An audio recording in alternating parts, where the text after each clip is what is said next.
Finding those levels, too. Look at that four-punch combination. It's a masterclass right now from Shakur Stevenson. That's what you're seeing. A masterclass. And Shakur meeting them with straight left hand. Oh, and there's a knockdown scored with the left hand.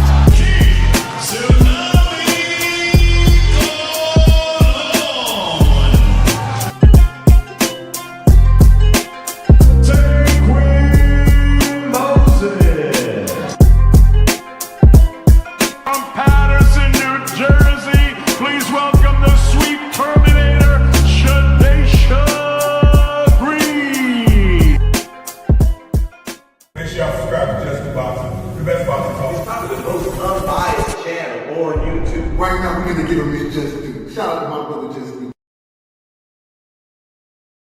Do you foresee yourself being in, let's say, more thrilling fights as you get older?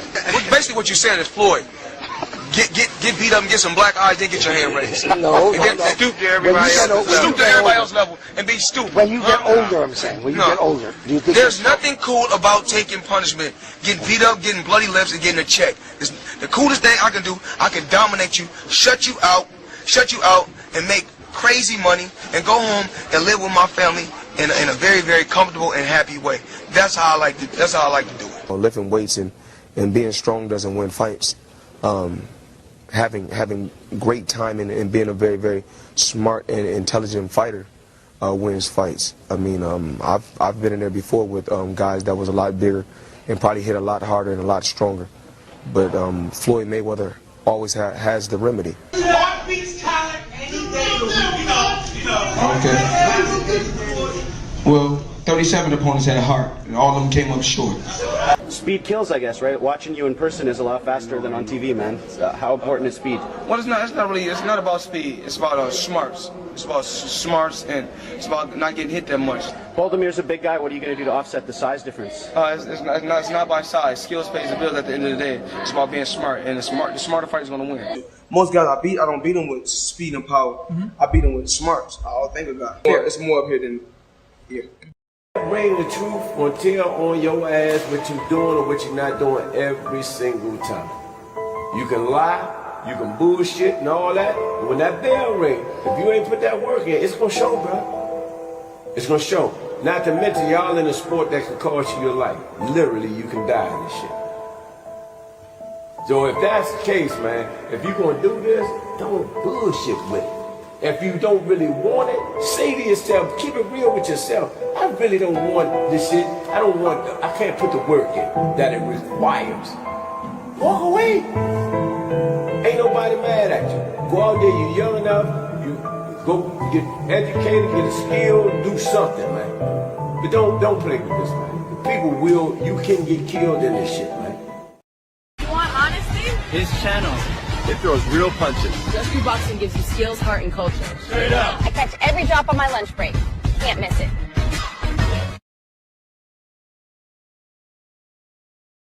What's going on with the family? We late, but we are here nonetheless. We are here. What they crying about today, what they crying and lying about today, y'all. Seem like every time I wake up, somebody mad. Hey, y'all, what's going on? What's going on, man? Hey, man, the content is flowing around the YouTube space, man. Ever since I started calling them the Haney hoes, they've been going crazy. They've been wilding, y'all. How y'all gonna be mad at one of the biggest truth tellers in this space, man? we got another Haney hoe to add to the Summer Jam screen, y'all. Freedom's March. I don't know where you at. I wanted to tag you in the title, but it wouldn't let me tag you in the title how I wanted to. But you still gonna get this. You still gonna get this work today. Rapper Stone, what's good? Appreciate the gold coins. Hit the like button, sub to the channel, support the grind. Y'all know we here and we gonna build. Cal, my dog, what's good with it, Cal? How you been? How you feeling? Radio, what's good? Marcus, my dog, is in the building. Why am I trying to just jump like that? Devin Haney is the GOAT. Look, Devin Haney is a great fighter. Mike, you get me? Devin Haney's a great fighter. Forever G's, what it do, homie? Shout out to the Queen Lisa. How you feeling today? Courtney, what it do?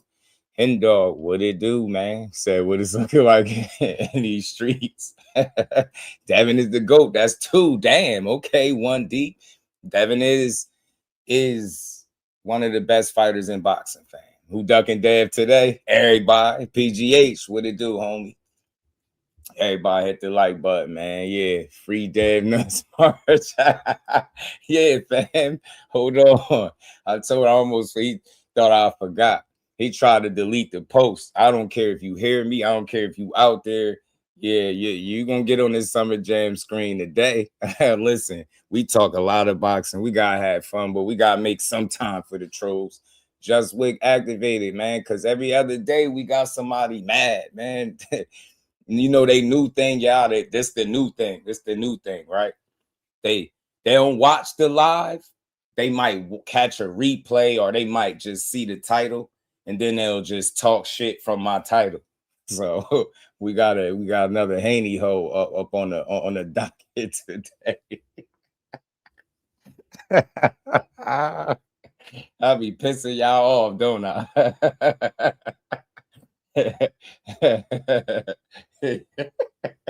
Yeah, I gotta laugh, yo, because if I don't laugh, I'll be pissed off the way y'all be coming crazy, man. So let me get this straight. So y'all could get up every day, y'all lives, y'all spend like a good portion of y'all time talking boxing, but tearing down these fighters. I speak on this all the time. It's like a never-ending battle, fam. As soon as I come here and I want to have some fun, y'all mad at me. So we got Freedom's March, whatever that's supposed to mean, up on the docket today, man. He, you know, I guess he just looked at the thumbnail, maybe the title, and he like, yeah, man, that's why I can't respect these suckers. This sucker. Who the fuck? Damn, chill out, fam. It's just boxing. Just relax. I guarantee you, he probably ain't even watched the video, bro. He just tripping like a little kid, man. Look at her. He like, why I can't respect this sucker, huh? He called Shakur Shakuchi. Damn, I ain't never heard that one. Running around acting like a straight dick. This is what he said. Telling y'all his word ain't good out of his own mouth, but this guy says Haney supporters don't want to fight. Clown talk. He pissed off, ain't he? He pissed off. You know they be mad when they don't come to the live and type like this while you live. They'll wait to the video. Well, this was a video. It wasn't even a live stream. This was a video. And look, I'm gonna go over it again because it's boxing. We got a lot to talk about. I talk a lot, y'all. It'd be 4, 5, 6, 7, 8 hour shows, man. We're gonna talk about everything. We're gonna make time for these dudes that like to, you know, play with me. You know what I'm saying? We could. I'm on y'all time, man. JUS-WICK activated, man. I said this before, and I'm gonna say it again. Y'all can't make fights on Twitter, fam. Like, I don't care how drunk and intoxicated y'all get from sipping from the Bill Haney cup, that pimp cup that he got all y'all sipping from. Yeah, that joint. I don't drink from that cup, fam. So when I see people do a whole dog and pony show for 2 months and don't make no fight, they don't want to fight, fam. You know why I know they don't want to fight now? Look, I could see if I'm saying, yo, this dude don't want to fight because he's scary. Right? He a sucker, man. He a hoe. He this, he that. I'm telling y'all, they don't want to fight, man. They don't. They haven't tried to make the fight. They did all of that on Twitter. You cannot make fights on Twitter. And now, hey, y'all, I want y'all to really focus on something, man. These dudes be mad because I tell the truth. You damn right I'm gonna tell the truth. You don't want to fight because if you did, y'all would be fighting right now. You know how I know? Because he with the people that you said your daddy said wanted to fight, man. Bill Haney is y'all. He just as much as y'all daddy as he is Devin's, right? Bill Haney is y'all daddy. He convinced all of y'all that he could put 2 people on the same contract. He convinced all of y'all that he was fighting two people at the same time. A Freedom's March. Why they ain't fighting at 144, fam? Huh? Why they ain't fighting at 144?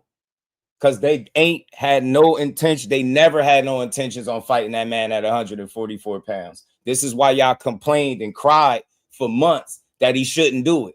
Who is Shakur to come down to? Nah, Shakur just want to drain you. Yeah, man. Shakur, yeah, man. Shakur just want the advantage.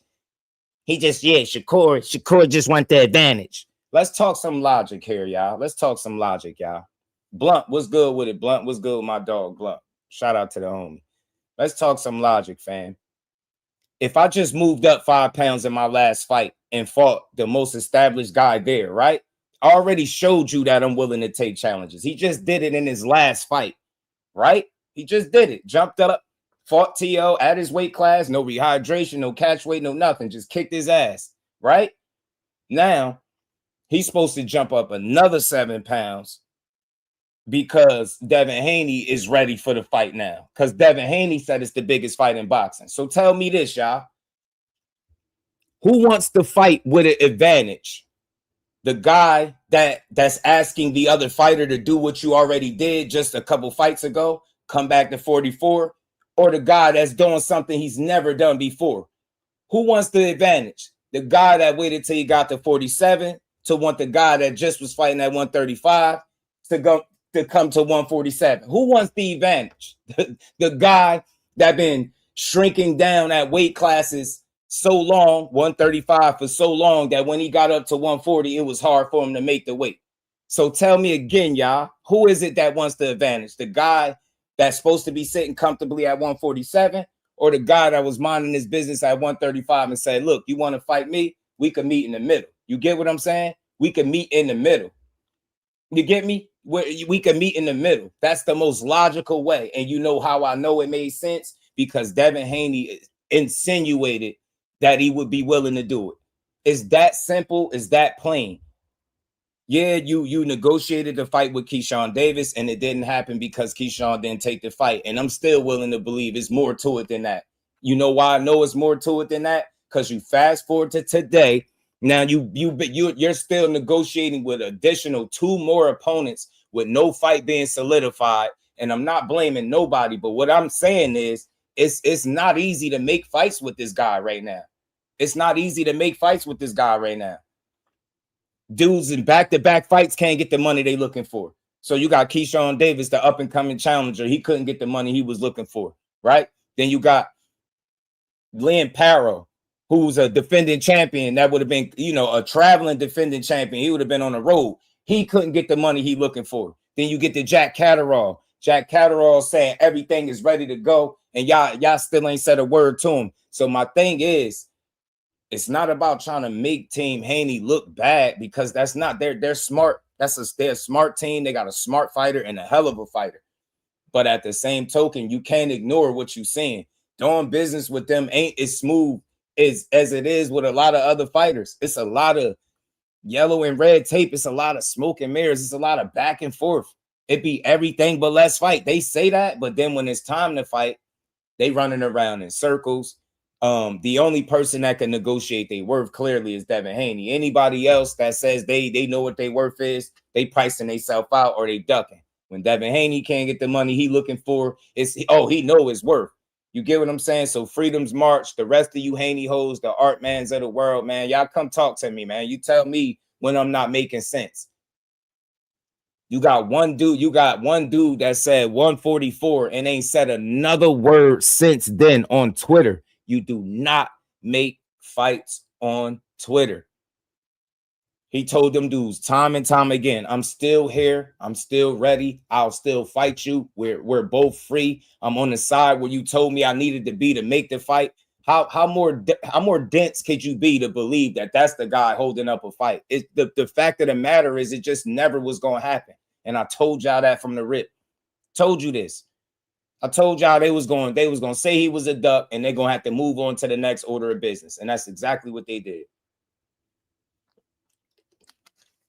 I ain't giving too many trolls my attention today. I got the one troll up on the screen. That's it. Y'all want to ask me a question, y'all know how to get my attention. Until then, we're going to keep on cooking, fam. Shout out to everybody in the building. Hit that like button, hit the super chat, hit the cash app, support the bill. We're gonna talk about it, man. All they do is cry. You get me? Yeah. When Haney tweet, they all over. Did you see what he said? He said 44. Did you see? See, it's still no fight. You damn dummies.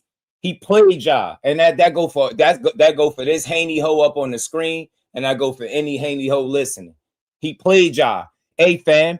He fake negotiated. He pump faked and negotiated a fight without the presence of any manager. You tell me anybody in boxing that's able to pull that off.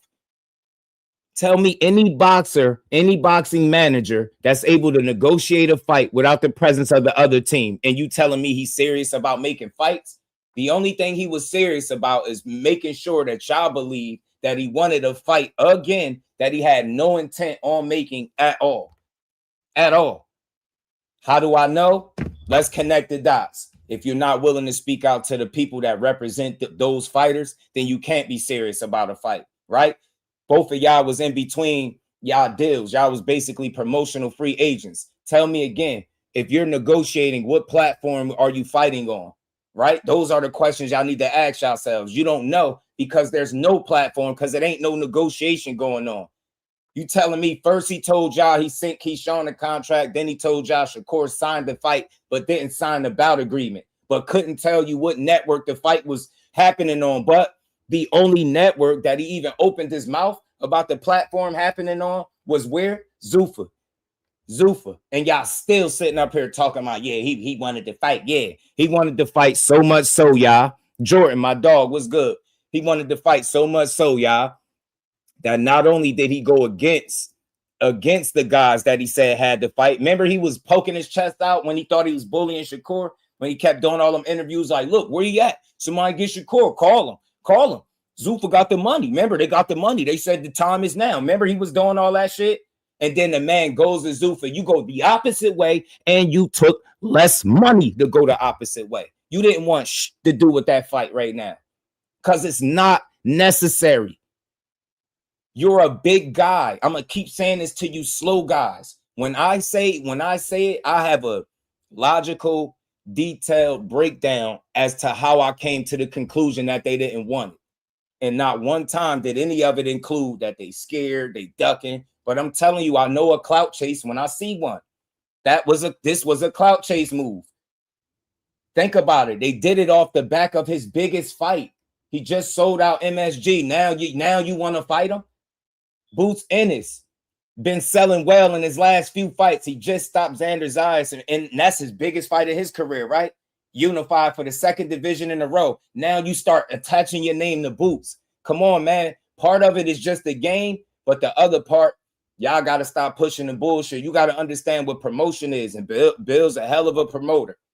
But that's clout chasing at its finest. You have no intent in the world on fighting Jaron Ennis. Why even bring his name up and attach your name? And why do the channels push that? That's the guy that he's calling out right now. Y'all don't have a problem with that, but you got a problem with me telling you the truth. I know clout chasing when I see it, fam. And y'all so silly. Think about something. They argued against 144 for almost 10 months straight, y'all. For almost 10 months straight, nine months or so straight. And then one tweet changed y'all mind. That man tweeted one time about 44 and ain't say nothing else. And y'all like, yeah, see what happened to the fight, man? Get y'all asses on. Freedom's march your ass a hoe. Straight like that. Art, man, you too. You a buster. Y'all asses is marks. Bill Haney got y'all asses on the stroll, and y'all not even getting paid to do it. And y'all not even get shout out to Bill. I respect Bill Haney. I rock with Devin, man. I'm gonna keep calling it how I see it. His fans is some suckers, man. Don't like y'all. Y'all make boxing the worst place in the world.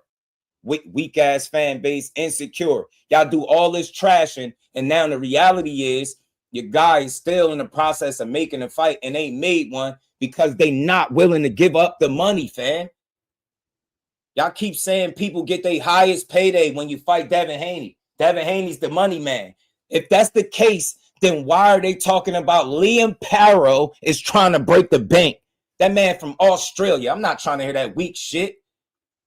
Shout out to the boxing, man. He with one of the best, you know what I'm saying, teams in boxing. They get shit done. They just like he was saying to me earlier, they run to the smoke. The no limit boxing stable, they go to the smoke. Now all of a sudden, when you get to Devin Haney, Lynn Powell's a duck, and he trying to break the bank.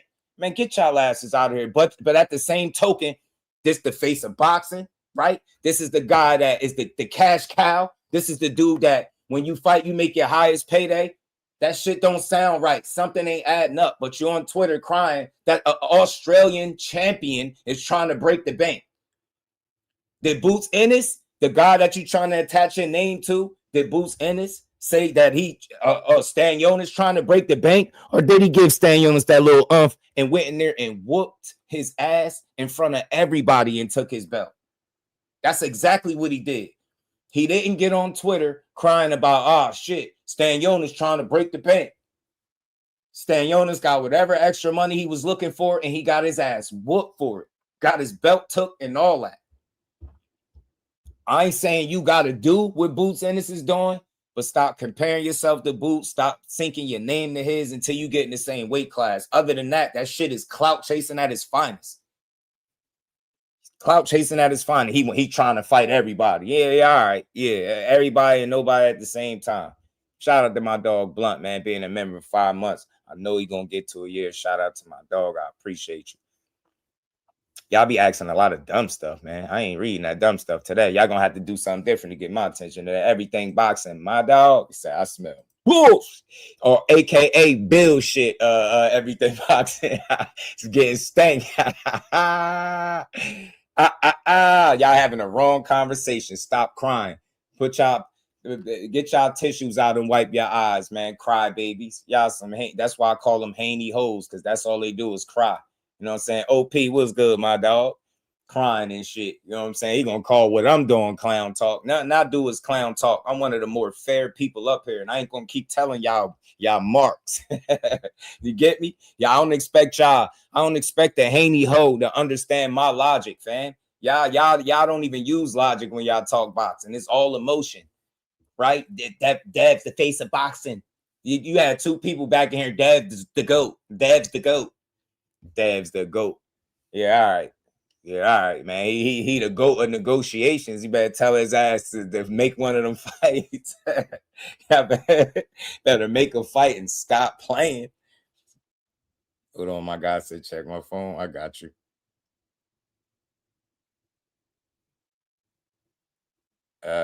What's this? Okay. That's my dog for sure. Hold on. I got you, Blunt. I got you. Nah, this is real shit. This is real timeline, fam. Shout out to Blunt, man, for sending me this. You know I'm gonna pull it up. You know I'm gonna pull up the timeline, fam. This is exactly what happened. All y'all do is cry, babies. Damn, he's hating on Haney. Hey, Vince, watch this, y'all. Tell the congregation today, because we're going to have fun today with this live. Hey, we got over 60 people. Everybody hit their like button. We just getting started. Let's keep going. Hey, Vince. Hey, Vince. Tell a good congregation one thing that somebody said that's hating on Devin Haney. Go. Watch this. I bet you he can't do it, y'all. I bet you he can't do it, y'all. Hey, Vince, tell us how we hating, bro. Give us the teachable moment. Go ahead. Yeah, man. See, he don't believe everything Bill Haney says. See, he hating. Yeah, he don't think Devin Haney's the best thing since sliced bread. See, he hating. Yeah, he don't think Devin Haney can knock Boots out right now. He hating. That's how y'all think. Yeah, he said Devin ain't the face of boxing. See, he hating. He hating. Y'all be weird as hell. He hating. He's hating on Devin. Told y'all one bad I'm one bad conversation about Devin Haney from not talking about him no more on this channel. Y'all really gonna be mad at me. Dude gonna have a whole fight, a whole 12-round fight. I ain't gonna talk about it. Y'all gonna be pissed off at me. That just dude hating on Dad. He don't want to talk about him. Like I told y'all was coming. Look, they still asking about Conor Ben. Anybody asking about Conor Ben, you don't deserve my attention, fam. You gotta come better, man. Gotta come with a better question, fam. Yeah, he said, yo, One Deep said Devin Haney the best thing since sliced bread. And the funny thing is, I know you dead serious. You're not even trolling. That's why it's funny, because you're not even trolling. You're not even trolling. Hey, One Deep. Who a better fighter, One Deep? Terrence Crawford or Devin Haney? Who a better fighter?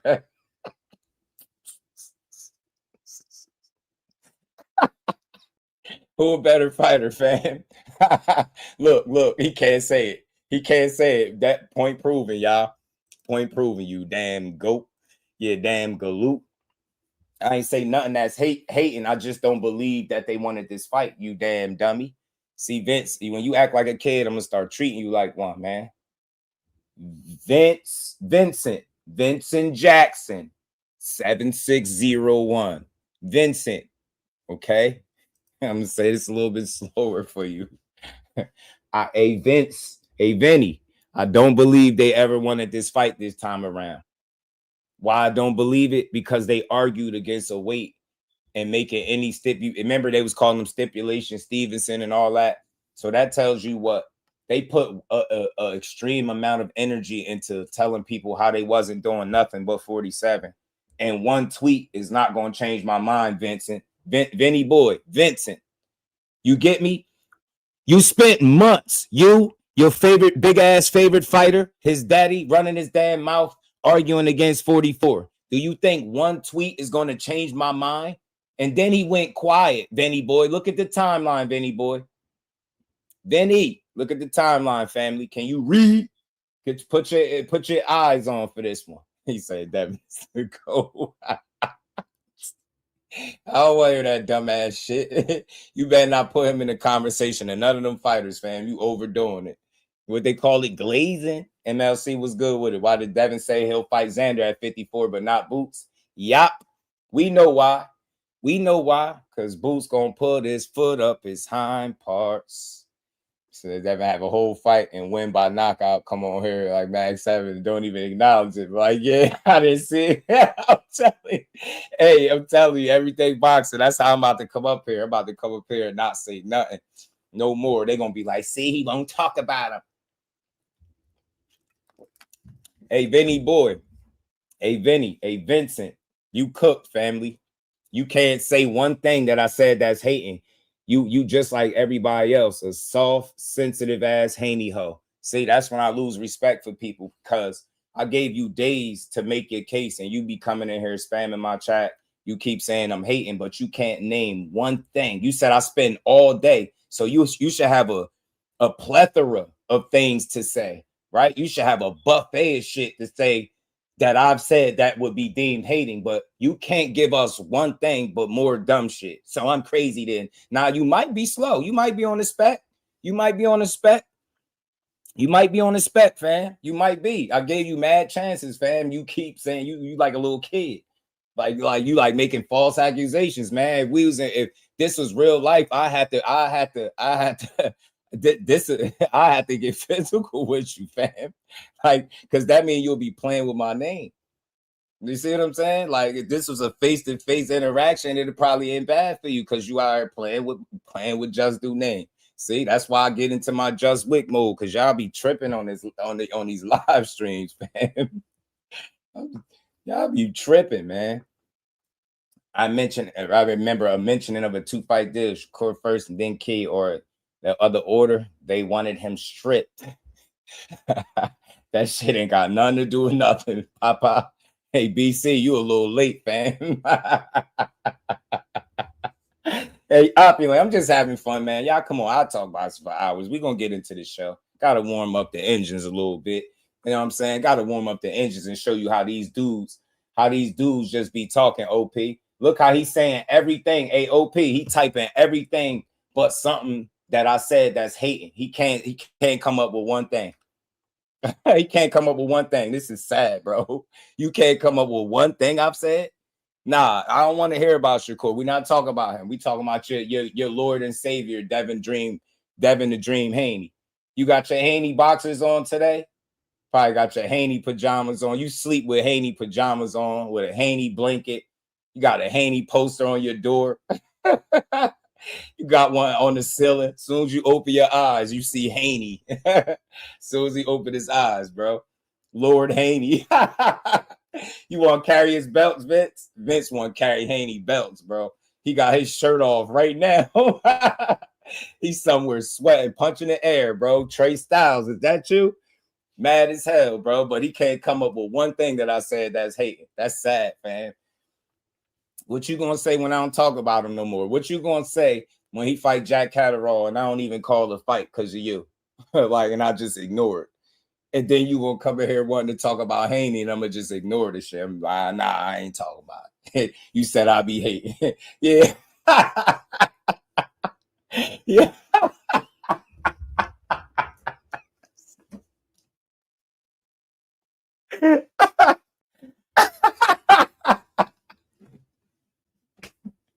He definitely got a pair of Haney panties on right now.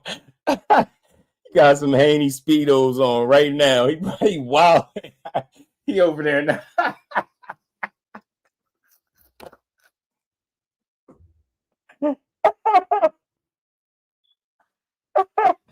He over there punching holes in the walls and everything. Oh shit. Oh man. Oh shit. Ooh.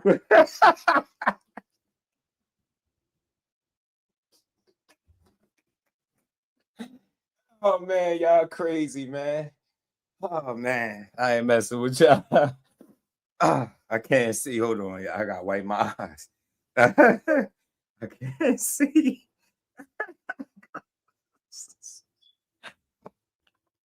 Man, you gotta have fun with this shit. Y'all be taking this shit too serious, man. I keep trying to tell y'all. If y'all mad at me, I could imagine what y'all think about somebody that actually hate Haney.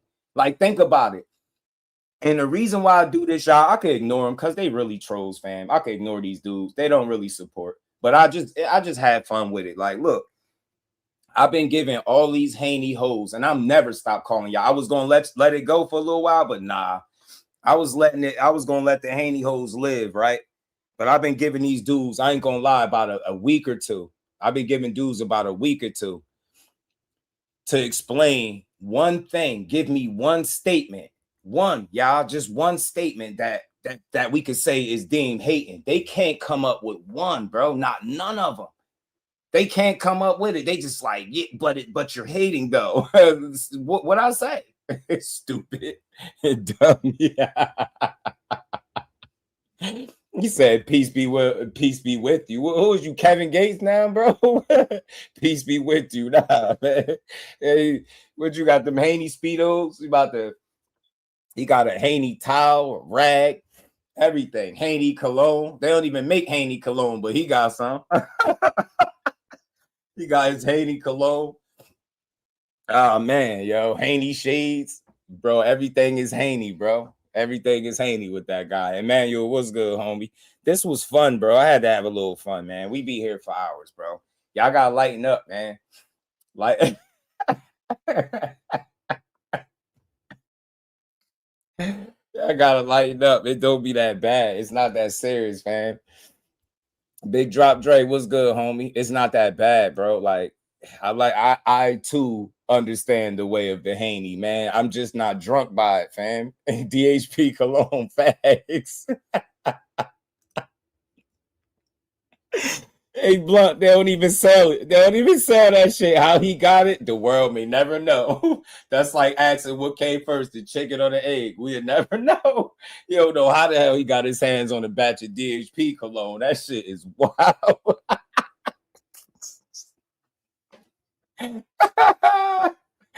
Oh my God, yo. And y'all really be, y'all supposed to have fun. Y'all do know boxing is entertainment. Y'all be stressing and shit. Trey Styles and punching air, like, chill, just relax. You know what I'm saying? I too know the way of the Devin Haney, bro. He probably do a little dance every time Devin Haney come on, bro. He probably got a little dance he doing everything, bro. Haney socks, Haney scarf, Haney towel, Haney rags, Haney dishes, Haney mug, Haney book bags, Haney blankets. Like shit, just Haney out, bro. Shit, send me one, bro. Hey Vince, send me one of that some of that Haney merch, bro. And I need it for the low, because I know you got plenty, man. Send me some of that Haney merch, man. Haney gel, hair gel, Haney shampoo, Haney wave grease, Haney 360 waves, DHP 360 waves is crazy, fam. And he all mad and shit. Like, chill out, fam.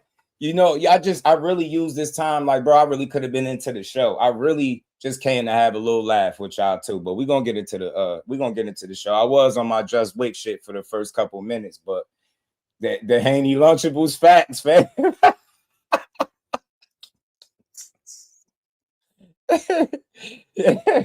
Haney smoothies. He probably got a smoothie named after Haney. He said Haney tools, wrenches, soups. Oh shit, he took it to a whole nother level, didn't he? Oh man. Oh, my bad, y'all. Oh shit, I needed that laugh, bro. Haney Scooby snacks. Haney watches, Haney bracelets, Haney toothpaste. Oh shit. Oh my god, man. Everything but boxing merch, bro. Shout out to Big Dog Willie. I appreciate the love, man. He said just do everything boxing. Y'all duck Devin Haney. Yeah, I'm gonna start ducking the Devin Haney conversations, bro. Yeah, because these Haney hoes be mad at me. Hold on, let me read this list too, because we gonna get back to the boxing. Y'all just have to have a laugh. We gotta have a laugh every now and again. Shout out to Big Dog, man. I appreciate the love back in the super chat. He said blunt sports Doug Devin Haney this afternoon. Facts. Haney nose clips, Haney nose rings. Everything Haney. Haney soap. Haney dog shampoo.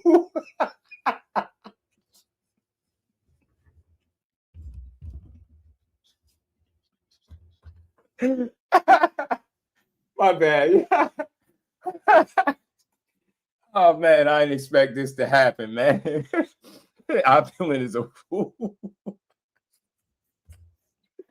Haney voicemails where he threads Haney flea collars, Haney kibbles and bits. DHP dog food. DHP kennels.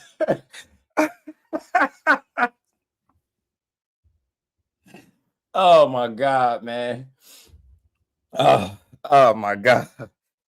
Oh, shit. I did not expect this to be this funny, bro. Oh my god. Y'all can't even see. Hold on, y'all gotta wipe my eyes.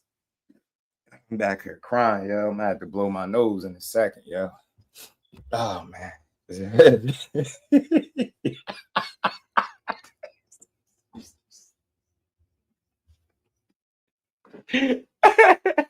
I ain't messing with you.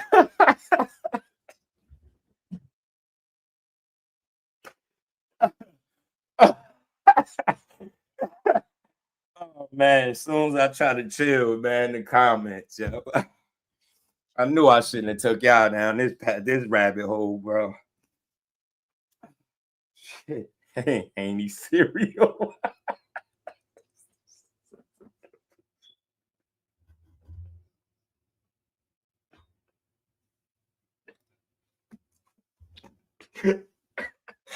Oh man. Oh man, my bad. Yeah, I'm sorry. I'm done. Can't read no more comments. Yo. I don't think I ever laughed this hard on live, man. Oh man. Oh, it's y'all fault, bro. I'm about to have to turn the comments off, yo. Oh man. Hold on.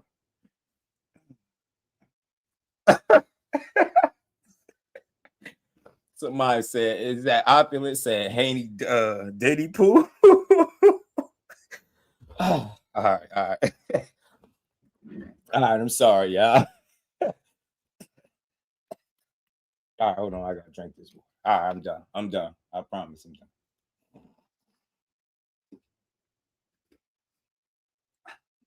Hold on. Give me 2 seconds.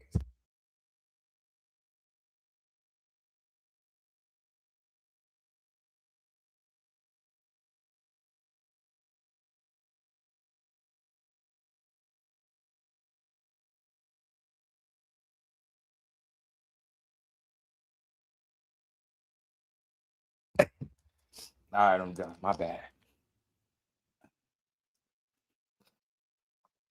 All right, I'm back. I'm done, yeah. I'm done. I think I'm done, yeah. I think I'm done. I swear I think I'm done. Ah, man, that was unexpected, man. That was funny. Yeah, laughter is definitely good for the soul, fam. Y'all gotta laugh, man.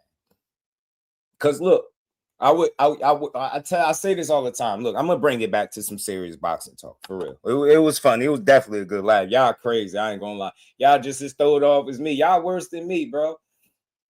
Y'all kept it going like hell, bro. Every comment was funny. I'm like, yo, y'all crazy. But look, man, it's a good laugh, man. It's a good laugh, bro. But let me start from the beginning with y'all, because some of y'all, welcome down, was good. I know some of y'all see the titles. Y'all see how I speak. It seemed like I'm against them. And I could understand why you could think that. But you got to look deeper into what I'm saying. You got to go past surface level, fam. Nobody else in boxing is going to give him the kind of fair shake that I do for him not to be my favorite fighter, right? Like, I love boxing too much to hate on somebody that has been as successful as Devin. Right? Like, think about it. That's why I took so much time into the show, just giving dude ample amount of time to prove to y'all how I'm hating. Look, y'all, there's over 60 people in here. He couldn't do it.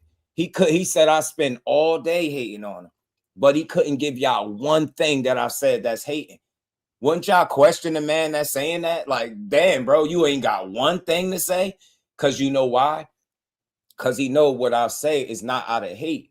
I search for the truth, and Devin Haney has a lot of, him and Bill, they do the social media thing. They got it on lock. They got several YouTube channels and different things like that. And people push a lot of different things that's not true. But y'all, as if y'all true Haney supporters, yeah, go to bat for him if you think somebody dissing them, if you think somebody tearing them down, yeah, go to bat for him. You're supposed to, right? But I want to hear that same energy be applied to the false narratives that's being spewed by the Haney channels that y'all frequent. And y'all see the same shit I see, so don't act like you don't. Who in here ever heard Devin Haney call Boots out for a fight at 154? Who in here heard that? But right now, it's a Haney channel that's pushed that. Like I say, over 30,000 views probably at this point with a complete lie. Y'all not going to go over there and say, hey, man, I rock with Haney, but this ain't true. You're not going to do that, but you're going to argue with me more so about my views on if I believe they wanted this fight. The average person talking about this would tell you that's against them wanting this fight at 44. They would tell you because they scary, they ducking. I'm just calling it what it is. I feel like it's a clout chase because of the timing. They used Shakur's name coming off the biggest fight of his career where he sold out MSG, him and T.O. and the rest of the card, right? Then you use that as an opportunity to say, hey, man, that 40-pounder who's really a 35-pounder because he had far more fights at 35 than he did at 40, right? Yeah, that's the biggest fight in boxing. And then now you get this whole shitstorm of arguing about how a guy that just moved up 5 pounds should be moving up an additional 7 when the guy in question asking him to do it haven't done it himself. This is the problem with boxing. You got these guys big as hell, growing out these divisions, but still can't leave those divisions alone. If you too big for a weight class, if the whole argument is how big and how much of a welterweight you are, then the argument or the conversations for the last few months should have been about you fighting what? Nothing but welterweights, man. I'm a very logical person. But if you're going to call out a smaller fighter that you legit are two, I'm trying to stop cursing, 2 weight classes above, and he tell you to meet him in the middle, how is that him trying to drain you versus you trying to have an advantage over him because you're supposed to be solidified at a weight class that he ain't even at yet? He just got the 40. He's not even a legit 40 pounder. Now he got to jump 7 more pounds. That conversation was a waste of all of our time. And I'm telling y'all today, I'm never talking about it no more because it's not a real fight. That shit is a fantasy fight. They don't both have the leverage to force either guy to do anything. But Shakur at least had Haney entertain the most logical way to make it, which was 44. We deserve better conversations than that. They wasted our time, fam. And why? And Vince, being that we talking the real boxing, I told y'all I was going to get it back to the real boxing. You saying I don't have the smoke for Shakur in this particular situation, Vince, and the rest of the Haney hoes. The reason why I don't have smoke for Shakur, because when he was telling you dummies that it was no negotiating going on and they just using his name, y'all kept saying he was lying. He kept saying that, look, there ain't no deal. This ain't this, it ain't that. Y'all kept saying, nah, but why is Bill saying this then? Why is Bill saying that? And now look, dummies, no fight. They've never negotiated a fight at 144 pounds. Never. They played with y'all on Twitter and y'all ate it up. And now, fast forward past that point, because we should be past the Shakur conversation. It's a fantasy fight. They know how good Shakur is. I'm going to leave it there because I'm going to try to be fair. They know full well how good he is. Shakur always gives Devin Haney credit, but they know how good he is. They don't want to make concessions to fight that man. They don't want to give him anything that would be remotely fair. We've been seeing it since 35, 25% of nothing, take it or leave it.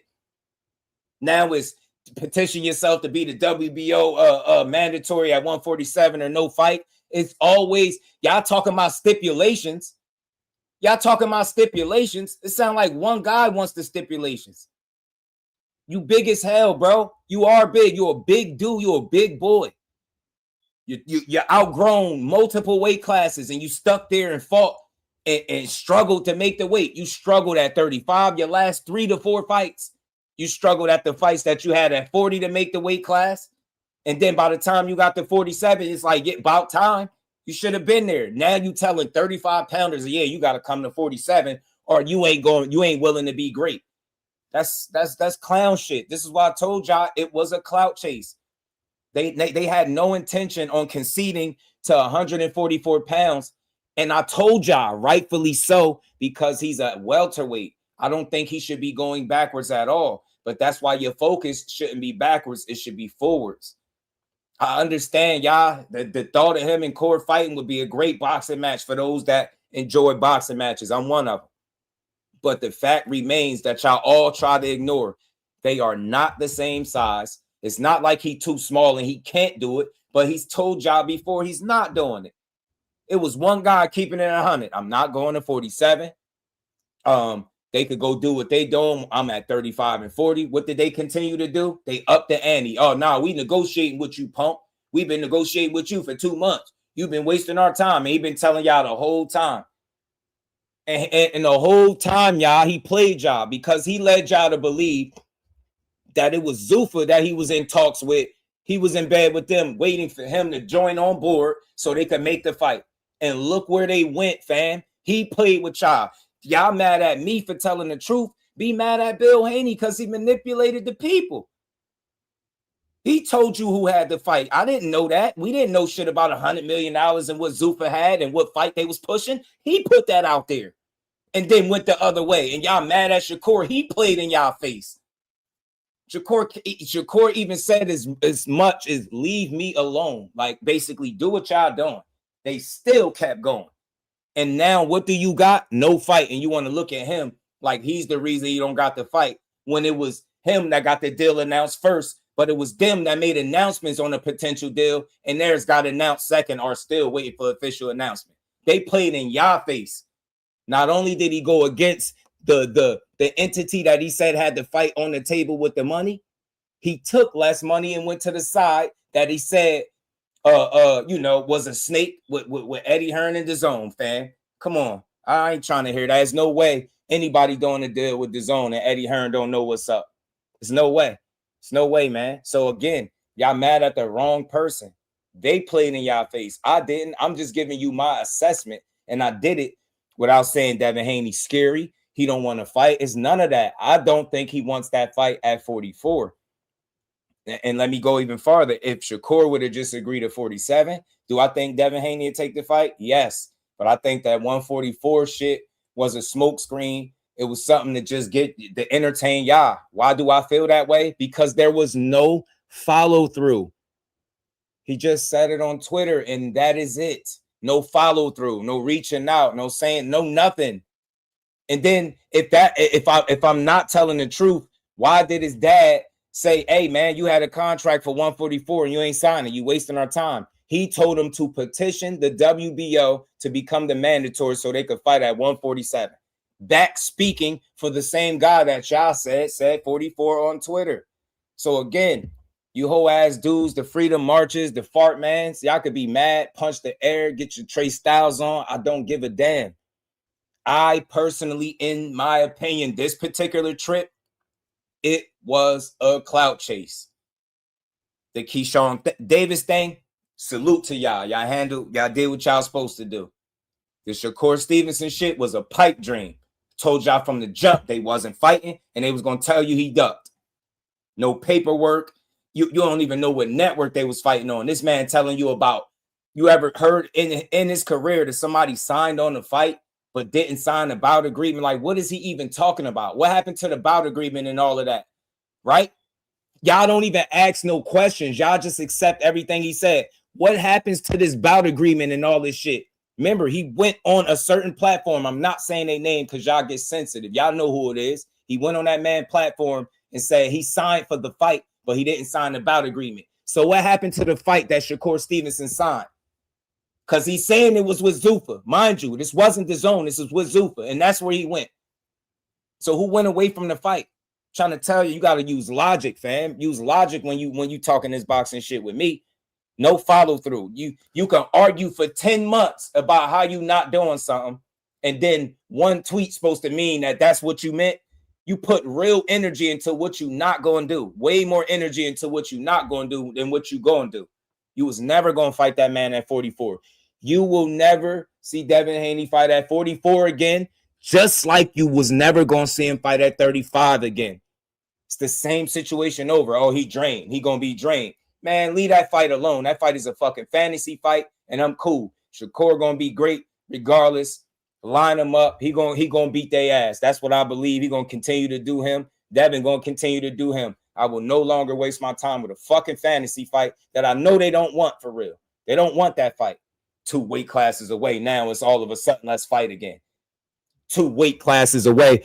Shakur Stevenson, that's like him moving to 140 and then saying him and Shock Foster is the biggest fight in boxing. Y'all would fry him for it. And you know you would. You know you would. It's funny. Shakur got to move to 135 and meet Shock there, right? Because that makes more sense for Shock. But he's calling Shakur out, but Shakur got to meet him where he want, right? Devin is calling Shakur out, and he got to go to 47. It's funny how he the only one that got to fight everybody and do what they say, no matter what his leverage is in the situation. Yeah, he got to come to 47 because Devin calling him out. A 30-pounder calling him out, he's got to come back to 35, right? Like, man, make up y'all mind. Make up y'all mind, bro. It's funny. Shakur got to go to 47, but then he got to go to 35 for Shock. But Shock want to fight him so bad, right? It's funny how y'all don't apply the same logic to your favorite fighter, fam. Shit is wild. Big Dre said when negotiations fail with everyone, it must be you. I'm telling you. It's that Haney. What they calling it? I think they calling it the Haney tax, Big Dre. Shout out to Big Drop Dre, man. Being a member for 10 months, going on a year, man. I appreciate you, family. Big Dog Willie, my dog, man.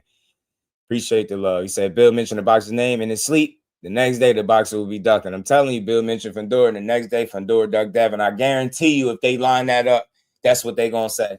That's exactly what they going to say. You know what I'm saying? That's exactly what they going to say. You get me? That's exactly what they going to say. He's ducking. They do it all the time. And then they act like, see, they'll type everything but the truth. That's why I'm not reading no dumb comments. I ain't even timing y'all. I'm going to just let y'all type. Make sure you hit the like button with y'all typing asses because y'all don't answer no questions. None of you Haney hoes could tell me how I'm hating on Haney, but y'all keep typing everything. Shakur. We ain't talking about Shakur. We talking about you Haney hoes and how y'all drinking from Bill Haney pimp cup. You know what I'm saying? I'm going to keep calling y'all asses out. Suckers. Y'all some suckers. Look at this timeline up here, fam.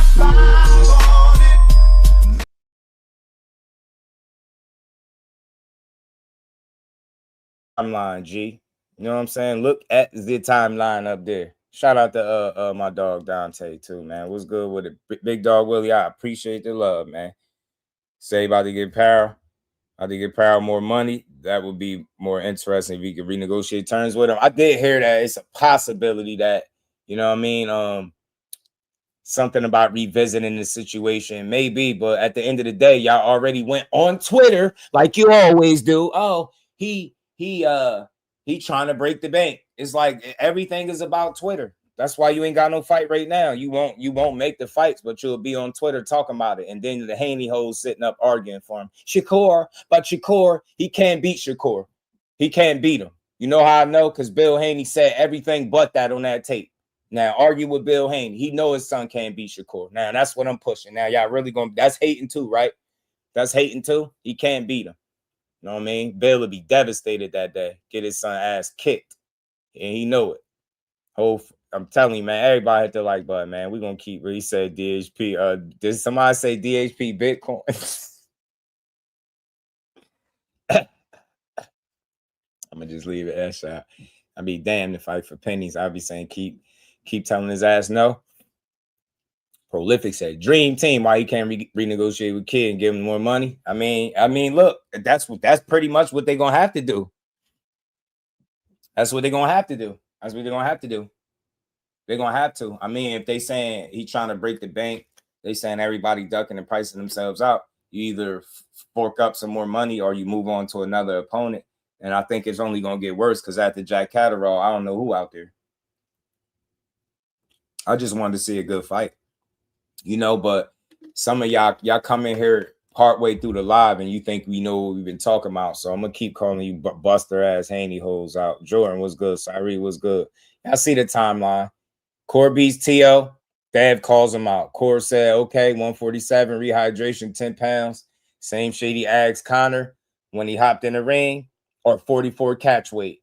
Haney declined on the phone with Prince. He said, we not moving up, we not moving down. What was calling, but was willing for Xander. He said, yeah, see, yeah, you was willing to go fight Xander, but not Boots. Core signs to Zuffa. Back and forth with Dev happened because they got salty. Weight checks happened. That's when Tank chimed in. Key becomes the Nando. Dev says 144 all of a sudden. I don't know why. Only way the fight can be made now is if Dev dropped the belt. They move forward with Key. Key negotiation don't go through. Purse bid don't go through. Dev and Core now free. Facts. Now, what's a lie in that timeline? What's a lie? Look at the timeline. Y'all do all this. Y'all say everything, but let's fight. All y'all do is argue about weight. Y'all the only fan base that got a big ass fighter. Y'all say he the same size as everybody else, knowing it's a straight up lie, and then you justify him constantly calling out smaller dudes while calling him Debo and making it seem like he's scary. Shit is crazy, fam. I ever in my life see Shakur beat 2 weight classes above somebody, calling out somebody from 2 weight classes below, talking about it's the biggest fight in boxing. I'm gonna be thoroughly disappointed. I'll have smoke then. That should be wild. I'll be disgusted seeing a move like that, bro. 2 weight classes up. Man, that shit crazy. That's like him calling guys out at 26 right now. The hell? It's like calling out 26 pounders, fam. 30 pounders. Shit crazy. And y'all be pissed off. It's not a 30 pounder in boxing that could beat him. Crazy, fam. Rick Thames, what's good, homie? How you feeling, my guy? He said they like to act like that tape don't exist. It do. Like Kurt, what's good with it, homie? Just you know what I mean? Just these dudes be weird as hell. They be mad at nothing. Y'all be mad at people point of views, man. Like what? I'm supposed to think like y'all. Y'all think y'all got a killer. Like, y'all think he's scary. Y'all think y'all got a boogeyman fighter. I don't think so. You know what I'm saying? Shakur versus anyway, biggest fight in boxing behind the hands. I'm fucking disgusted. I'll be disgusted. Oh, man, nah, remember, they was pushing that. Remember, they said he called out anyway. It's like, yeah, he called out anyway. Like, bro, he ain't fight no damn anyway, man. Anyway, get cooked by Shakur. There, I said it. Cooked his little ass. Cooked. Too damn small, fam. Never happened. It's like the people who voted for Trump. Irvin back. Shout out to Irvin. Irvin, man. Shout out to you, fam. My bad. Jess, peace to the queen. How you feeling? Kurt, my dog. Everybody hit that like button, man. We got 70 people in the building. We gonna keep building, man. I just got tired of these super Haney hoes. That's what I call them, man. They be mad at my videos, man. You know, my videos be traveling, man. My videos traveling. Y'all watch out my content. Hey, man, how many people actually watch this video? How many people watch this Freedoms? Yeah, y'all go tell Freedoms March I said what's good, man, when y'all see him, man. Tell him Just Do said what up, man. Go type his channel in and tell him I said what's up. Don't sub to that shit, but tell him I said what's up. Because he said his clown talk over here. So, you know, just had to set some shit straight. You get me? That JUS-WICK energy, man, because they be talking too much out here, B. You know what I mean? Anyways, wait, yeah, it's little ass boy. They probably still say he'll stop him. He'll be ducking him next. Get what I'm saying? Let NUA come out and say anything, bro. They'd be like, see, he ducking little NUA. He'll be ducking NUA next. I'm trying to tell you, fam. Trying to tell you, man. I don't want y'all to agree with everything I say, but at least listen to the content before you make an assessment, fam. That's the only real way. Real ones that check the content out before making a comment. You get what I'm saying? If you read a title of mine and you think you know what I said based off the title, you lost, man. You lost with me. You got to check out the content. You know what I mean? You got to check out the video. They clout chase, fam. And I'm gonna keep telling y'all because that's what it was. But at the end of the day, it's not a personal thing. It's just how I see it. They active as hell. What better way to keep your name in the media than talking about a guy that just sold out MSG, that you got history with, that you know people will be interested in seeing you fight? Don't tell me that wasn't intentional, fam. They spent more time, like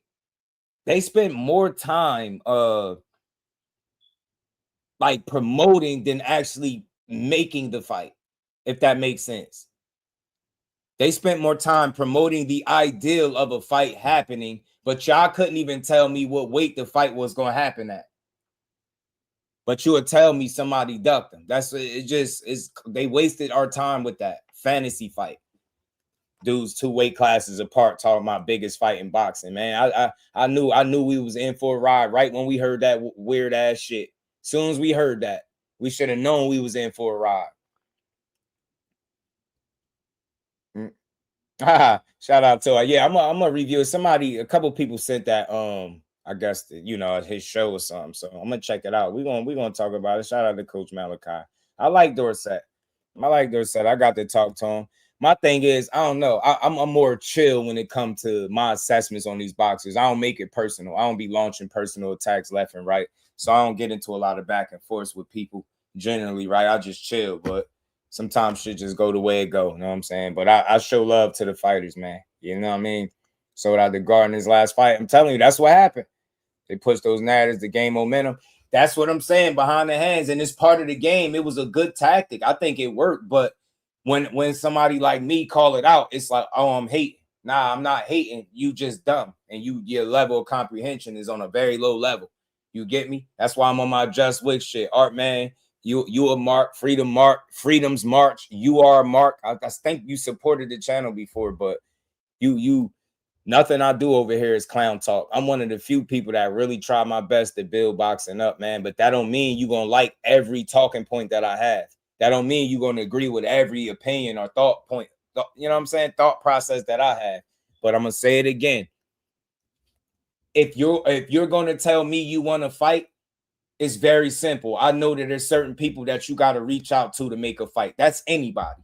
And if you're on record saying the very person that can get the fight moving and help get things started, you're not willing to speak to that guy from that point forward, everything else that you say is just promotion. And you're trying, at that point, you're trying to see how much you can get these fighters to go back and forth with you, because that creates the clicks, the views, the interest, the back and forth. You can get these dudes on a couple of live streams with you. Now you could buy some time. You're using this shit as leverage. You leverage this situation so long, Shakur ended up getting situated before Devin, right? And then on the side where you said wanted to fight, and then you took less money and you went opposite of the fight. That's how I see it, because that's exactly what happened. Can anybody that go for Damon and any other Haney ho, can you click the link and tell me anything I'm saying is not true? That's not what happened. Did Bill go for like 2 months promoting that Zuffa wanted this fight? Tell me I'm like, he didn't do that. Come on, fam. He did that. And then he tell you that he took less money to sign to the zone because they got more fighters? Or did y'all miss that interview? Y'all catch every other interview. Did y'all see that one? Come on, man. Y'all be getting played with, playing in y'all face. He told y'all Zuffa, so much so that fartman.com came up here talking about, oh man, David's signing his Zuffa and he's backed by Turkey. None of that shit is going on, fam. Say you interviewed his assistant coach. Shout out to Behind the Hands. He interviewed Coach Ron. For sure. It's mixed feelings about coach. Where the head coach at? We don't want to hear from no assistants. Nah, I like Dorsett. And everybody ain't meant to be in that media space. You know what I'm saying? Everybody ain't meant to be in that space. He said that voice. You know what I'm saying?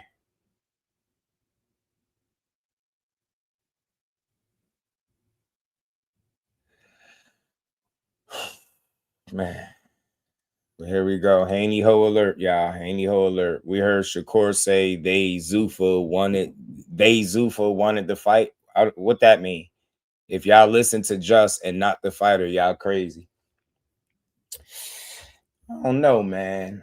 I'm definitely looking at you a lot different these days. Your comments come off super weird. Less and less supported by the day. So you basically telling people don't listen to me, right?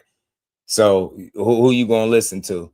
The guy that went with the Zuffa that you talking about, or the guy that told you they was, or led you to believe that's where they was going, told you because they had a particular fight and then went the opposite way? Shut up, man.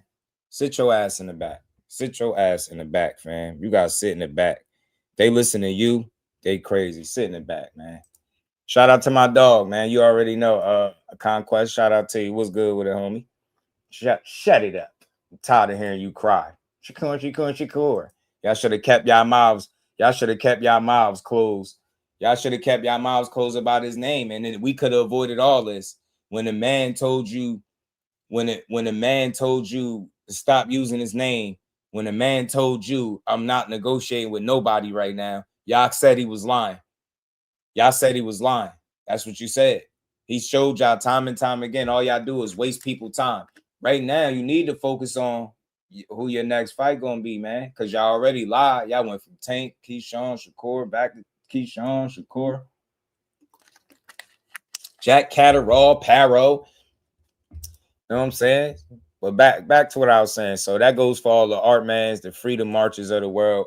Y'all all some suckers to me. Y'all talk Haney with no logic. That's why y'all can't understand when I make a video saying that the circus got put to an end. Right? Shakur called y'all out for what it was. He told y'all all y'all been doing is using his name, right? Using his name and not really doing anything to make a fight. And I'm going to say this and move on, and I'm never talking about it again unless it's a real conversation. Other than that, it's a fantasy fight. It really is. They never wanted to sacrifice no pounds to make this fight. Had the fight been agreed to at 47, I think we could have seen it, because I think that's the only way they would have took it.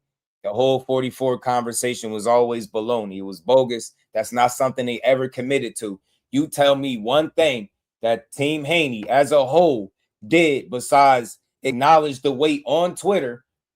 Tell me what they did physically after that point. They ignored a man that kept tagging them and said, what's up? We both free now. We both free. We both free now. And guess what they went and did? petition to be the mandatory at 40. I'm done with y'all. Y'all didn't want to fight him. It's clear as day. If it was an offer at 47, I think you would have took it because y'all felt like y'all got the advantage. At 44, you feel like he got the advantage, and it's okay. It's that simple. Shit, Shakur might feel like he got the advantage if he go. Devin got an advantage if he go all the way to 47 right now, right? Without no acclamation and none of that. It's just real shit. I'm real enough to say that. It has nothing to do with being scared, ducking. It has everything to do with leverage, intent, prioritizing, right? If you're a guy that's trying to be a welterweight, and even if this is a big fight, but you got to make a concession that you don't really feel comfortable with, and you're a whole champion, you're going to weigh your options. And then you got other champions that you could potentially possibly make a fight with in your weight class. What would you do? As big as he is, what would you do? You're going to fight in your weight class. But instead of just telling people that, they got to make everybody look like they scared. Oh, the fight at 44 didn't happen because he's scared. Yeah, Keyshawn didn't happen because he's scared. Yeah, Liam Powell didn't happen because he's scared. You get me? Jack Catterall didn't happen because he's ducking. They asking for too much money. You can't blame everybody. You can't say everybody is scared, ducking, and pricing themselves out and asking for too much money. But then whatever it is you wanted for the Rolly fight and you couldn't get it, it was understood. It just don't make sense to me. Y'all weird. You know what I'm saying? I just want to see fights. Shout out to Dad. Make your money. Get your fights in. I'm here for it. You fighting Catterall, go beat his ass because I think you're going to beat him. You fighting Liam Powell, go beat his ass because I think you're going to beat him too. Heather E, howdy, Queen. How you feeling, partner? But that's what it is. So, F you, the Freedom's March, and Fart Man. And one time I got to roll the clip one time for the Haney hoes, man. This the King Haney hoe because he the only one that be in the gym. Send me this. Devin Haney's biggest fangirl, Art Man the Great. Talking about it feels good knowing my haters can't whoop me. Y'all can look at this dude for 1 second and tell he is harmless. Never had a fight a day in his life and never will have a fight a day in his life. It's evident you don't box.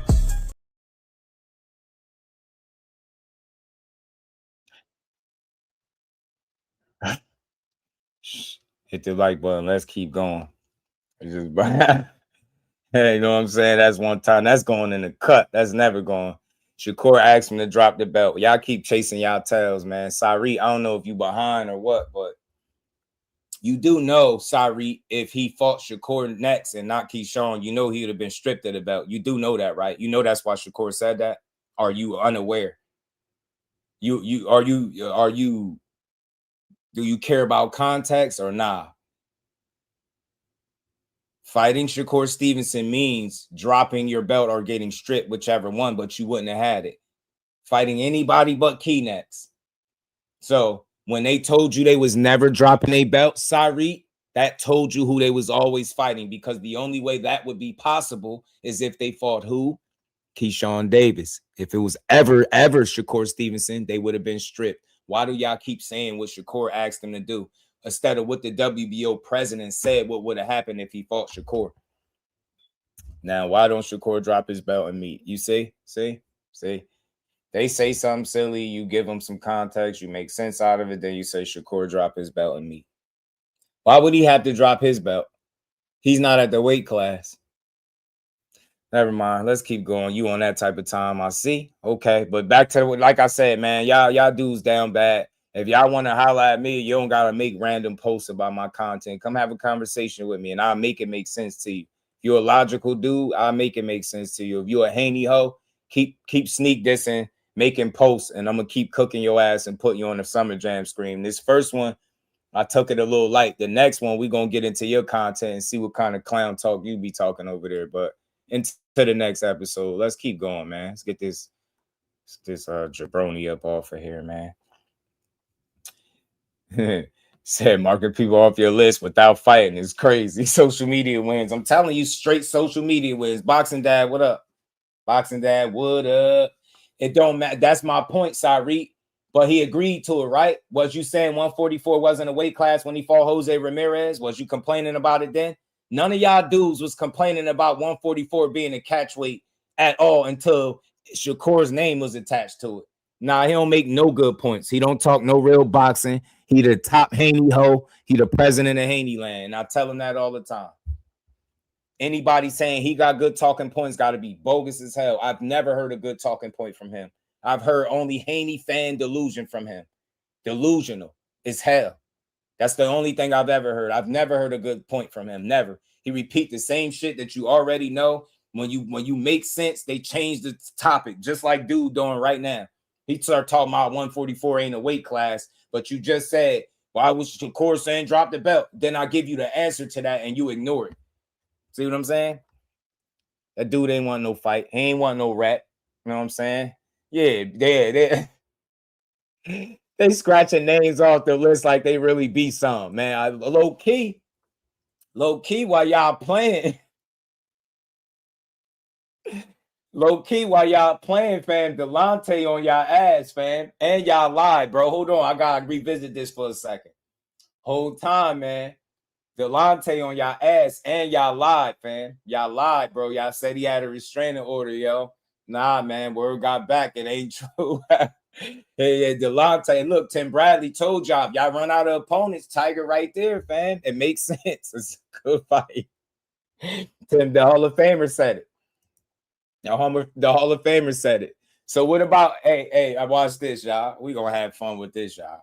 Watch this. So what about Boots? We'll see. What about Boots? He just keep Boots' name on the list for what? Promotion?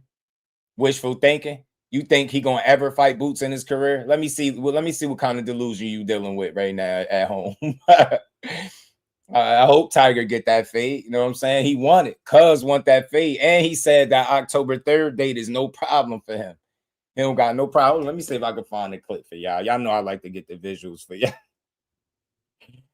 Tiger, this is a good fight. It's a good fight. It's better than Jack and Lynn Powell, to be honest, because it's a better story because y'all jumped him on Cam. And I don't want to hear nothing. Y'all jumped this man on Cam. You owe him a fade.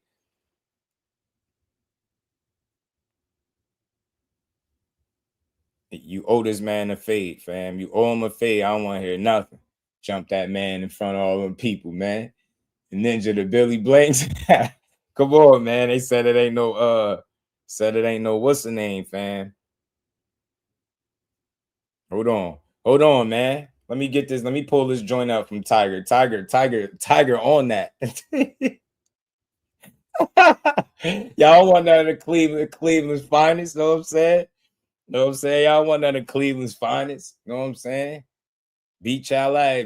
You know, Cleveland got them fight. They got them fighters out there, man. Ohio got them fighters, man. I'll tell you. Devin is brave enough to take a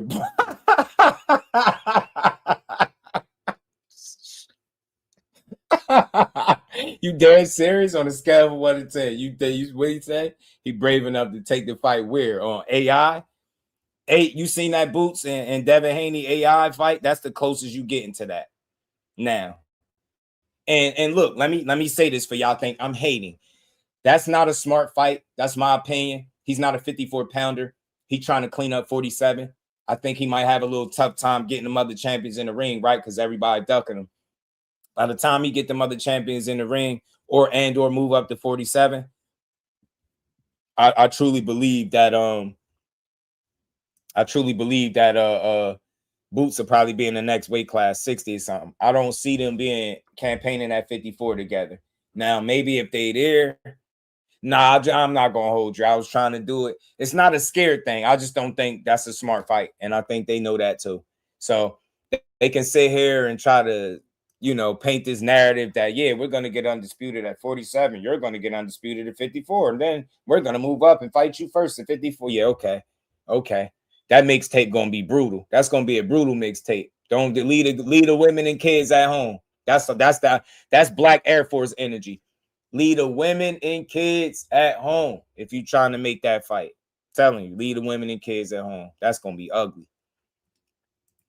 Ugly. Why is Tank on the list? Because he can't leave lightweights alone. No, this stole on me and ran. Because the sweet for real. He really not like that. Is sweet for real, bro. Was scared. Yeah, hold on. They jumped me for nothing. Stole on me and took off running, man, because the sweet for real. ain't really like that for real, man. Y'all calling this Debo and shit, man. Ain't like that for real, bro. Tell that send me a contract. I'll fight that October 3rd. Send a contract. Get him, Tiger. They be mad at that. That's the dude you should want to fight. You know what I'm saying? Y'all done it was cool to jump him on camera, but it's not cool to give him a fair one. Y'all show me where y'all heart really at, man. That's crazy how y'all did Tiger. You know what I'm saying? Crazy how y'all did Tiger. You know what I'm saying? Now he on y'all. Hey, all y'all Haney dick riders, all y'all Haney supporters, y'all don't even know this stole on me and ran. Cause the sweet for real. He really not like that. Is sweet for real, bro. Was scared. They jumped me for nothing. Stole on me and took off running, man, cause the sweet for real. Ain't really like that for real, man. Y'all calling this Debo and shit, man. Ain't like that for real, bro. Tell that send me a contract. I'll fight that October 3rd. Send a contract. Tiger spazzed out. and look, hey, look, you already working with Top Rank. You're already working with Top Rank. They done won the purse bid. They done set you up. Hey, there you go. Go ahead. Tank versus Devin social media campaign fight is next. Get him off the list, Bill. Yeah. The fact that y'all was cool with him having lightweights on his list at 47 tells me everything I need to know. Y'all some clout demons. And one more time, I gotta play the clip because Tiger Johnson said, "This is how I be feeling about y'all." Just the fans, though, not Devin. Devin, do you, Dad? I rock with you, but his fans is how I Hey, all y'all Haney dick riders, all y'all Haney supporters, y'all don't even know this stole on me and ran. Cause the sweet for real. He really not like that. Is sweet for real, bro. Was scared. They jumped me for nothing. He was scared. Stole on me and took off running, man, cause the sweet for real.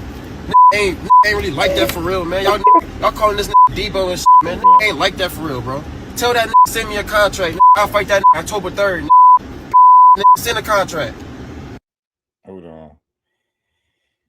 So what y'all think? That y'all wouldn't want to see that fight though? All seriousness, how y'all think that fight would look? Y'all think it'd be like just way too much for Tiger? Way too soon kind of thing? What you think? What y'all think, man? Team Haney. What y'all think, man? Y'all don't want to fight nobody that said y'all man sweet for real? He said the water walker is sweet for real, fam. That's what he said. Said the water walker is sweet for real, yo. Know what I'm saying? You know what I mean? Look, yeah, go get that. And look, it's cheap. And look, well, I said this is why I had this up here the other day. This is why I said it makes sense because it's a cheap fight, right? You would assume he not gonna break the bank. Right? You said everybody else asking for too much money. Keyshawn wanted too much money. Power wanted too much money. I don't know what Jack Catterall want. He left in the win, right? That's the whole issue, right? Dudes want too much money. Go ahead, give him what he looking for. Won't nobody be mad if you go out there and land that 1-2 straight down the pipe on Tiger and win the fight.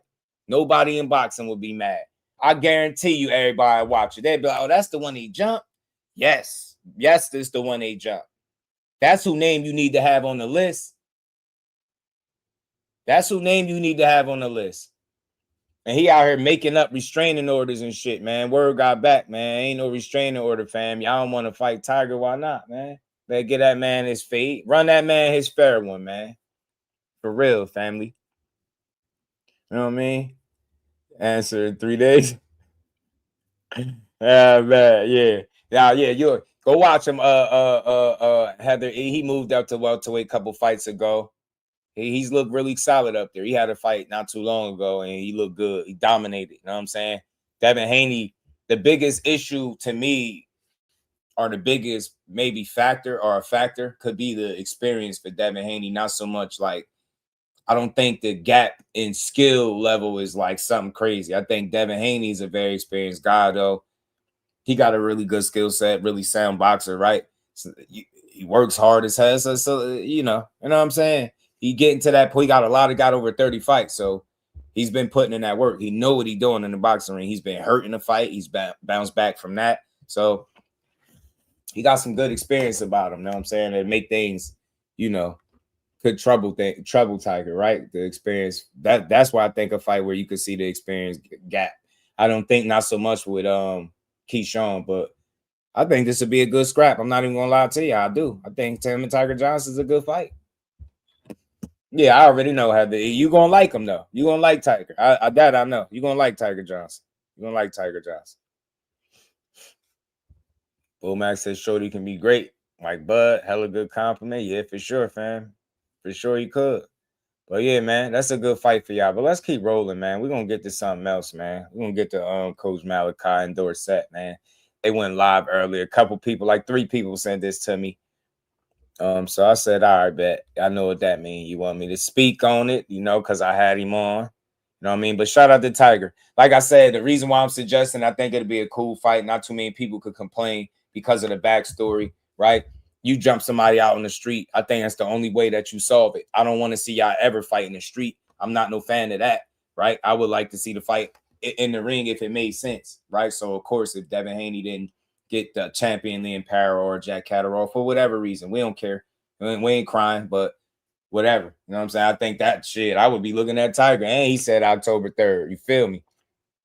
The Ohio fighters they talented. They got a lot of talent out there, and he's living proof of it. This dude really could fight.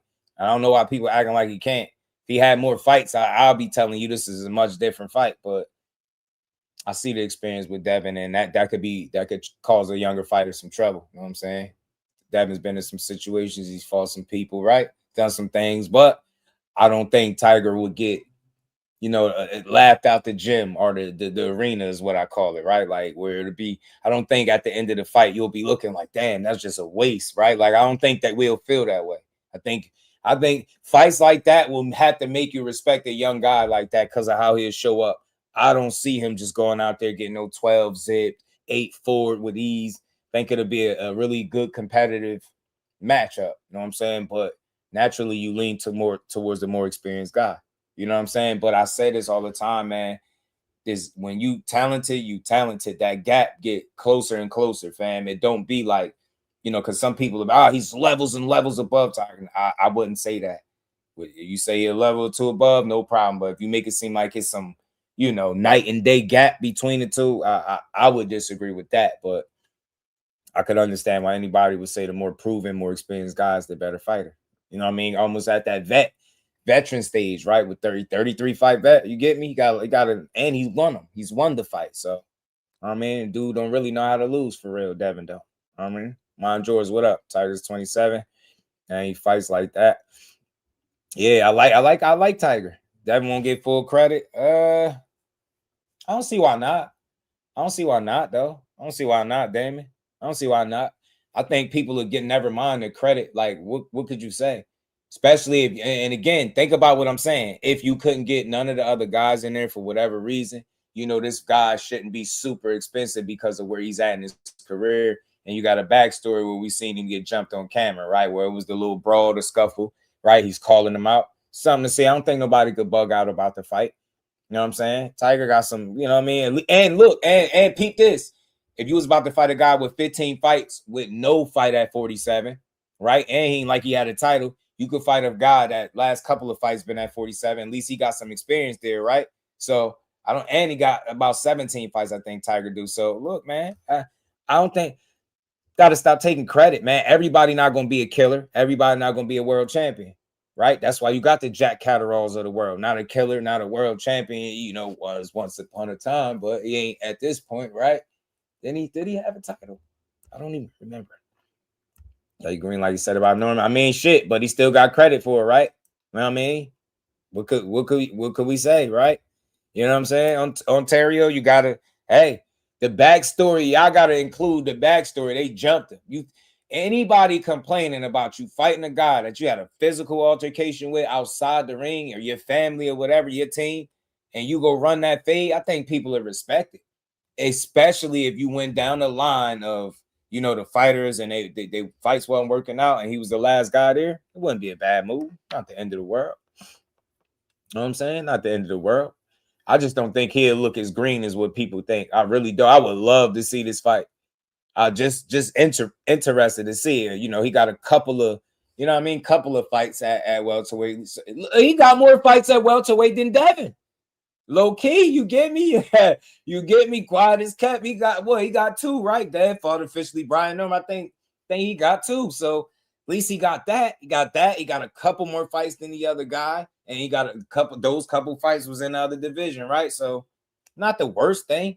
You know what I'm saying? I don't think Key was a bad fight, and I don't think Tiger Johnson would be a bad fight, right? Especially when you need good dance partners or opponents. You don't want to take nobody off the table. I'm not saying target him right now just because of a call out, but if it's just so happened that you're trying to salvage that date and you can't come to terms with nobody else, and if that's an available option, I wouldn't trip on it. You know what I mean? Win, lose, or draw. I think it'll be a cool fight. You know what I mean? Tiger can fight, man. Matter of fact, y'all gonna make me watch some Tiger when I get off, man. Dude could scrap, man. I like Tiger. I like him. He could scrap. But let's keep going, man. Let's get to this though, man. Let me get my JUS-WICK off, man. I'm chilling now. I ain't jumping. I'm jumping back to JUS to Tiger.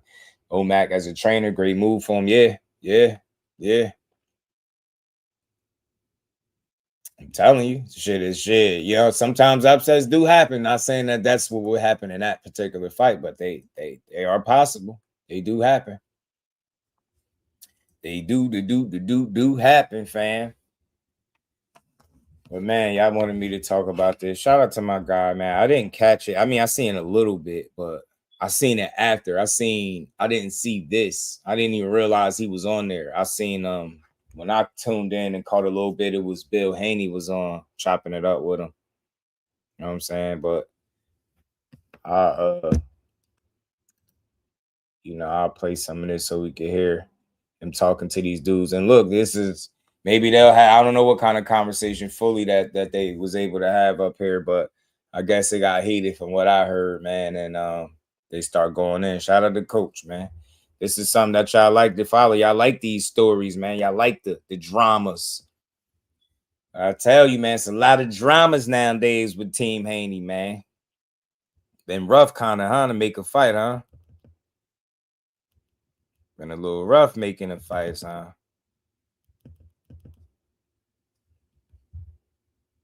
Okay.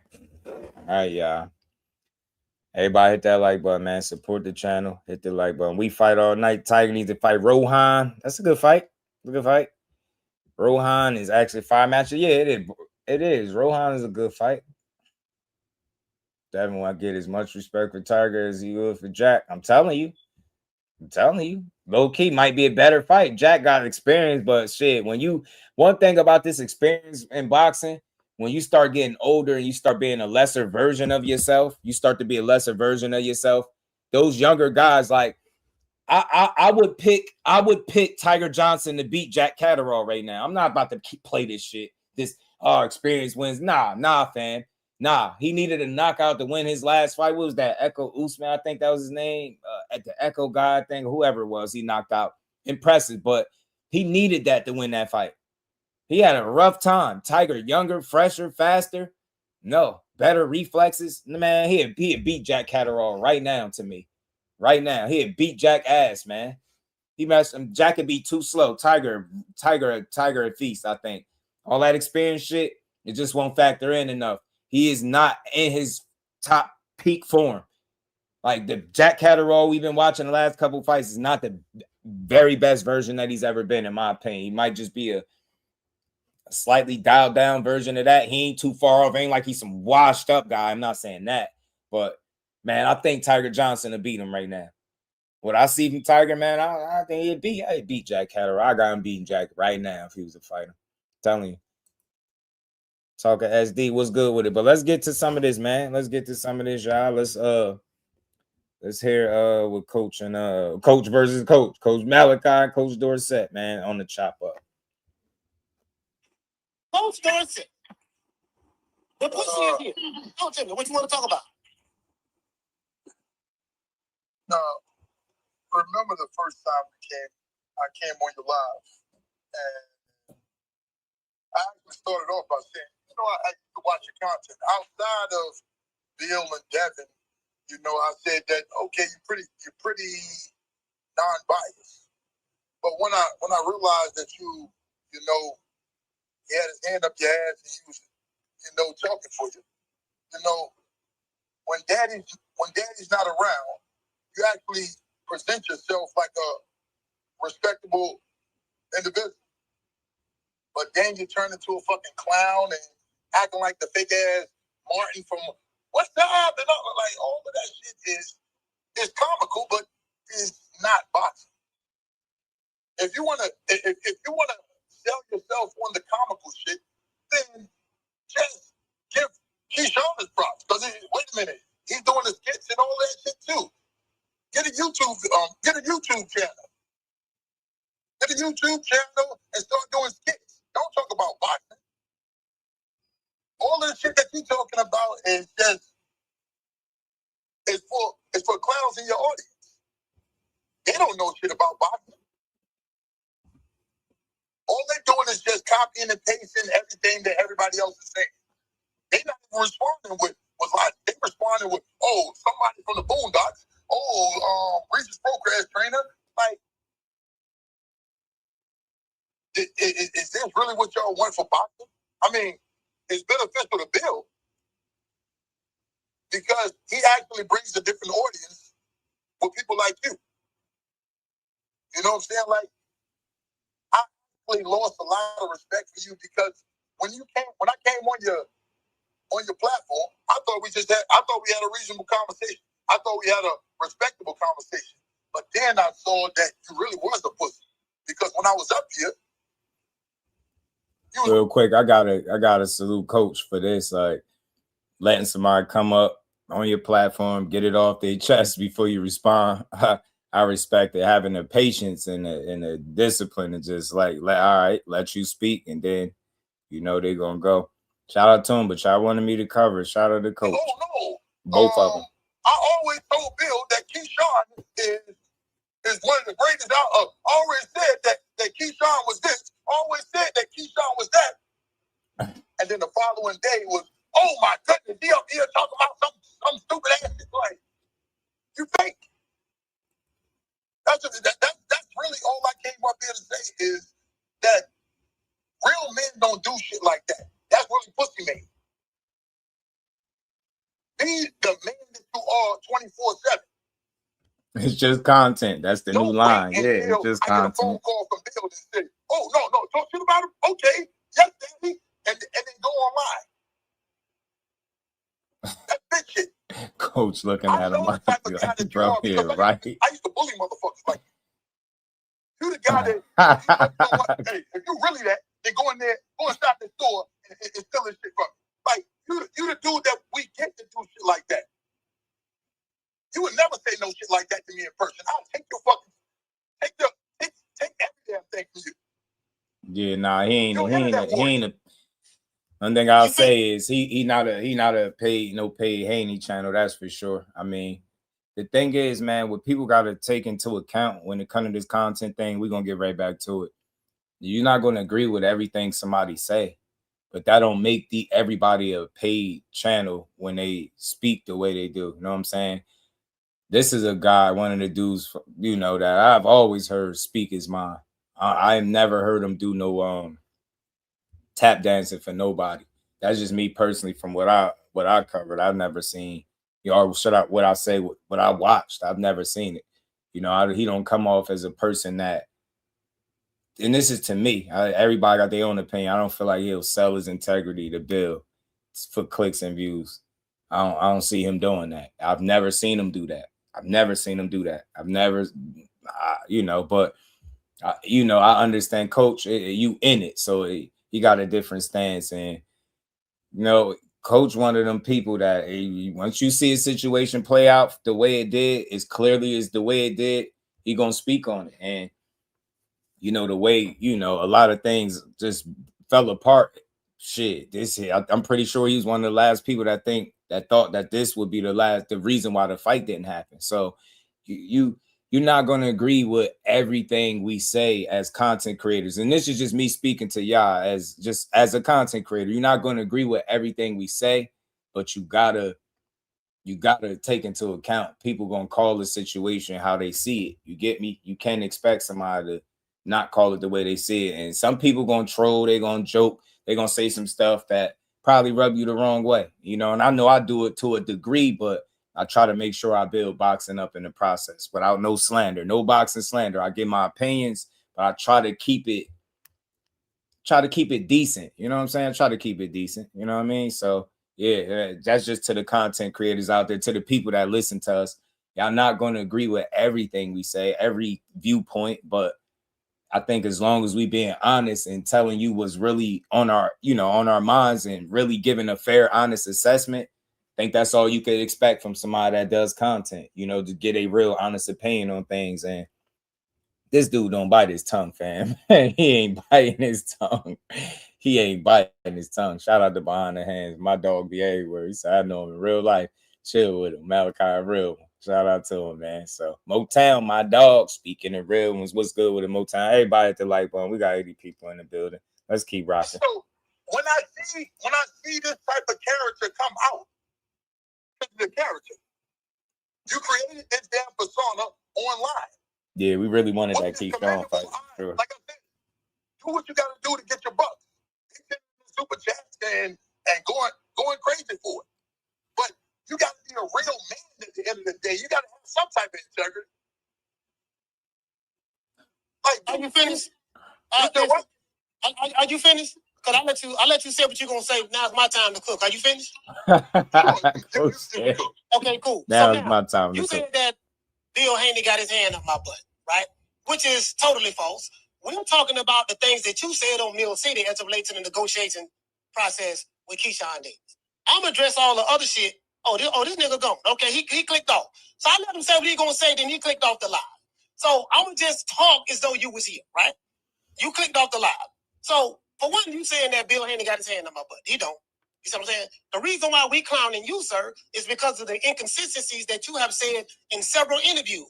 I pulled up the interview that you said over here on this show, which was very inconsistent. And then the stuff that you pulled up over the stuff that I pulled up on Mill City, which was very inconsistent. That's one. Two, let me address what you said last. You said that I'm the type of dude that you would have bullied. Sir, I can promise you, Coach L. Fulio, nothing about me that says that you would have bullied me in my life. You said that was said in my face, A, B, C, and D, and all this stuff there. Now you coming with the street shit. Now you talking about what you would have did to me. I can promise you, sir, you the last nigga on the planet I'm worried about. But I'm going to move on from that. Because that's low-hanging fruit. Now, let me talk about some shit I wrote down. We ain't gonna talk about that. We'll deal with that some other time. Now, you call my audience the clowns. My audience aren't clowns, sir. My audience is very, very intelligent. You said that you watch my content. You said that I was very respectful when you came on the platform, and I was very respectful. I was respectful when you just came on here just now. If you ever watch any of my videos, I'm always respectful to any guest that I have on my show. Always. That's true. I'm gonna speak my mind. I've always seen him be very respectful to his guests. But I try to say this, and I don't say it, I don't side with anybody. I'm just real. Sometimes we gonna say stuff as content creators that y'all not gonna like.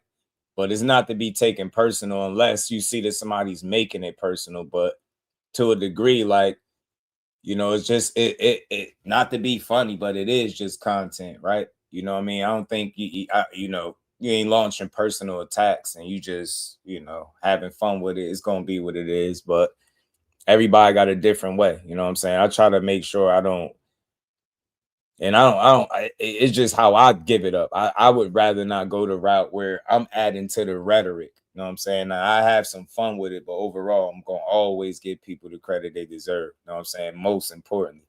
But it's a lot more people that say it, a lot more, should I say, aggressive with their approach. You know what I'm saying? I just choose to enjoy it. And if I'm always mad at boxing, I can't enjoy it. So I choose to cover it the way I do. But even with my approach, as fair as I try to be, you got people that come and talk crazy and complain and cry. You seen it earlier in the stream, crying about me hating, but can't say nothing that I said that's hating. So that just goes to show you the level of sensitivity that exists in this boxing space. So it's not the easiest job that we do, right? Especially when you balancing trying to be respectful with just being straightforward and giving your people something to be entertained with. And sometimes you're gonna ruffle some feathers. It just come with the territory, you know what I'm saying? But always try to keep it boxing and never make it a personal thing. You know what I'm saying? I feel like all these guys gonna make some decisions that we gonna sit back and be looking at like, damn.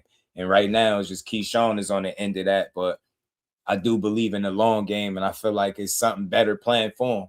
Maybe not for the short, you know what I mean? Short term, right? That would have been the best fight happening for him, but they'll figure it out when it's all said and done. I truly believe that. I think they got a plan for the man, and as long as he stay locked in, it'll work out. Always. I'm going to speak my mind and say what's on my mind, but I'm going to always be respectful. You, sir, every time you open your mouth, you sound dumb. You got motherfuckers from your city saying that you bruh man from the fifth floor. The fifth floor. You got motherfuckers from your city saying you slow. You sitting there talking about I'm fake, nigga. You don't even know me. I don't even know you. You the fake, nigga.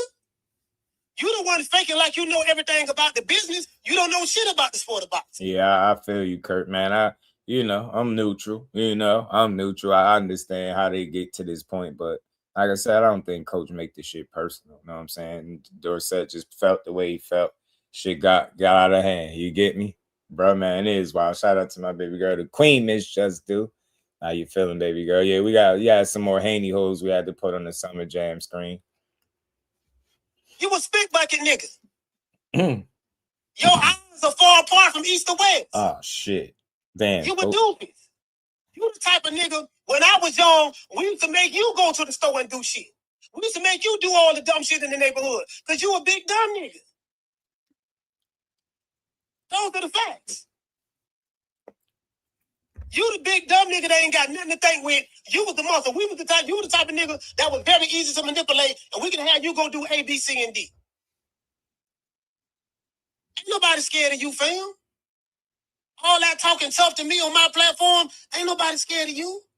You ain't coming to Tampa.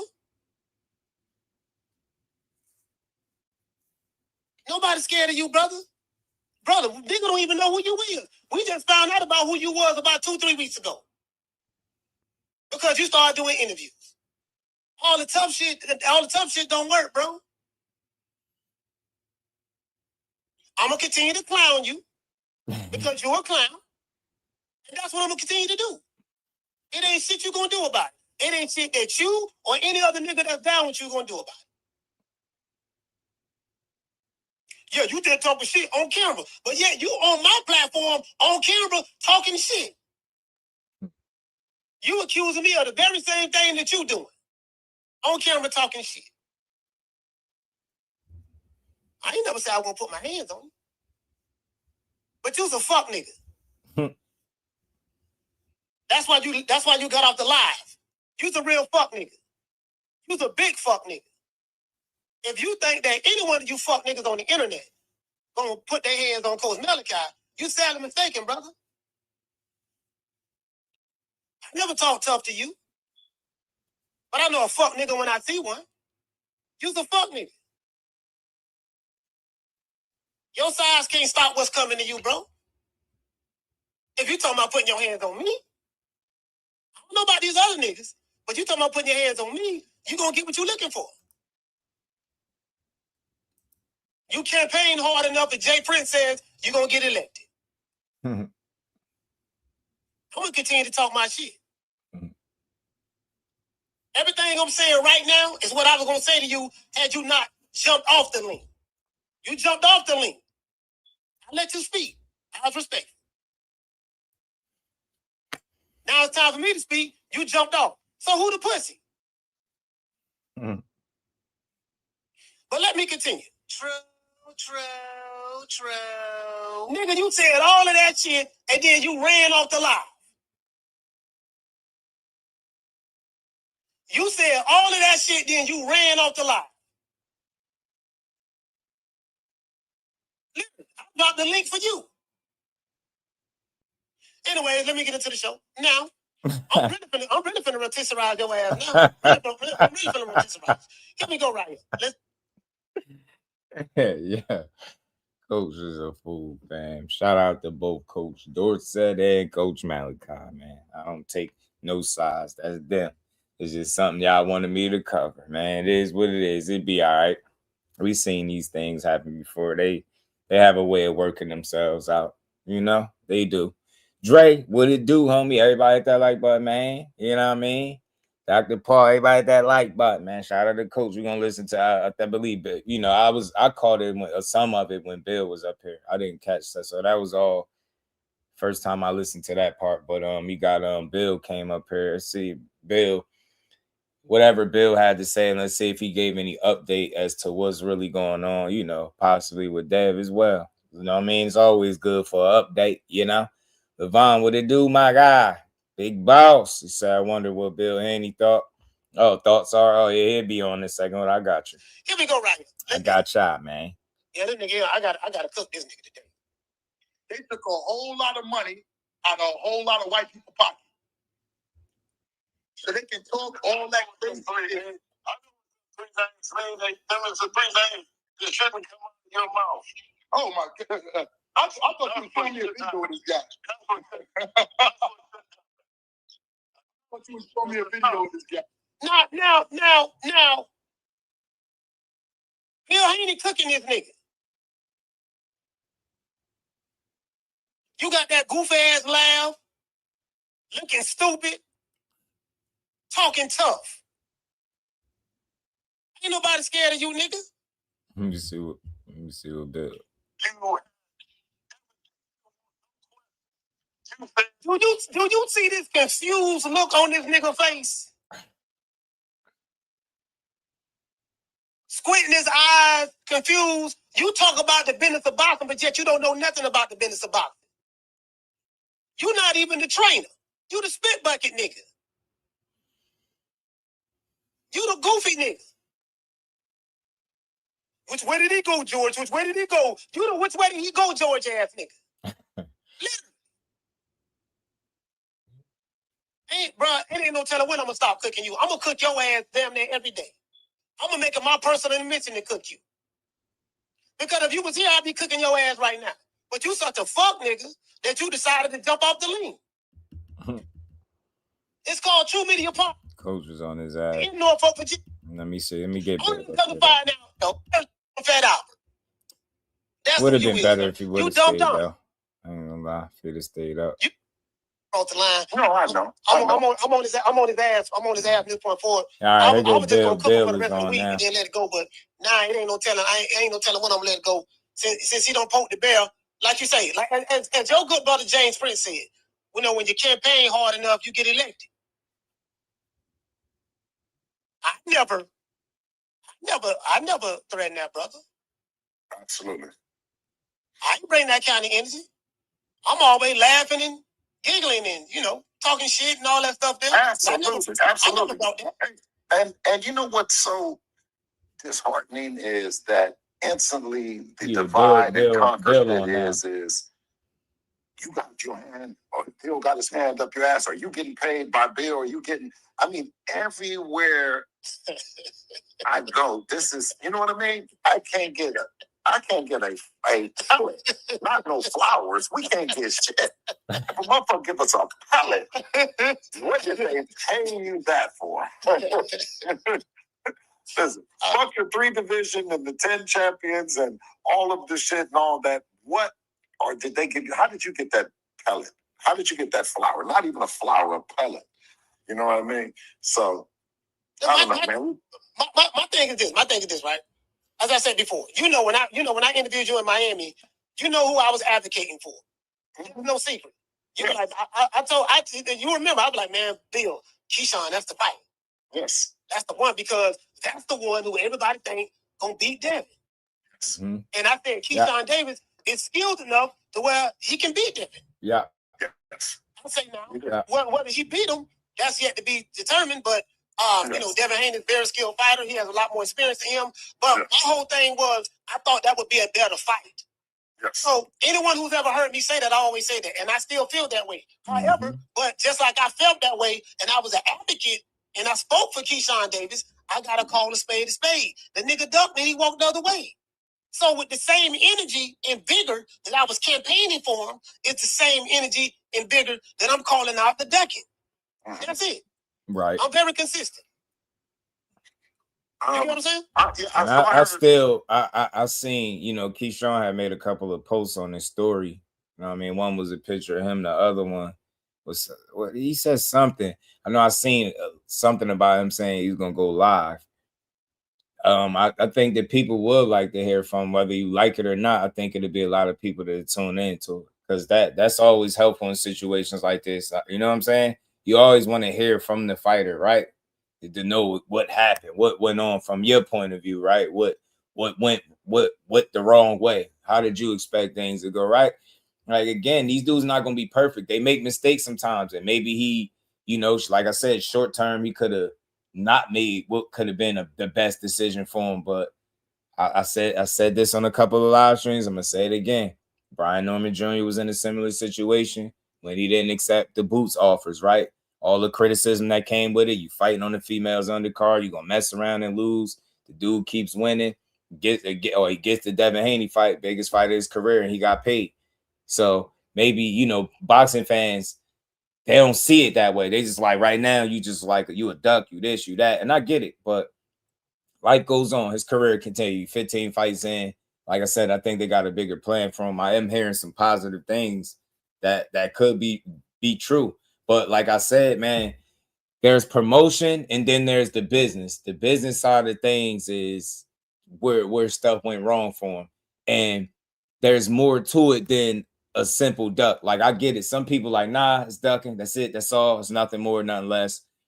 I understand that. But for me, I like to hear, you know, more of the details. I like to hear, even if I don't agree with whatever his reason for, because ultimately I said what I said. I felt like he should have took the fight. Can't stress that no more than that, but I still don't mind hearing from his vantage point what he feel like went wrong. Maybe it's a teachable moment for him. Maybe it's something for him to learn, and he could, you know what I mean? You know, avoid making this kind of, or avoid being in this kind of situation again. So we'll see, man. It's a lot of different things being said, but even now, seeing how no fight is still secure, and look, you still hearing money situations. You heard Liam Parra, would be a defending champion in a unification. They say he's trying to break the bank. So something just is something else there, right? From a business side that I want to understand, right? What's really going on, because what's stopping these fights? Because it's all the same two things. It's ducking, or people are pricing themselves out and ducking, right? Or using the business to duck, whatever the case. I'm tired of hearing that. And I was talking to my guy earlier, and he made a really good point. You know, Top Rank was taking care of Devin Haney. You get what I'm saying? Keyshawn wanted a flat fee and wasn't able to get it. And you think about it, it almost looked like they was treating him better than the guy that is actually on their stable. So that's why I said I want to hear from him. He mentioned going live. I wouldn't mind hearing from the man just to see what he got to say, man, because there's always more to a story, especially with boxing. And you seeing it now. They did the same thing. Liam Parra trying to break the bank, but then you start hearing about Jack Catterall, but then Jack Catterall say he ain't heard a peep yet, and he's still saying it. So I don't know what's going to happen with these fights. And I'm hearing they could be revisiting Liam Parra. Like, it's just weird. It's weird, man. It's weird. Yeah, he's trying to get his biggest bag, but again, my guy made a great point. Yo, if you want to paint yourself out to be this boogeyman and face of boxing, people gonna want to get paid to fight the face of boxing and the boogeyman. I've made that statement so many times. When you out here talking about $100 million deals, people gonna talk about wanting that money. You get what I'm saying? Shout out to No Evidence. Nah, we about to get back to it. They was just chopping it up. Coach Malachi and Coach Dorsett. Dorsett said what he said. Malachi went in a bit. Now we got Bill and Malachi chopping it up. So you get me? They gonna want to get paid. And again, you can't paint Liam Parra out to be some type of duck when you know, if you understand who he's with, you understand how they move, you understand that they're about making fights and going towards the smoke. Same shit, same people Tim Tszyu is with. You see how they moved him even after a loss. Why would they all of a sudden change the way they move? Is what my guy, he made a great point. Shout out to Elda. It's an excellent point, because again, that's what they're trying to convince you. Oh, this guy is, You know, he's asking for too much. Keyshawn was asking for too much. You wasn't asking for too much against Rolly. That was just business. But everybody else is asking for too much. Something just not making sense. And I want to know what it is. And maybe Keyshawn could fill in some holes for us. Maybe if he actually does do a live stream about it and talks about it. You know what I'm saying? Oh yeah. Oh, you had the super hoes, had some Haney hoes coming for your boy, man. You know, I had to put him on the Summer Jam screen is what I called it. Nah, $3 million is $3 million. Back at the table. Hopefully he is back at the table, but $3 million ain't $3 million. Not at the taxes, it ain't. You feel me? But let's get back to this, man. Let's get back to it. And keep in mind, bro, if that's going to be the consensus where everybody you fight, they want too much money to fight you, then you're going to have to make the sacrifice, because I don't see no other way unless people change their mind and be willing to take less. Less guys playing hardball. I don't know, but you're going to have to go to Boots Ennis route. And I'm going to keep saying it. If everybody won't take whatever you offering, you're going to have to go to Boots Ennis route and give him a little bit more to get him in the ring. If not, you're going to have to move up where Boots Ennis is at and fight him. That's with anybody. It don't got to be about Jay. That's any fighter. That's any fighter that's making $3 million. Whether it don't matter who their manager is, you ain't getting it. I don't know where this misinformation comes from with the Jay Prince situation, right? Why everybody makes him out to be some type of somebody that he not. I don't get it. You know what I'm saying? You don't hear the fighters complaining, but you hear fans like complaining for the fighters or making certain comments. No fighter that gets a $3 million purse is taking home $3 million. Don't matter who you with, no matter who you manage, who manages you. Let's keep going though, man. So Irish Showbiz did something. I mean, he put on the title that the fight was still on the table. Is it this guy that's going around and saying that? Did you guys get a chance to talk about that? Did you talk about what state of mind they're in as a camp right now? Or did you just, you know? I don't know. Like Bill, okay, just for clarity, for the 20,000th time, look at what I'm seeing in comment sections. The few people who are defending it, they're saying that, hey, man, with Keyshawn, Bill Haney, well, the Haneys, y'all got to pay Keyshawn what he worth, and y'all gave him a low ball offer. Can you please just explain this? Did you offer Keyshawn Davis a low ball offer? Did you offer him any money to fight Devin Haney? Okay, no. Every offer that Keyshawn has ever gotten has come through, came from Top Rank. So we're not allowed to offer Keyshawn anything. Only thing I can do is I can add on, because that's my right. You guys can go in your pocket after Top Rank has offered them, right? And they've cut a deal or didn't cut a deal. Anybody can go and give him some money, but you can't offer him to do a deal with him and he's already signed to a promoter. The offer would have to come through the promoter, and the promoter will agree on it. You don't say another teachable moment. See, if you really listening, you learning some shit, because this is being honest. And do you know why he being honest and straightforward?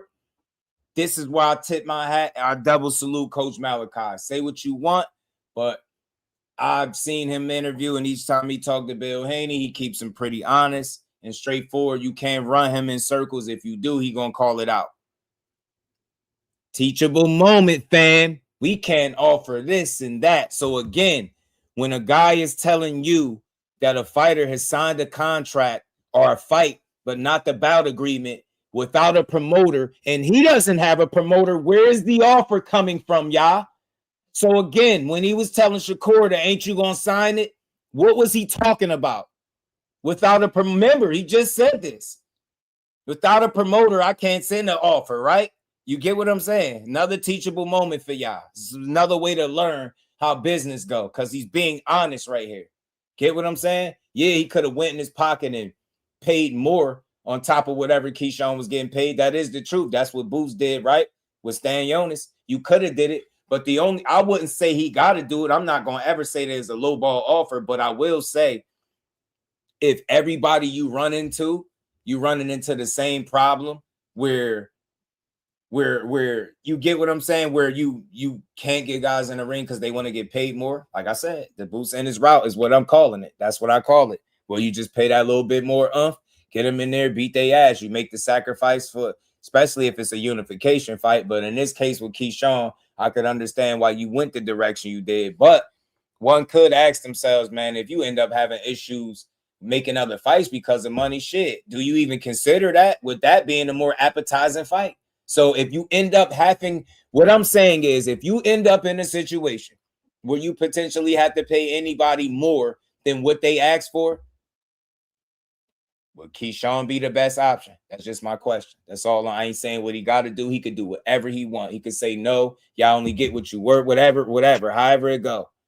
But that's my question. If you find yourself in a situation where you feel like you have to overpay, would it just had been better off to pay Keyshawn, right? Because it's the better fight. Even though you got a unification in the mix, still think Keyshawn Davis is a better fight than the power fight. It's crazy. I do. You know what I'm saying? I think it's more competitive. I think it's better. So that's just me. That's a fair question. He don't have to do nothing. He can do exactly what he's doing.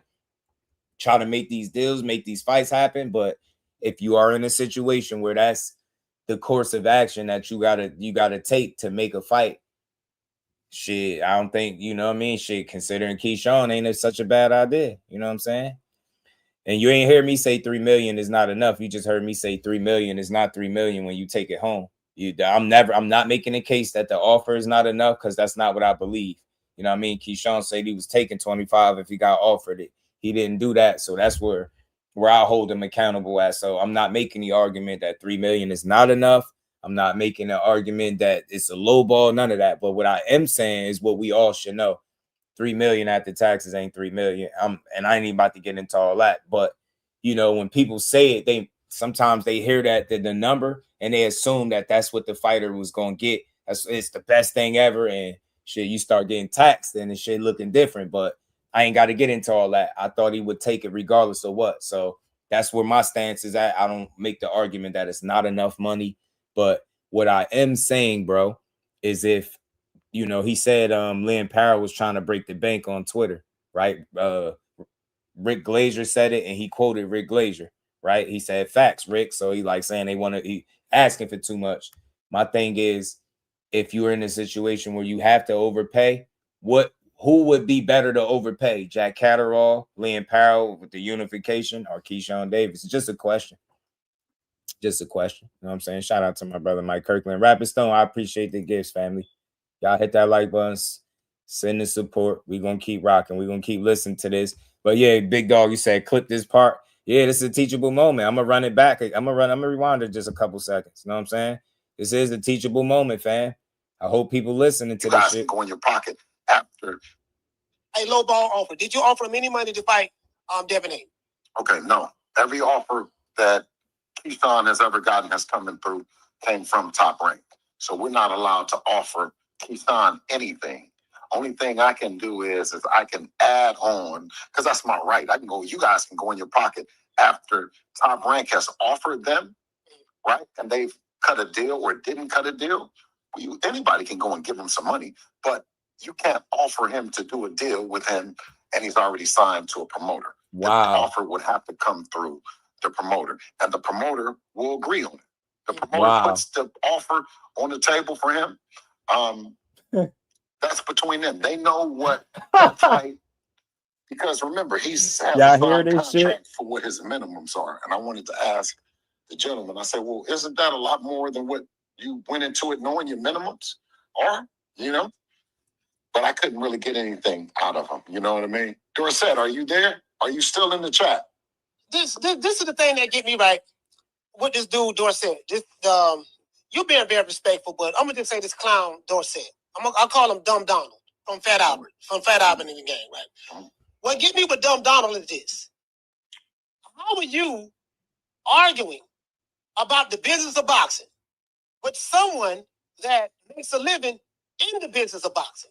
You are the one who does the negotiations. You talk to the people at the Zone. You talk to the people on Top Rank. You talk to the people at Matchroom, PBC, whoever. And a guy is arguing with you about the business, what happened, what didn't happen.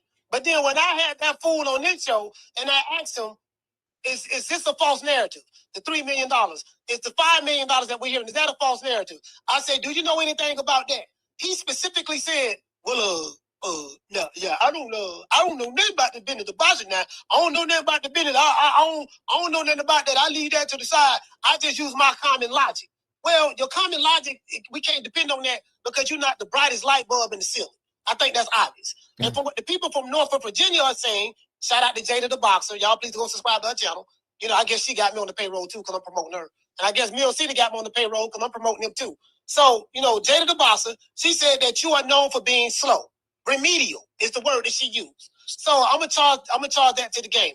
But my point is that same guy says that I don't know nothing about the business of boxing. So my question to you, Bill, is this: why are you having a conversation with the guy about the business that happened between DHP Promotions and Top Rank and Keyshawn Davis, but this guy admitted that he know nothing about the business? Why is he trying to talk business about something that he is totally ignorant about?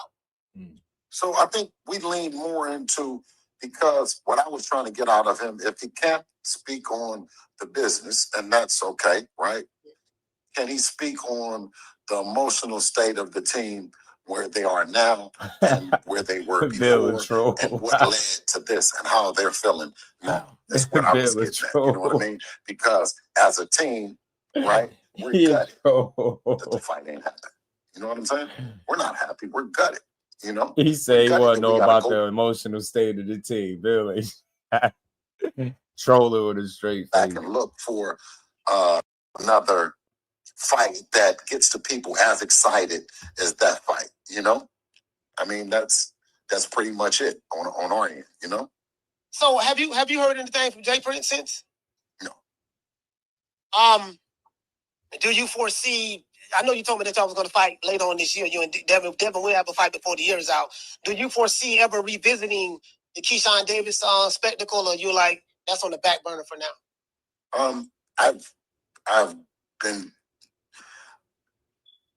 If there's any indication of what I will do and what I've been doing about Devin, is that I'll continue to work and negotiate to make the biggest and the best fights happen for him. You know what I mean? Unemotional. But those last couple days, I was full of emotion and ready to walk away and never, you know what I'm saying, ever go back down that road again with Keyshawn Davis. Of course, the people, right, will send us back down that road if they still believe in him. But for us, it's kind of hard right now. Not seeing him, not knowing nothing. So to answer your question, that's so far in the distant and distant of my mind, because he's not giving us nothing to go on. Neither him, Keyshawn, or Coach Dorsett. As I said before you popped on, I'm like, Coach Dorsett he's at the bottom of the totem pole. Like, from what I'm hearing, he's not even I thought he was the head coach. He's not even the head coach. He's an assistant to the assistant. So he's at the bottom of the totem pole, and I get that. But my thing is, this guy is you so far on the bottom of the totem pole, but you got so much shit to say. Right. You got so much shit to talk about. You're talking as though you are the head of PR for Keyshawn Davis, and you're doing a terrible job at making him look good. He's doing a terrible job. Like, literally. He's making the situation worse. How do you feel about that? No, absolutely. Absolutely. He's doing the best he can, but he isn't being very effective in swaying the people to believing that it's not a duck move, right? You know, instead of saying it's a duck move and this is the reason why it was a duck move, I don't think that they can use the $5 million money or any of that. And if it's to Devin is a good fighter, you know what I mean? And to fight him, right, you look at it as a $5 million ask. I love the big dog, man. Pardon me. He said Bill Haney was accused of 1970 Ali after the Foreman fight of ducking, and it's the Haney hoes will gobble it up and call Ali. Yeah, they will. And the coon, facts, they will. Yeah, they will. Absolutely, they will. They'll trash anybody for the state, for the, you know.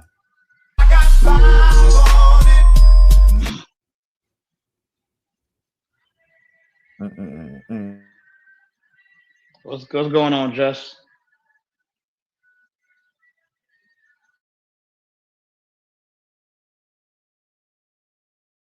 Shout out to Big Dog Willie, man. Problem with Bob Arum and Top Rank.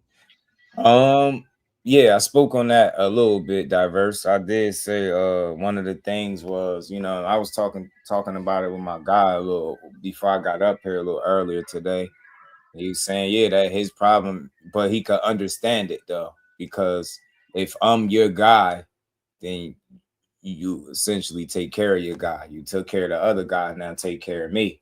And I know some people don't see it that way, right? You could say what you want, but I could understand that way of thinking too, especially if I'm somebody that you believe in the way you do. You get me? So I can't say what's good money, what's bad money. That's for them to figure out. Ultimately, whatever he was looking for wasn't something that he was able to get. But, you learn from that situation and you keep trucking. You know what I'm saying? I'm definitely looking forward to catching them go live whenever you decide to do it, whether that's some point today or the next day. He say going live tomorrow, but I don't know if tomorrow's today or tomorrow's tomorrow, right? But we'll see. For sure. So just want to hear from him to see what he got to say. Like, I know some people don't want to hear it, but at the same time, you do. You know what I'm saying? You're going to be right there listening if that man go live, start talking about this. So we'll see. Shout What's out to good, John Just? DX, man. My dog. He said the Haney sippy cup and the Speedo Wild. Haney sippy. Yeah, I'm telling you, you get Haney everything. All merchandise. There you go. He back. You know what I mean? He got his Haney draws on now.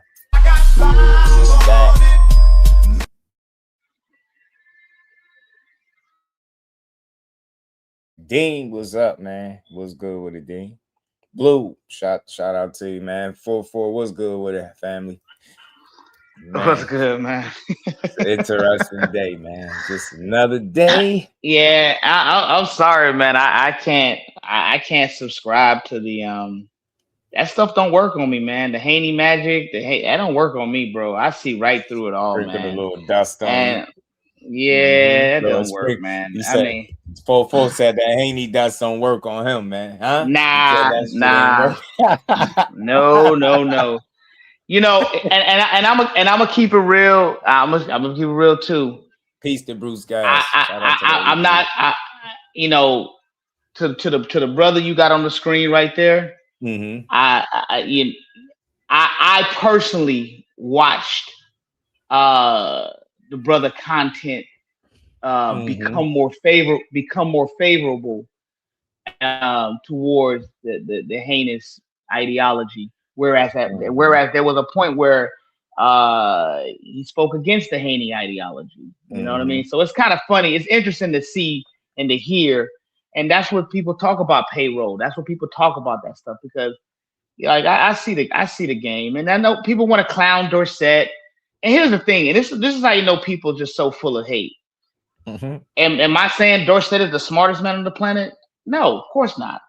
But don't try to discount everything he's saying. There is some truth in anything that someone says. You know what I mean? It's up to you to kind of decipher and figure it out. Right. You know what I mean? That's how I look at it.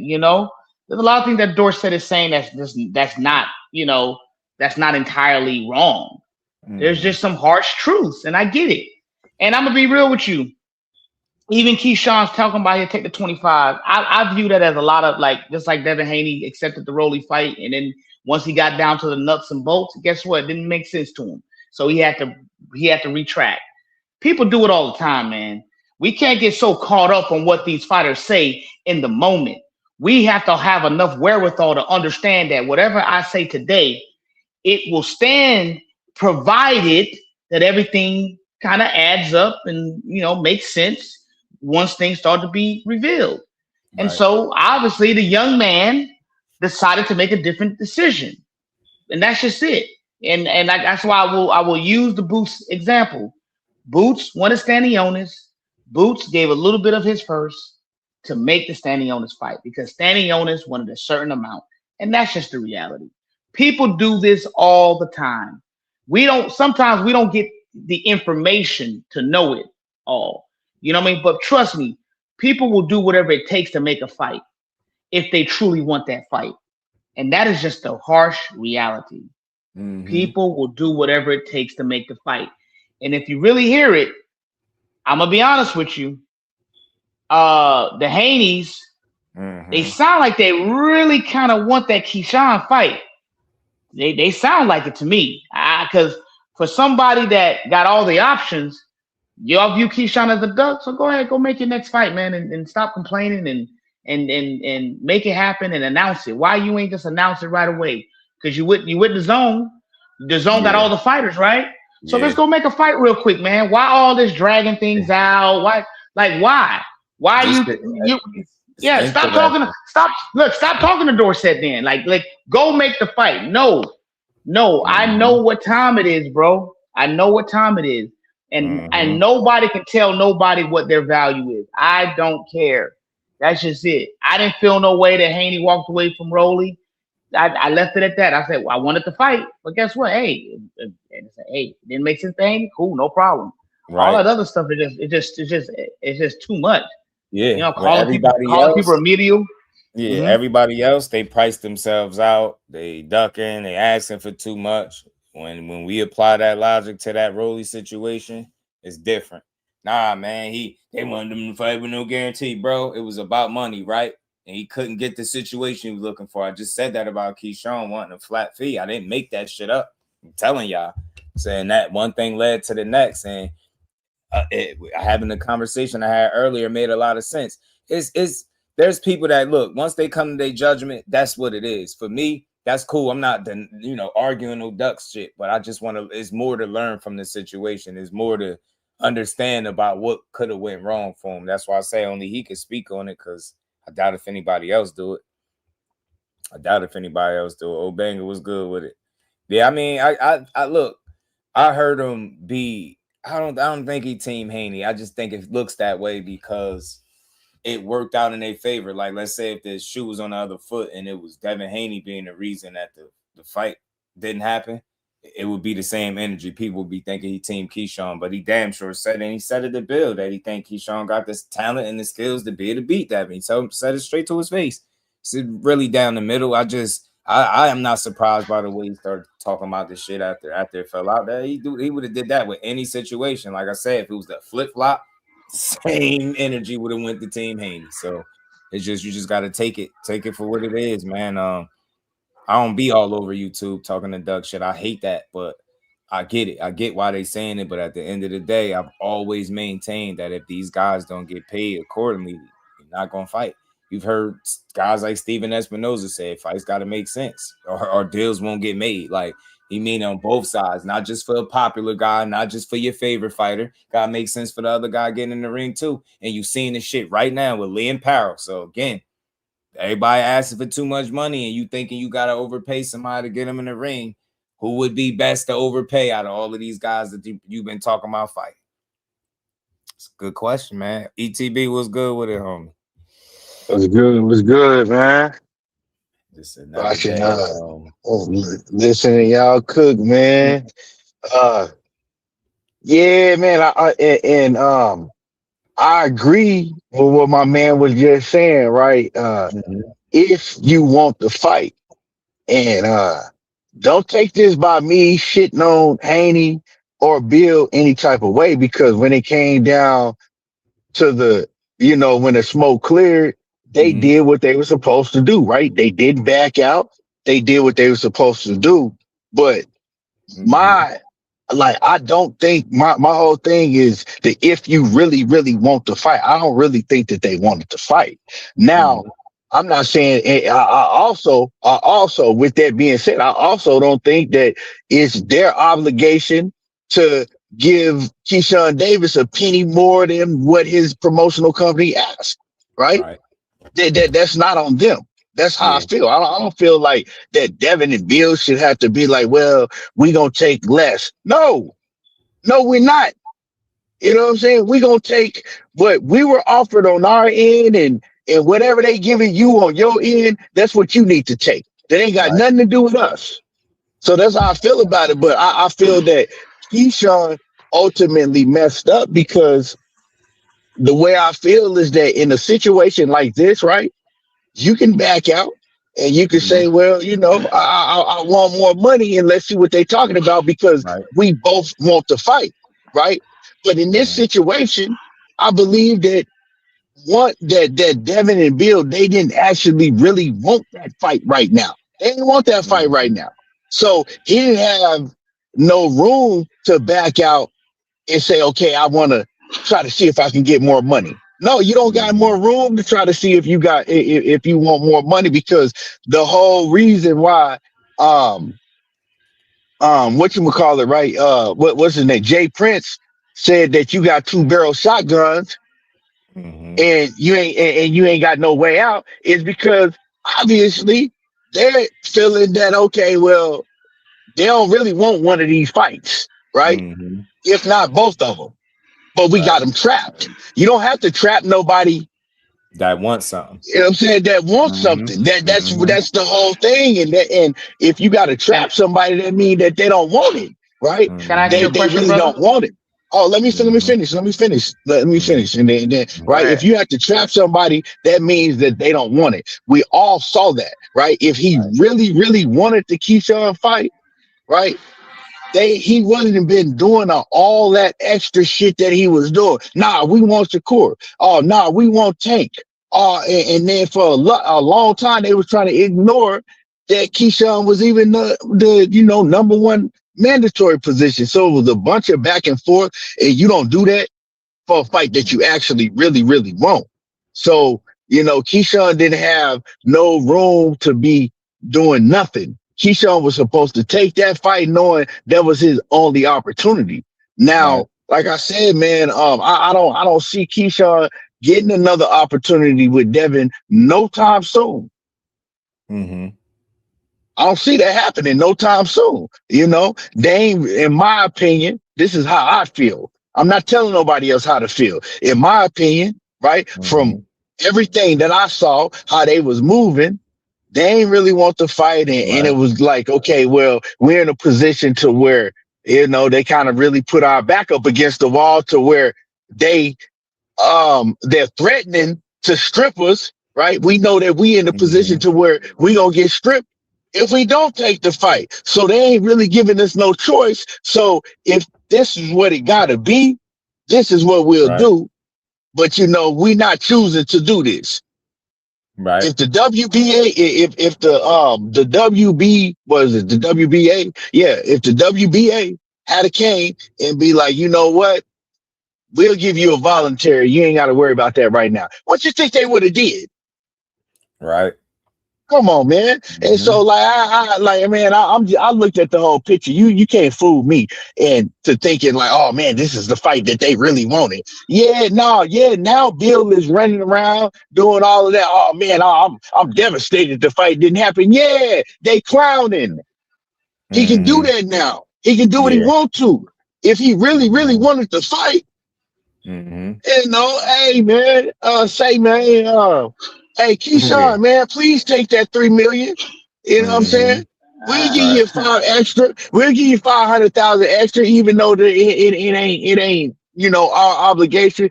But man, they clowning now because they was in a situation to where he was kind of stuck. Now he out of that situation. Now, man, hey man, do what I want to do now. Yeah. I'm a milk it. I'm a milk it. Yeah, go ahead. And we ain't never got a box again. Well, I already been getting these, but now it's time for you to get your just due. Real quick question for you. Can you explain to me why did Boots give Stanionis a little bit of his purse to make that fight? What was the purpose behind that, even though he was not obligated? Because Boots really wanted that fight. That's simple to explain.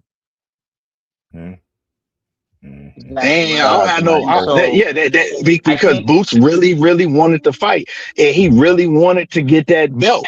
That's why Boots gave him that extra money. I'm agreeing with you. And I think also there's the optics, right? There's the optics. Here is the reality. We can't skirt around big fights. When you have a big fight on the table, you as the quote unquote face of boxing, the A side or whatever you want to call it, you have a duty, a responsibility to the boxing community. Your job is to put on the biggest and the best fights. And sometimes that's going to come at a cost, because the reality is this: the amount of money that potentially could have been made, who knows? But I think it would have been a lot bigger than the Brian Noma Jr. and the Haney fight. The reality is this: you being an experienced boxer, fighter in the industry, you know the game, and you know how promotional companies want to get. Sometimes they want to spend less and gain more. So the Haneys know what time it was. When the brother walked away from $3 million and allowed it to go to purse bid, let this be known. The Haneys knew.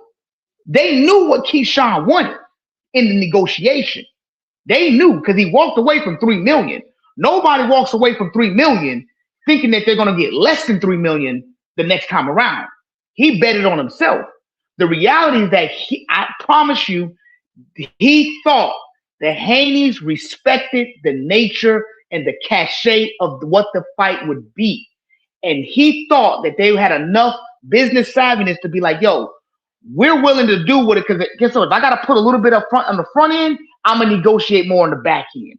See, there's ways that things can be negotiated to make it work out for all parties. Hey, Keyshawn, I tell you what, top rank, okay, $3 million, see if you can get $2 million, whatever it may be.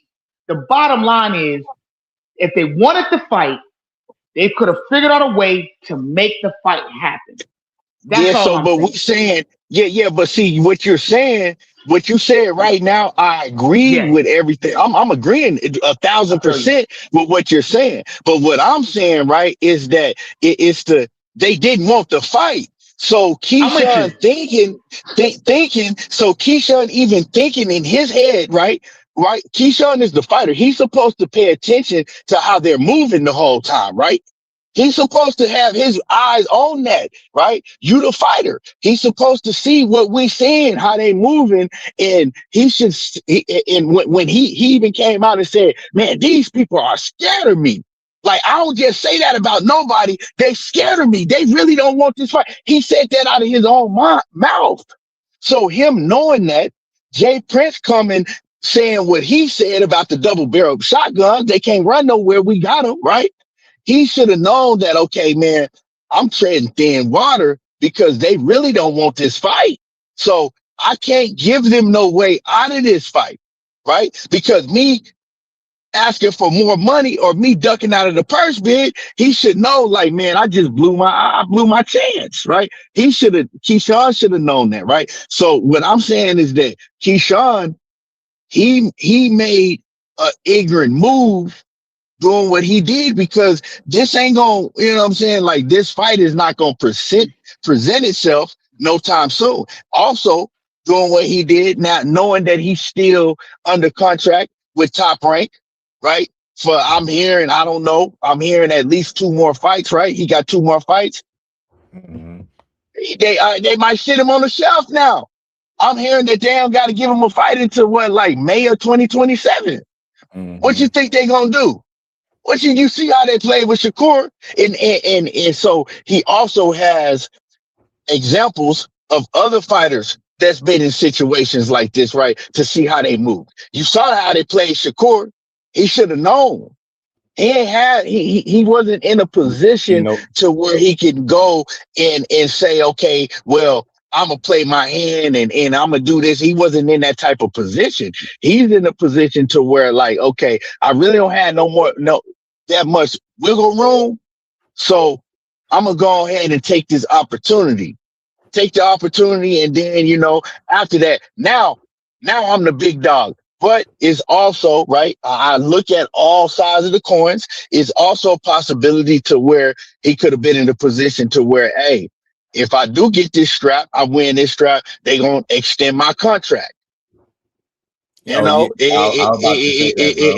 could be because we know that's one thing that we found out on several different occasions with Top Rank. One of them was with Bud Crawford and his contract. We found out on several different occasions, once they give you a big title shot, right, they extend your shit automatically. So maybe he's like, okay, well, maybe if I'm gonna be in this type of predicament, hey man, I want more money.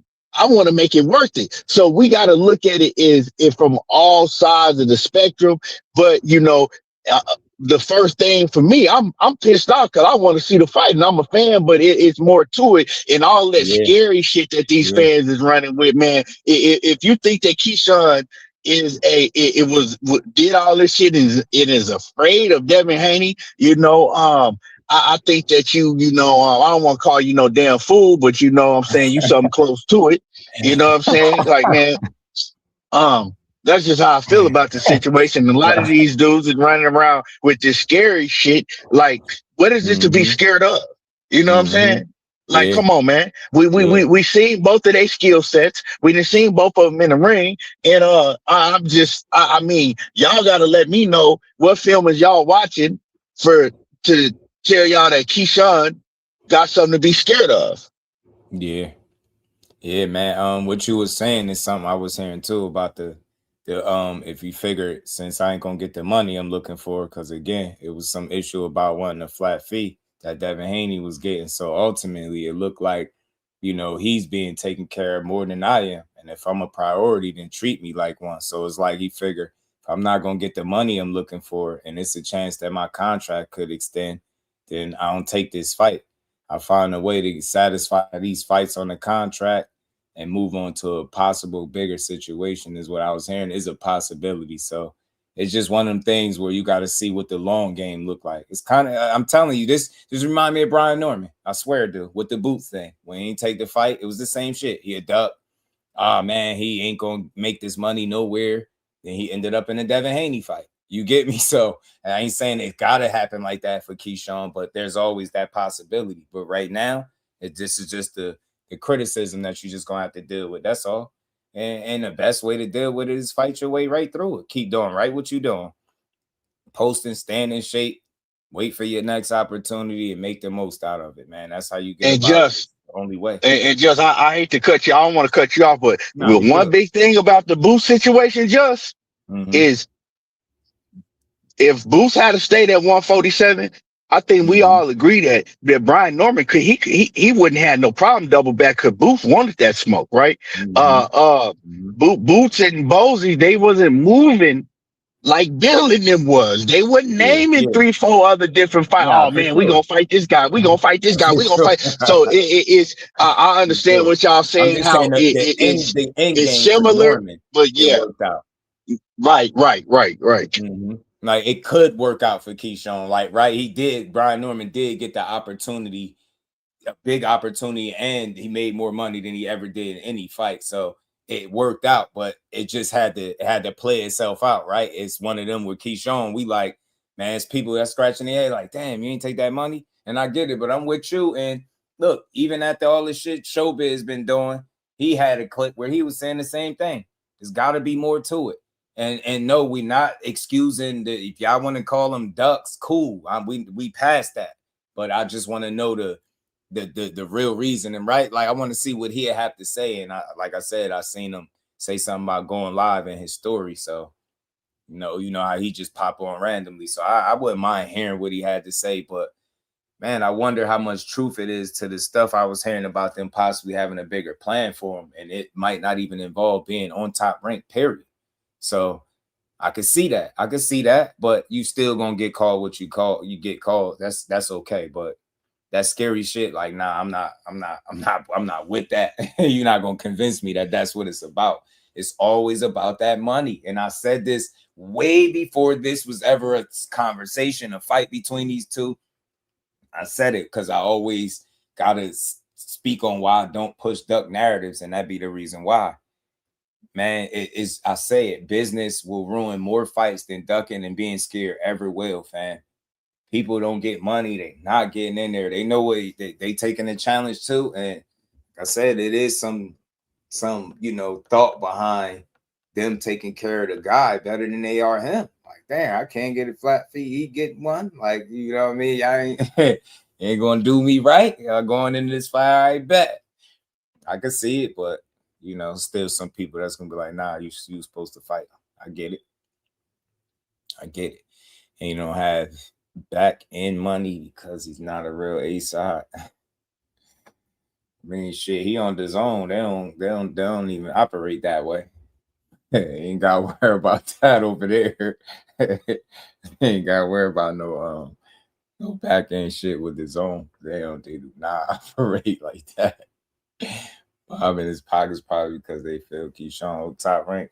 I don't even think it's that. I just think ultimately, man, you gamble, man. And that's what we seen. Sometimes we just got to call it for what it is. If you want to convince yourself at home that the reason situations like this manifest is because somebody is scared, would you apply that same logic to Devin Haney, who couldn't get the money he was looking for in a particular fight, right? Did that mean he was scared when he walked away? You get me? And then and I seen somebody say if they think Bill was waiting for Shakur to sign before the mandatory got called. If that's what you believe, right? You believe Bill was waiting for Shakur to sign. Sign where? Where was they fighting at? If he was to sign anywhere before this mandatory got issued, right? Where was that fight happening at? Because we know full well Bill is only promoting that it was one entity that had the money for that fight and wanted it. So again, where was he waiting for him to sign? Let me guess, he was waiting for him to sign what, Zuffa deal, a Zuffa contract? The fight was with who? Zuffa, that he eventually signed to, and then they went the other way and then took less money to do it.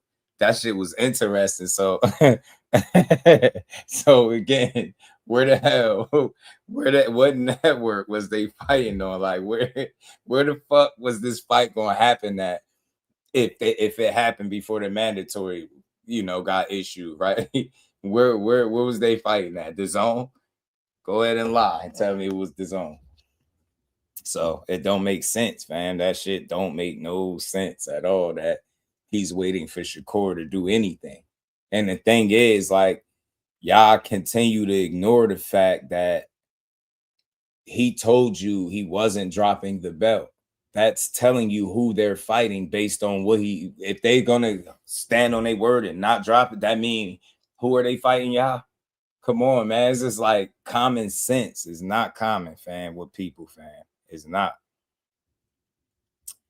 Bill Haney did go on. I did see him promoting this. I ain't catch it. It is what it is, joint. With Cam and them, I guess he was talking about. I'll play this clip my guys sent me.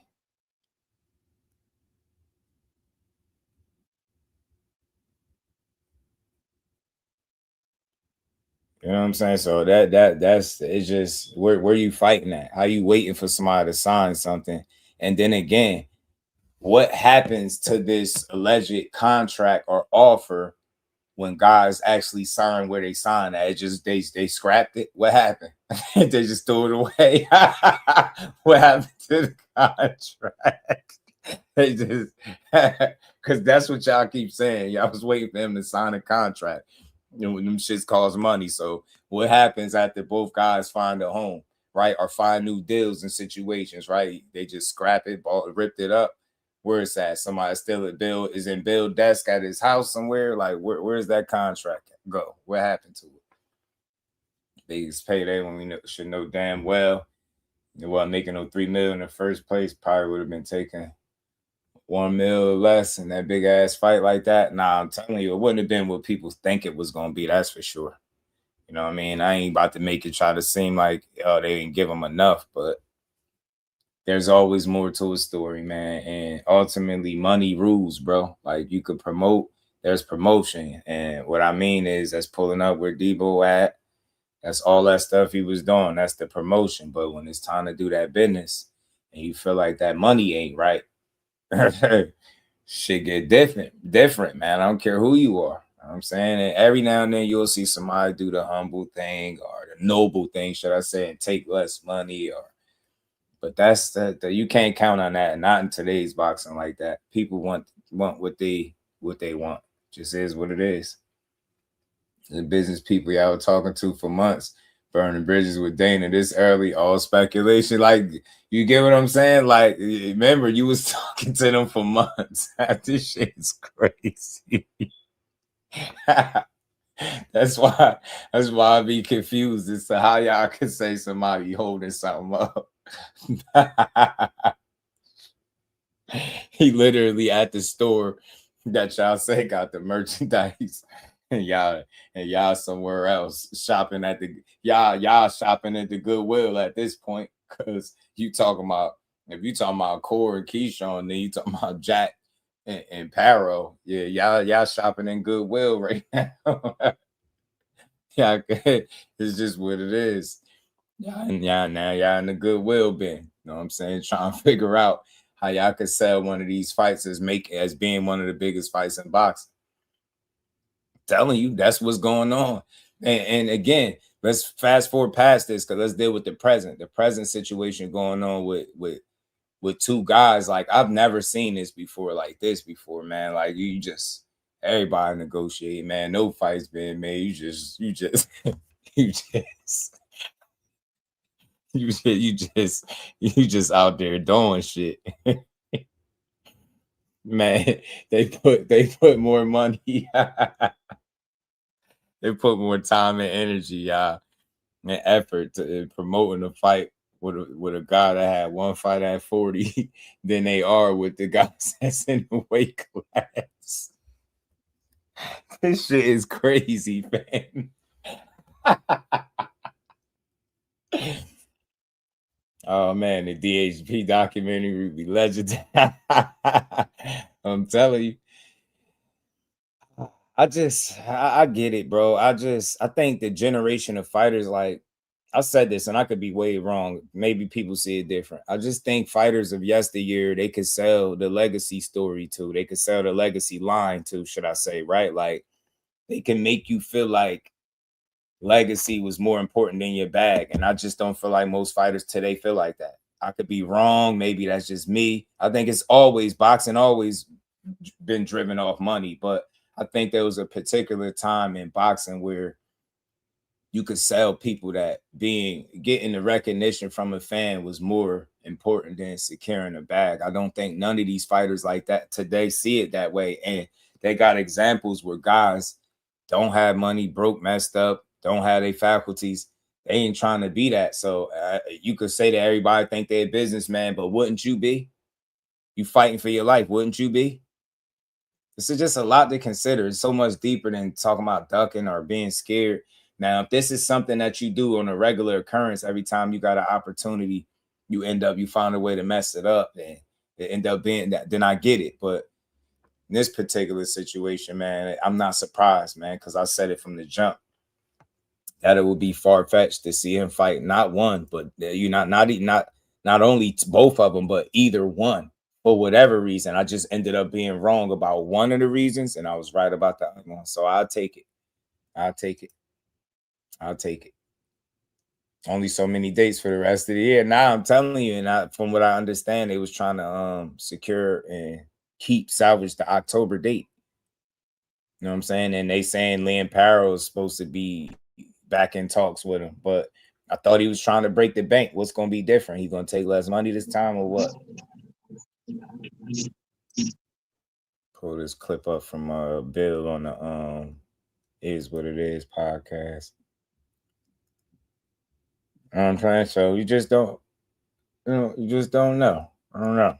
You know what I'm saying? You just want to see a fight materialize out of all this negotiating that been going on. And it goes to show you that it ain't just a Keyshawn Davis that's asking for money. You got a champion and they saying he trying to break the bank. Something is very odd with that. And it's after you allegedly signed some big deal. That fight would be on their platform, right? You would think everything would just be a smooth situation, but nah, it's still a hold up, and it's always some shit with money. And they already said Liam Paro was ducking. Now them same people gonna be like, yeah, they back negotiating. I thought he was ducking. It's only ducking when it's somebody else. Anybody that try to get treated fairly and get their money, they ducking. You know what I'm saying? And Devin Haney know his worth. He's doing business, and he shouldn't take the fight because they want him to fight with no guarantee. It's crazy. That's why I said I posed the question, Dante. I didn't suggest that he has to go in his pocket because I'm with ETB. I'm one of the ones that don't feel like he got to do that. But if you are in a situation where that's on the table and that's the only option you travel, you're going to have to overpay one of these guys. What would be the best option to overpay if that's a route you was going to go to begin with? Would it be a Keyshawn, Jack Catterall, or Liam Paro on the unification? I wouldn't be surprised if he chose a unification to, because obviously it's another belt, but You get what I'm saying? What would be the better sacrifice? If that's what you was going to do to begin with, because that's the question that I start asking myself. Look, it's easy to say what Keyshawn is, but look, the same duck that he is, they said it was Lynn Powell too because of how much money he was asking for. It's the same shit all over again.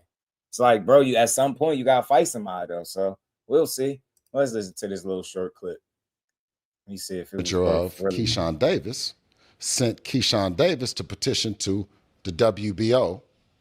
Here we go with this lie again. For that beautiful belt right there. Right? Right.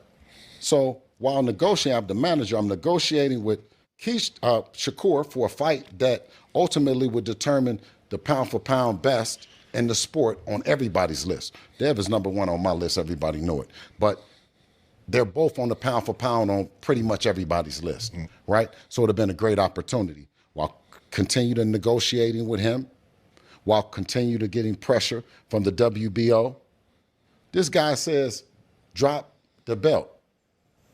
Drop the belt. No context. So we figured it out. And our next message was, we're dropping our nuts and we're keeping our belt. Okay. And real quick, I'm stopping it right there. We're dropping our nuts and we keeping our belt. At that point, y'all, at that point, who is he fighting by making that statement? I love when they just talk for me. I ain't got to do it. By he just saying that, nah, he talking about drop your belt. Okay, so we dropping our nuts and we keeping our belt. So who are you fighting, sir? Because you said you're being pressured by the WBO. Pressured by the WBO to do what? Fight the guy that you eventually got the last laugh in that situation. But y'all was acting real funny the whole time. He got made the man. So y'all continue to negotiate with Shakur while neither one of y'all had a deal or a home in place just yet. And it's funny how it was all this negotiating until he got somewhere, and then now that fight is a thing of the past. It kills me. What was you negotiating the whole time? Crazy. Hey, What's good, bro? Have you? Yeah, I'm good, man. Thank you. Have you heard any platform that he's went on, right, since all this shit been going down, that's actually said, nah, Bill, it didn't happen like that. This is what happened. Or nah, Bill, you leaving this part out. Have you heard anybody say that? No, not one. I'm asking because I know I might have missed something. Nah, you ain't missing. The only ones that was about to hold him accountable was Radio Raheem and Sean, and he slipped out the back door on them. Now to think about it, ain't that crazy though? Yeah, it is. Not one platform been like, okay, well, nah, Bill, you skipped this, or nah, Bill, it didn't really happen like that, or this is what happened in between. Like that shit crazy. Ain't not one person held him accountable for nothing. Hey, man, all I'm gonna say, man. Speak Shakur 44 ever again in y'all career, because y'all just played on the internet. All I'm gonna say, man, is that's what happened when you put in that groundwork, right? And become buddy with everybody. Right. I gotta give it to Bill, you know. He put in that groundwork, and this wasn't nothing that he did overnight. This was years in the making, man. Facts. This was years in the making that you know, it's been years in the making, man. And now he's at that point to where, you know, he can push any narrative he wants to, whether it's the truth, whether it's a complete lie, you know, it don't matter. Right. We see the outcome, right? We see the outcome. Right. Everybody gonna go along with it because, you know, he didn't got buddy with everybody, you know. Yeah. Smart move by Bill. And that's what it is. And he is the only fighter manager in boxing that's done that. Yeah. You know, I mean, he probably got more platforms than we can count. Yeah. You know what I'm saying? And on top of the little ones, the small ones, the big ones, and the biggest ones. You already didn't you talk to Bill before? Who, me? Yeah. On several occasions I done spoke to Bill. But when you see it's different when I talk to Bill because Yeah, but see, it's different when I talk to Bill because Bill know he can't get that shit over on me. I'm holding his feet to the fire. Nah, Bill, that ain't, and so he know that. But the reason I asked that question is because since all this shit has went down, you haven't seen Bill on no platform that's gonna question him about anything. You know what I'm saying? Yeah. Like They that, just let him like say that, it. He like leave that, context out. like the interview that you played on what was it, Saturday? And I'm not even gonna say the name of the person, right? That shit was disgusting. Like, you know Yeah. what I'm saying? Like, you might Yeah. as well have Bill go up there and interview himself and answer the questions, you know what I'm saying, how he wanted them to be answered. You know what I'm saying? Nah, Like, that what was shit the was point of rough. that? Yeah, he was What was the fanned point of out that? bad. Dude was fanned out. Like, that was He like, was. you can't do interviews if you gonna be that fanned out. Yeah, he was Like, that fanned shit out for was, sure. that shit was, you know what I'm saying? Like, that was like, Bruh. let me get my Bruh ass partner. was landed on thick too. I I was appreciate like, you. man. I appreciate you, my dude. All right. Man, You too. my All right. man, All right. crazy. That was like, let me get my partner and let's get up, let's sit up on here and let's just talk shit back and forth about, you know what I'm saying, these other fighters. That's basically what that was. Yo, You know what I'm saying? y'all think people use Bill to get their views up. Y'all sadly mistaken. It's funny how people talk all that shit about Shakur. My most viewed interview on my channel is with him. People talk to Bill before. We don't look at him as like no celebrity the way y'all probably would be in awe. You probably be tripping over your words talking to Bill. Like, oh man, y'all be nervous and shit, palm sweat. Somebody said Tiger Johnson don't want that work. Shit, you ain't all right. Let me cue up the little clip for Tiger, man. Tiger was on his ass. No, Tiger.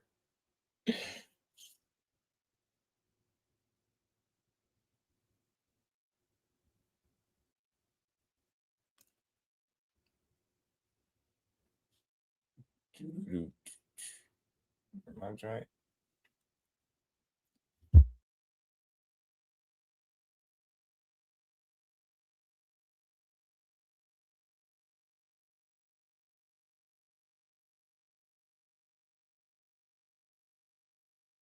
Hey, all y'all Haney dick riders, all y'all Haney supporters, y'all don't even know this stole on me and ran. Cause the sweet for real. He really not like that. Is sweet for real, bro. Was scared. They jumped me for nothing. Stole on me and took off running, man, cause the sweet for real. Ain't really like that for real, man. Y'all calling this Debo and shit, man. Ain't like that for real, bro. Tell that send me a contract. I'll fight that October 3rd. Send a contract. Tiger's passed out. Tiger said, "What you talking about?" Hey, what Jordan say? Tiger was bending corners. Tiger was in traffic with it. He was dead serious. Tiger was in traffic with it. Tiger, what? Man, y'all done jump me. He said he stole all. He ain't really like that. You know what I'm saying? He's sweet for real. Tiger, man, that shit. I be loving them little episodes where they be spazzing like that. But I don't want to see nothing outside the ring again. We seen that, and I hated watching that. But all jokes aside, that'll be the backstory. Yeah, Jordan said he was bending corners. He said Tiger was in traffic with it, man. Like catch me in traffic, man. I get up with you. He made time. He knew y'all dating everything. Tiger like October 3rd, you say, huh? Yeah, he trying to eat. I'm trying to tell. I think it'll be a good fight, especially if you're having a problem with paying the opponent and you don't want to overpay. I doubt if you have to overpay Sean Davis became the mandatory. We went to purse bid, whereas he was offered $3 million for the fight. And I was hearing that's what I was going to get to next. So I was hearing that there might be a little bit of riff or static because I'm like, well, hasn't signed. Like we don't have an announcement. Like what's going on? So I reached out to the kid. The kid said, "Yeah, the OG reached out to me too," and I told him, "Get the fuck on." And the OG hearted it. I said, "Nick, I was trying to come to see, was you all right if we had to give you some money, if we had to put an M on top of it. Right. So not only did you blow the 3, you blew the 1 that you might would have got from the OG. You know what I mean? Right? Yeah.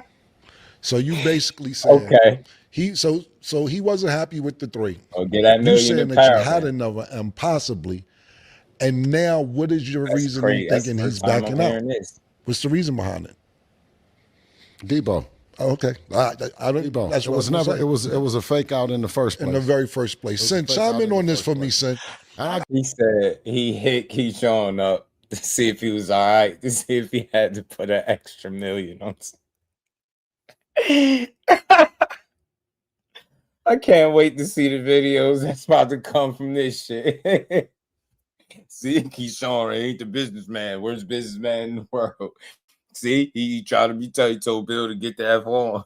Bill was trying to give him some more money. And it's funny because I did hear that. I heard that like one time before I seen this clip right here. I just thought it was some hearsay. Ain't nobody, I ain't seen none of the channels push it. But hearing them say it now, oh man, they about to have a field day.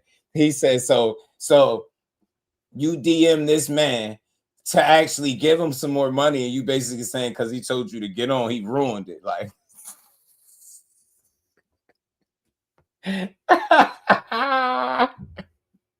they gonna be all over this shit. They gonna be all over this. All right, go ahead. Pay PayPal that million or Jack. It's cool. Anyway, we cool. We gonna watch it. We gonna support. It's all good.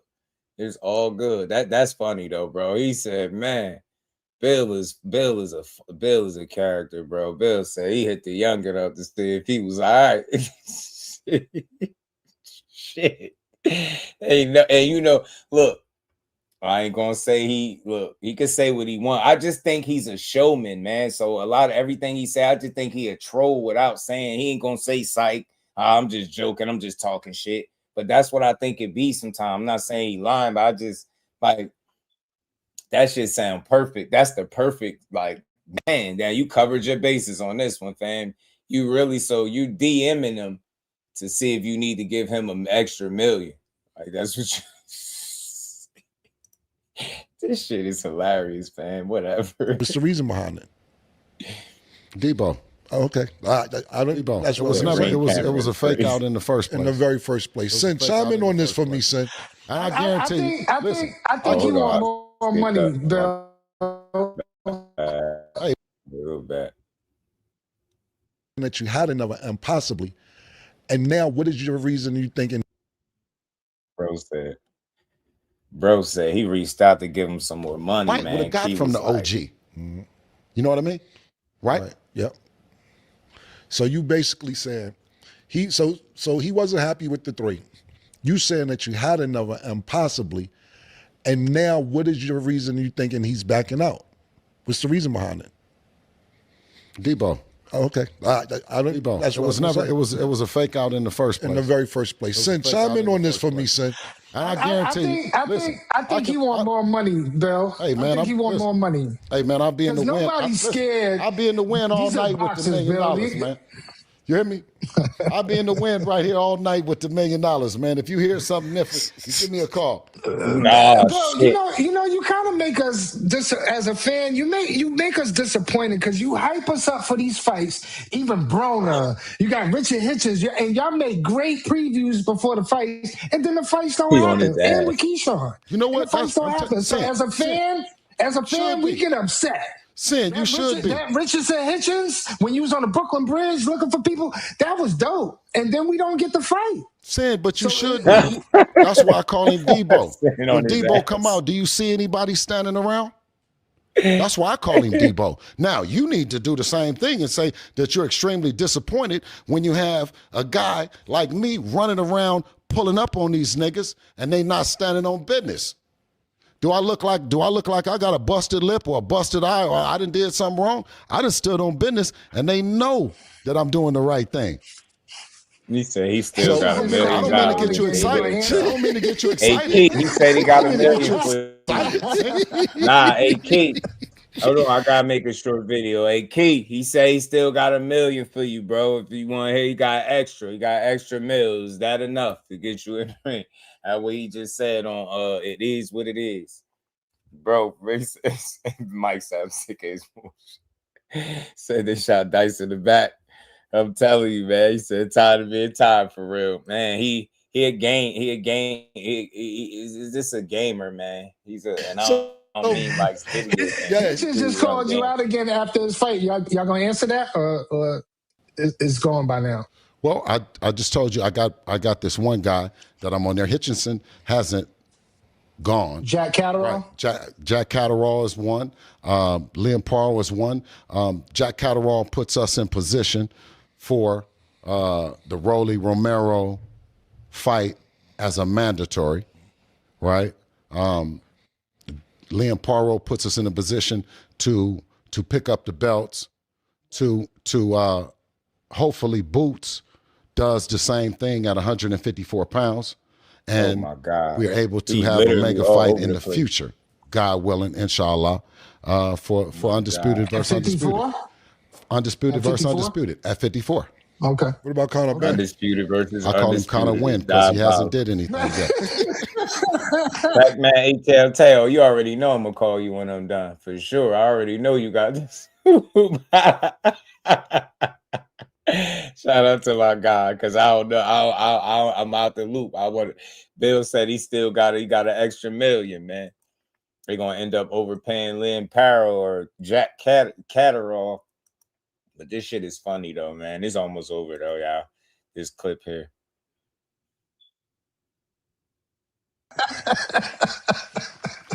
Sting got on his ass. I thought he ain't come up here to be stupid. And Bill got all the answers, man. No, listen. No. This is I'm telling you, because if you've seen the people that's with me, everybody just has a straight face. This is no joke.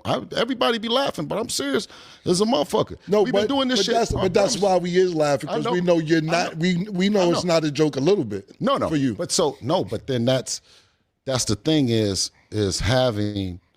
What Sin says is having the composure and the wherewithal and the patience in this sport, because they've done a lot of things that I spoke on. When you have ownership and entrepreneurship, something that Cam has experienced with all the various brands that he worked with. You know what I mean? So I always salute the guys that are paving the way. But remember, there's nobody jumping out like Bob Arum taking credit for it, Sin. There's no De La Hoya taking credit for it. There's no Floyd Mayweather taking credit for it. So our journey and our road is tough. You know what I mean? So you just get a chance to see some of the frustration you see when I'm pulling up on these guys. It for us, sometimes it looks funny, but I mean, I'm actually doing my job out there, you know?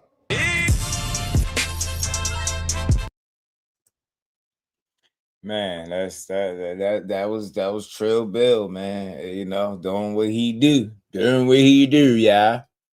But yeah, I'm definitely gonna hit my guy. That man, he said they could have fought Rolly without having to fight someone else. Yeah, my guy in the chat, he let me know what was good with that. I try to tell people you couldn't blame that on Rolly. Couldn't blame that on the PBC. You could, and the thing is, if you try to make the argument that they should have paid him more money, ain't that what Keyshawn was saying about him getting paid more? Ain't that the same thing they said Lynn Parrow was saying about getting paid more? Like, you got to think, fam. Got to think. And I know my guy really a truth teller. He the facts machine for sure. I know he gonna tell me something I don't know. I know it's gonna be some shit I don't know that they probably conveniently leaving out because they don't want nobody to talk about it. But we're gonna find out, man. We're gonna find. COE was good. Ask Bill to expose everything. Yeah, they won't ask. Yeah, man, doing all this negotiation with nobody having a home. My only question is where y'all looking to fight at, and I know based on what he was alluding to, where the fight would have taken place. But some people that just go over their head, man. They follow the smoke and the mirrors, not the substance, man. They don't know how to separate it. You know what I'm saying? So Bill could just come out here and just say anything. We play these two little clips, and I'm gonna get to this little short interview from Bo Mack, man. ain't no need to even talk about that fight right now. Y'all in 2 different weight classes. Who knows how long Boots gonna be at 154? I think he said he'll max out at 168. I mean, we'll see. That mean Devin got to get them belts fast. I mean, he got the WBO right now. He can just cash in his mandatory and petition to fight him right now if he want at 154. So I don't think Devin ready. I don't see him beating Boots. At least not right now. So he would have to show something else. But right now, if they both undisputed, that means that Devin beat, hypothetically, Liam Bottle and, you know, the winner of Ryan Connor and the winner of T.O. Rowley. I mean, if he do that, like, it's a different Devin Haney, clearly. If you boot, again, you got to wait for him to do all that. You already got 2 of the belts right now. Is that a bigger fight than the Vergil fight? I don't think so. Hell yeah, bro. Vergil don't bring no legacy and he damn sure don't bring no money. You tripping right now. Nah, I think Vergil is like, he just don't have the accolades, but he's fought quality guys. That's the accolades is the thing that's missing him. Some could argue he fought better fighters than Boots. He just ain't getting his just due. Vergil kind of getting crapped on. He ain't the biggest of ticket sellers, but I think that fight would be meaningful just because it's Boots attached to it with some belts on top of that. But I don't know. Everybody be making these arguments that Haney is this super big fight for everybody. But then when somebody actually get paid, is they asking for too much. You get what I'm trying to say? When you really the super A side or this face of boxing that people claim, I think guys get paid the most money possible, right? So we're going to see how it all materializes. But I can't wait to hear what my guy got to say about this. But the fact that they're even making this fight seem like it's something remotely possible now is nasty work. Y'all know that they both undisputed. Like, bro, that's a perfect world, man. Y'all really expecting everything to just go off without a hitch. Y'all can't even secure this fight. You go in a damn near without fighting, and you talking about all this undisputed plan shit. Man, Boots gonna be in another weight class. We will never see Devin Haney and Jerron Ennis ever in their professional careers. And the fact that people making it seem like they just don't see, that's that over promotion that they do for Haney. They make it seem like he could fight everybody. He could possibly fight, man. He ain't going nowhere near him. The fact that Boo's name is on that list is a joke. I don't give a damn what nobody say. Show me that, and my whole energy is switch up. He stepping, he could lose every round, every second, get stopped bad. You even step foot in the ring with Boots, my respect will go through the roof. You know what I'm saying? And I already rock with him heavy, but that'd be different. I just don't believe it because I don't think it's a good fight. It don't have shit to do with being scared. He's not necessarily in your way. He's not in your weight class. You got a lot of work you could do at 47, and by the time you move up, he'd probably be up in the next weight class too. That's what I'm guessing. But right now, they'll create this illusion that he's even in the sights. He's in the plans. Oh, he called out Boots at 54 with no tune-up, man. Let your first fight be Jerron Ennis at 154. I don't give a damn what you undisputed at 47. You're going to get smashed. And I'm standing on that. I don't think that's a good fight. Nah, man. Boots don't let you breathe. Not going to just be able to sit back all night, pick and poke with your jab and shoot right hand. That shit ain't going to work. I don't see it. It's a bad matchup to me. Who fought Devin and didn't make a career payday? That ain't the argument. You just said don't send a bad offer. No, I said don't send a bad offer because he got options, right? So the first offer got to be the best offer is all I'm saying. Why? Because we in August, champ. He could literally just wait and be like, yo, I'm going to the Ryan fight. I want to see what they might offer me because they might offer. And then guess what? August 22nd, this month, is T.O. Rowley. That's they got every reason to wait until September. There's no rush. Yeah, I mean, that's like saying, why not just let Devin wait? Because obviously, them guys is bigger than that. No, listen, Devin can't wait, right? If Devin waits for September, now he got to wait till next year to fight Ryan. So does Paro, so that's the point. That's what I'm saying. No, he don't. Paro and Ryan could definitely fight in December.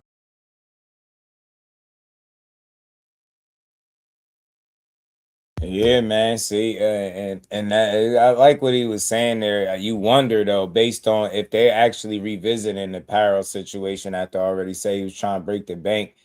Was the first offer going to be their best offer, or are they willing to pay him more? It's crazy that you got to go through all this. And this, I don't care what nobody said. This is one of the only teams that have all these like negotiation situations just continuously fall out like that at this level. Like you don't see this all the time with everybody. Like, people be getting fights put together. With them, it be a lot of, you know, and even people that work with them, they say, man, especially if they feel as though they got leverage, they say they hard to deal with, man. If they feel like they got leverage, but we'll see, man. Hit the like button. We're gonna get into this Bo Mac joint, man. He went on The Last Stand. I rock with Bo Measy, man. I like Bo Mac, man. On The Last Stand. So coming in at 165 was an anomaly. I'm telling you, fam, like, this shit crazy. Outweighing guys that's in heavier weight classes and shit is just wild, man. Boots gonna undisputed move up, and then Devin gonna move up. I'm telling you, I don't see them ending up in the same weight class together. And if they do, I just don't see that fight materializing. I don't. The first things first, I don't see them ending up in there together. You know what I'm saying? I just don't. But I feel like that's not a focal point. That's a more of a wishful thinking kind of fight. Yeah, in a perfect world, we both get undisputed in our respective divisions. And then Devin, being Debo that he is, he just moves up and fight Boots and beat him. Yeah, okay. I'm sorry. Like, if you talking about being undisputed at 47, the only question I have is if you're going to be able to get everybody in the ring with you, not can you achieve it, right? But that Boots thing is a whole different, that's a whole different can of worms right there, fam. Way different. That's something different. That is something different, fam. Man, Boots ain't just somebody you just jumping in there and fighting, man. And I think they need to stop acting like it is. That's not just something that you play with. You take your time with that one, because you approach that fight the right way. You can't approach that fight with this WWE mentality, this video game mentality, talking about this Debo. Nah, that's Boots, and that's And1 Mixtape Boots, and he beat ass for a living. He do people real bad. So you just got to be smart with that. That's the fight you truly want. You got to be smart about it. But I don't see it, though, right now. You know what I'm saying? I just think, like, you will never hear him say, like, nah, we not going to fight that guy, or we wouldn't be willing to fight him. He's never going to say that. And I ain't saying he's supposed to say it, but he'll create this illusion that that's something that's in the plans, and I just don't see that. I'm telling you. I think the buck stops with Boots, man. Boots is bad for the Devin Haney business, respectfully, man. You better leave that man alone. But let's get into some of this, man. Urban Mac, you know what I mean?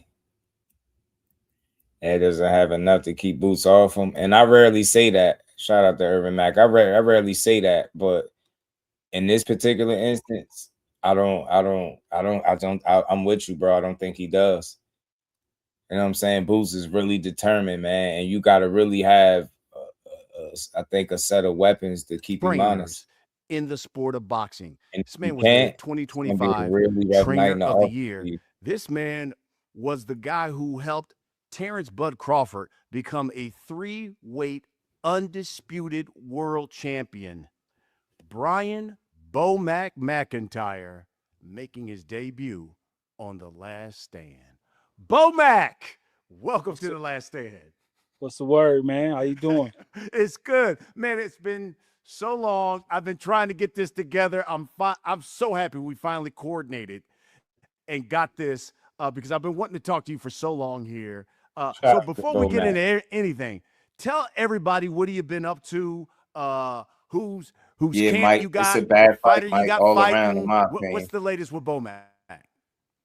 Well, And the it's latest, not man, we necessary just that he fight that got we just got done with Tiger Johnson just about a month ago.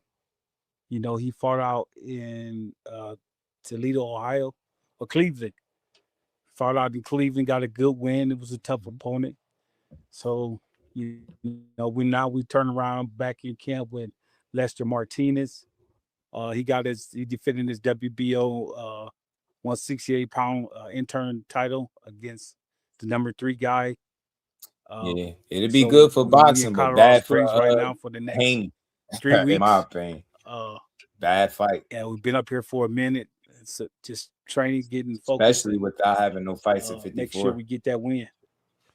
I'm happy you brought up Lester because there have been a number of people who all of a sudden saw video of Terrence in camp, working with him, working out, and all of a sudden people are like, uh-oh, Terrence Crawford is back. He's begun the first steps in a comeback. Set the record straight for us. Well, man, I will tell you this, man. Bud, he loved the environment that he created.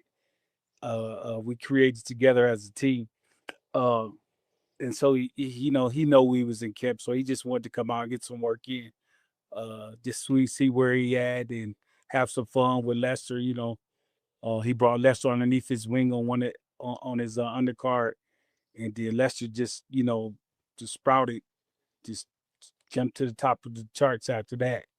So Terrence is always a big supporter of Lester, and just come out, just have fun with him, and just show him a few things, and just work out with him for a couple of days.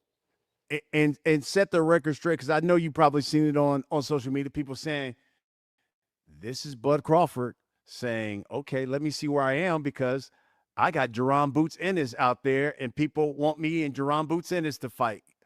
Give me what are your thoughts on that? And now, Bud done, man. He said he done, and I respect his decision, and I want him to be done because he had nothing else to prove in the sport. But I love having him around the other fighters, to motivate them, so they trying to get to the pinnacle of the sport where he got to. So that's just one of the reasons why it came out, man. Not to get ready for no fight or nothing, just want to stay in shape. I'm happy you brought up Lester because we had Jamal Charlo on The Last Stand recently, and that was one of the names we brought up because he said, "Look, I need to fight. I want to fight some of the top guys, some of the." Hold on, hold on, man. I just see something that's like, wow, it's funny, but it ain't funny at the same time. They're like, shout out to Opulent, man. I don't know. Oh, my guy was in the building. I don't know if he's still in here, but I just seen his community post. I remember when you first, I think, was applying to the YouTube partner program. I think it was like 4,000. What was it? Like 4,000 watch hours and like 1,000 subscribers, I think, to be eligible.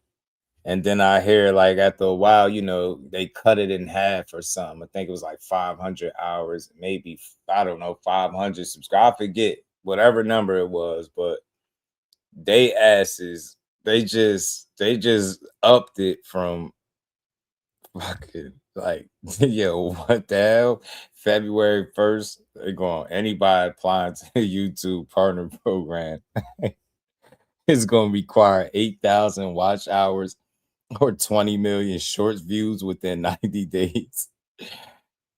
Double the current monetization amount today. Like, what? That's wild.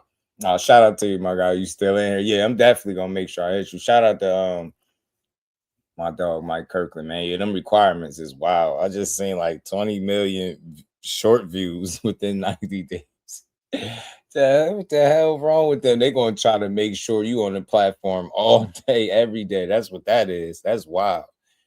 Shout out to Mike Kirkland. I understand the Bowman clip saying F him. Haters going to hate because I was one respect to him now. Yeah, nah. People going to hate, but I don't think you was no hater, man. You just some shit we just don't be going for. I don't think you be up in here hating.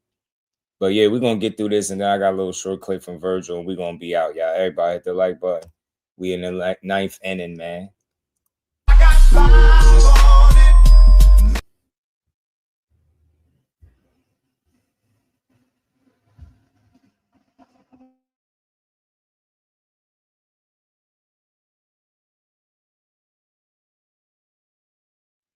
So what about Lester Martinez? Do you see a Jamal Charlo, Lester Martinez fight in the future? You know what? That'd be a good fight for Lester. The Charlos, they, great fighters, great entertaining fighters. Lester Doom, he don't shy away from no challenge. So, I mean, if that fight came up to us, and we'll sit down as a team and see if it's profitable to move forward with him, because I mean he's undefeated, which it'd be good, but that'd be a great fight for Lester to really cement his name in the super middleweight division. Obviously, if Lester is victorious at the end of the month, all of a sudden now, then all of a sudden you look at Canelo and Billy. Gonna be a problem. Is he ready for that challenge? The winner of that fight? Well, I will tell you this though, man. We did try to get that rematch with Billy, and they turned it down. And so I really was wondering when you said something about they're gonna wait 120 days. I was asking like, shit, that's down at the end of the year. If I think you saying what I think you saying, hey man, I don't know, man. Lester active, Maul has been inactive. You know what I mean? Lester Martinez is a dog. We wanted to go right back into the fight, but they had other plans for him, Billy. So we still gonna stick on business like we was when we came out of the fight and wanted to go back into the fight. So if the opportunity comes up, man, of course we're gonna take it. Let me ask you about Boots for a minute, because I'm sure you saw it. What did you think about that interview that Boots had done recently, where they asked him about Terrence Crawford, and he said, "Man, that's easy work." Yeah, when it came to that situation, that's how they treated it. Like the PBC or Rolly should have paid Devin more money, but then when you apply that to Keyshawn, it don't matter. It's wild. You apply that to Lynn Parrow, that's wild. You get what I'm saying? The only person that's allowed to negotiate their worth or try to get paid is Devin. You know what I'm saying? So it's funny how they'll say the PBC is supposed to send a better offer, come better, but then when the shoe is on their foot, it's like, you get me? But then they the ones, even after the purse bid situation, they 2 fighters in, they still ain't negotiated a successful fight just yet, from what we understand. But I know you know some things, so that's why I said I'm definitely gonna hit you. I'm gonna play this dude. With y'all, that was easy working. Bud, I think get my thoughts did an on interview Vergil with called Vergil Boots was a saying, hater, and we gonna be and done. said he Y'all. would Shout have out to knocked the him fam. out We still got if they 50 had people in the fought. building. You know Bud better than anybody. If those two had fought, let's say after the Canelo fight, what would have happened in a fight like that? You know what, man? I'm gonna stick with my guy, man. I'm gonna go with my guy, because for the simple fact that one thing about our team, man, we love challenges, and if we put our mind to it and we set to it, and that's what we want to do, we're gonna go out and get the win, take on the challenge. And with Bud, just look at his record, just look at his, what he's accomplished in the sport. And those last couple fights has always been challenges, and being undisputed challenges, be 3-time undisputed challenges, fighter of the year, ESPY award, 2 or 3 times, man. Fact, those are challenges, man, that people put in front of Bud, and if Bud put his mind to it, he gonna make it happen, and he looks at his team to mentally, physically, and get him prepared for those type of challenges. So, Boots is supposed to say that because he's one of the guys at the top, but he can't touch Bud. And I'm sorry. I like him as a fighter. I like him as a person. His whole team over there. But I'm just being real with him. His best thing is let the man stay in retirement and ride off in the sunset. And you try to accomplish more than what he accomplished. That's the best thing I could tell anybody, and him, and his team. Were you surprised when Bud came to you after, let's say, the Canelo win and said, "You know what, Bomac, that's a wrap"? Only for the simple fact that for so long, if I what they was banking on, Tay, is is us not understanding how the real A side works. They don't know it costs to be the boss. They think A side mean you can get other promotions and guys that pay you all your money and treat you like you a priority, especially with you not being the biggest of ticket sellers. Why would they go out of their way to pay you for a fight where they can't even get an ROI on, right? That ain't an overly big fight, unification or not. Rolly and Devin Haney ain't no big ass fight for boxing. You get me? And I seriously doubt that. From what I was hearing, anywhere from $4 to $6 million up front, it wasn't gonna give him that. And I think you know better than me that the PBC ain't paying him that kind of money up front like that for no Rolly fight. It's not happening. I don't see it. Felt like Bud was fighting for respect nationally from everybody.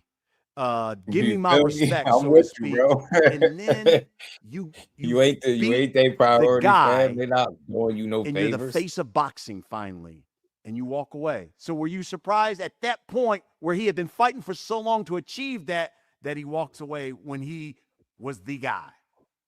No, I wasn't surprised at all, man, because I wanted Bud to retire after Spence, and then he was like, "Oh man, I'm gonna go up to 54, and it's an opportunity up there. All right, okay, man, let's go make this happen." Then he went up there and did it. And I said, "Oh, okay, man, so all right, man, you should be done, right?" You know what I'm saying? Little time went. See, but again, he didn't want to bet on himself. How people be saying, bet on that back end, Brad. You get what I'm saying? And now you over there in a situation where, if I'm not mistaken, because I said it earlier, the zone don't operate that way. So, and you essentially allegedly signed this big ass deal, but you still having trouble securing fights, which would seem strange to me. That's why I say I got some questions that we gonna talk for sure, man. I'm gonna play this. It's not too long. I think it was like 30-something minutes. Then I got a little short clip from Ortiz I'm gonna play, and we out, man. Shout out to everybody rocking out to the end of the show.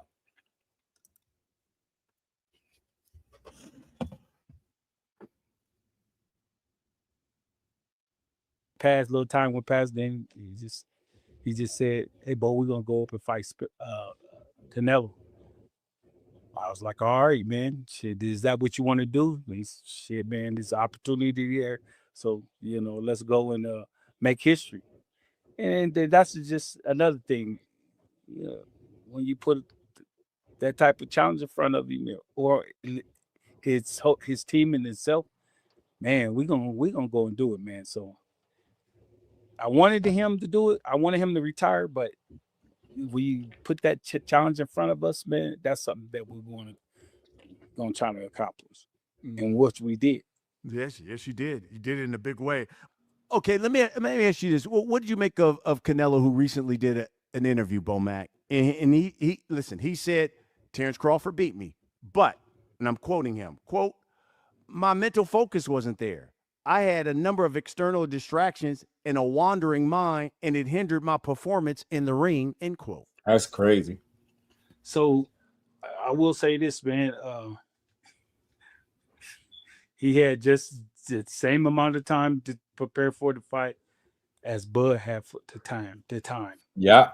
And if things wasn't going the way he planned to go, and Bud came to his weight class, he was the man going into the fight. He's the favorite, and he could have easily rescheduled the fight, but he didn't. So obviously he felt comfortable going into the fight just to take the fight. Now, if he didn't, I just goes to show you that he probably was doing it for the money. But that's not on Bud. Bud got his own way, the way he trains. He managed his time just right. Were you surprised it was relatively as easy as it was? I mean, because you put on a clinic in that fight. No, I wasn't surprised, because a couple years back, probably about, I don't know, when he was over there at HBO when he was at 54. I said, you could beat that dude, man, because he didn't look that tall, and Bud handle anybody just about the same size as him. Canelo's just wider, and that's it. But I mean, his boxing IQ is just up there to where I knew back then he could beat him, and I knew now he can beat him. Speaking of past fights, another big fight, the Errol Spence, who, obviously just retired. And before I get to that, what did you think of his performance against Tim Tszyu? I ain't gonna even lie to you, man. I didn't even watch it, man. Wow. I didn't watch it. I didn't care for a fight. Yeah. He did an interview with Andre Ward. In it, he said his training camp for the Bud Crawford fight was trash. I didn't even spar at all for that fight. We had Derek James on The Last Stand, and he said, well, the reason why they didn't spar was because he said Errol had told him that he suffered a rib injury, and Derek James told him to get it checked out or postpone the fight, but Spence told him he didn't want to because he didn't want to let everybody down and wanted to finally go ahead with the fight. And then now these two have a big falling out over everything. What do you make of all of that? Well, you got to put it on the fighter, man. And because, he's the one that's going in there and fighting. And if Derek James had did what he said he had did, like asked him, was he okay? What's going on? Maybe both of them should have got together and said, maybe we should just either pass on the fight or just reschedule it. But he didn't. Just like I said, I think that fight was one of those the time is now situation where it got pushed out so long where anything further it would have resulted in that fight not happening at 147 pounds for all them titles. So I think Errol just had to get in while he could, while everything was set, while the stage was set. No, I think he just refused to pull out the fight. You know what I'm saying? And the results was the results. I think he made his peace with it, so I'm cool with it too. Canelo, they had just as much time to prepare for the fight as Bud had to prepare for the fight. So in the night of the fight, after he won, after Errol lost in the press conference, he was like, I don't got no excuses. He was just a better man that night. So, I mean, I don't want to hear it, man. You called him out. You wanted to fight. You got your ass handed to you.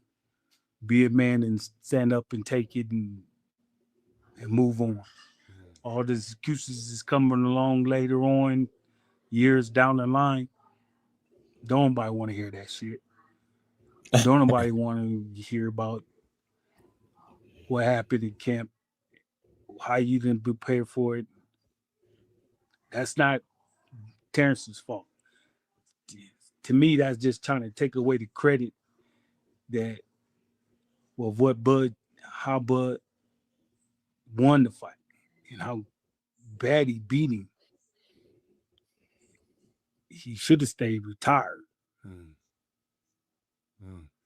That's what he should have did if he felt that bad going into the fight.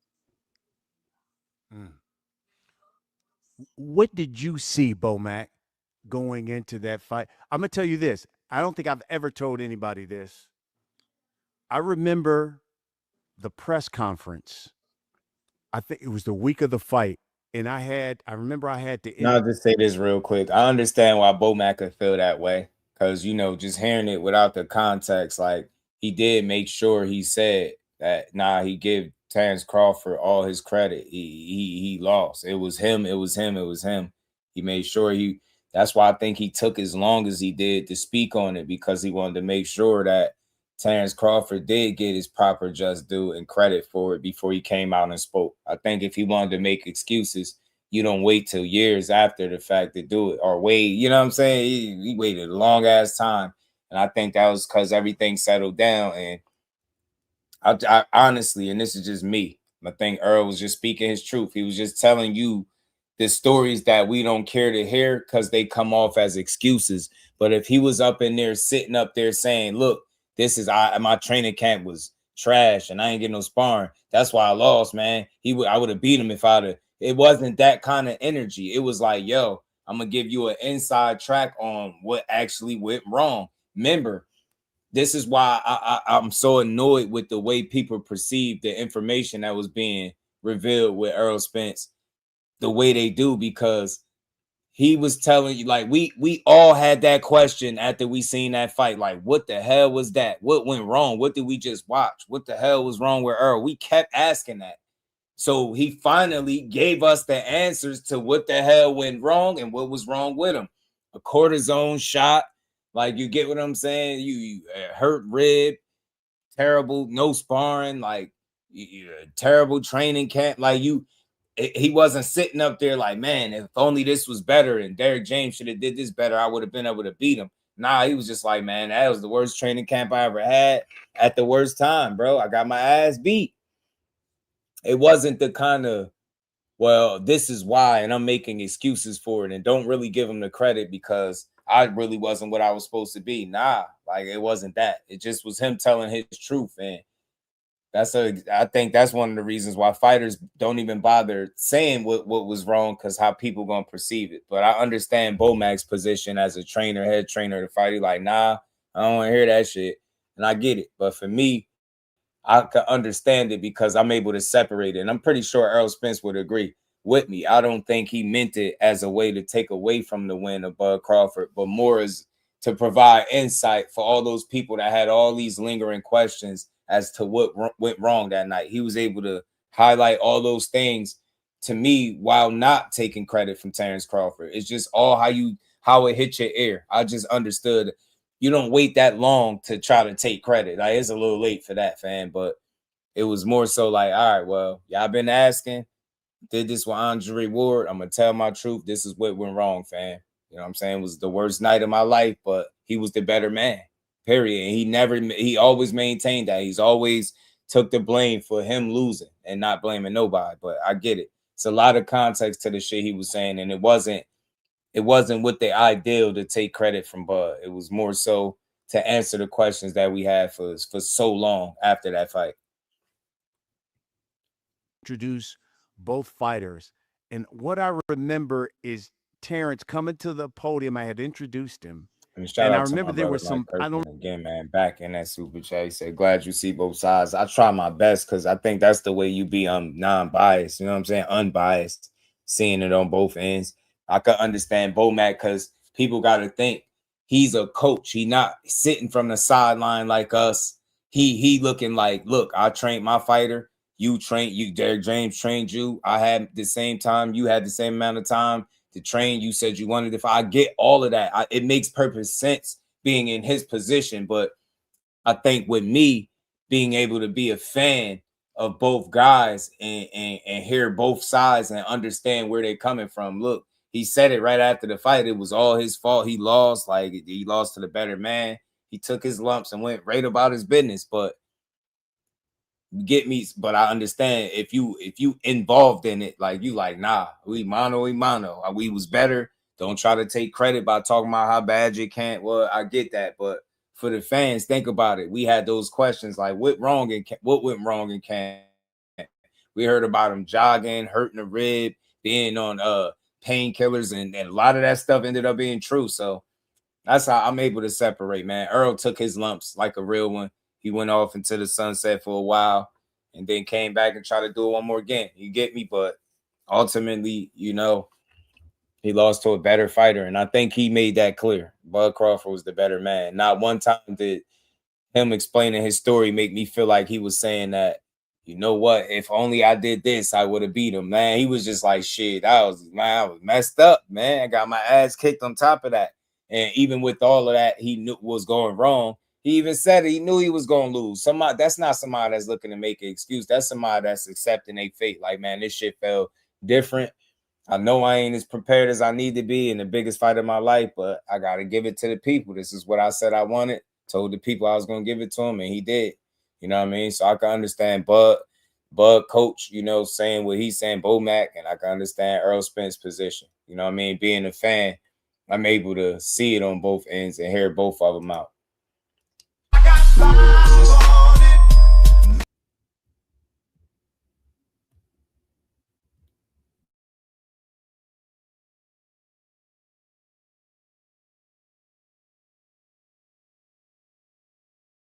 Out to my brother, Mike Kirkland, man. I appreciate you.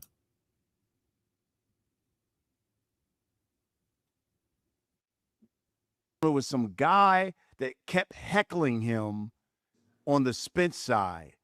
But I just remember Terrence said, he said something to the effect of, well, everybody knows what Team Crawford is about. And he went, I get active. And he walked and he sat down. And as he sat down, I could see his legs kind of like this. Brian Custer is the coolest instigator in the world. I promise you. He's the smoothest instigator in the world. Business. Man. What did you see going into that fight that maybe a lot of people didn't see when it came to Errol Spence? Well, one thing I seen going into the fight, this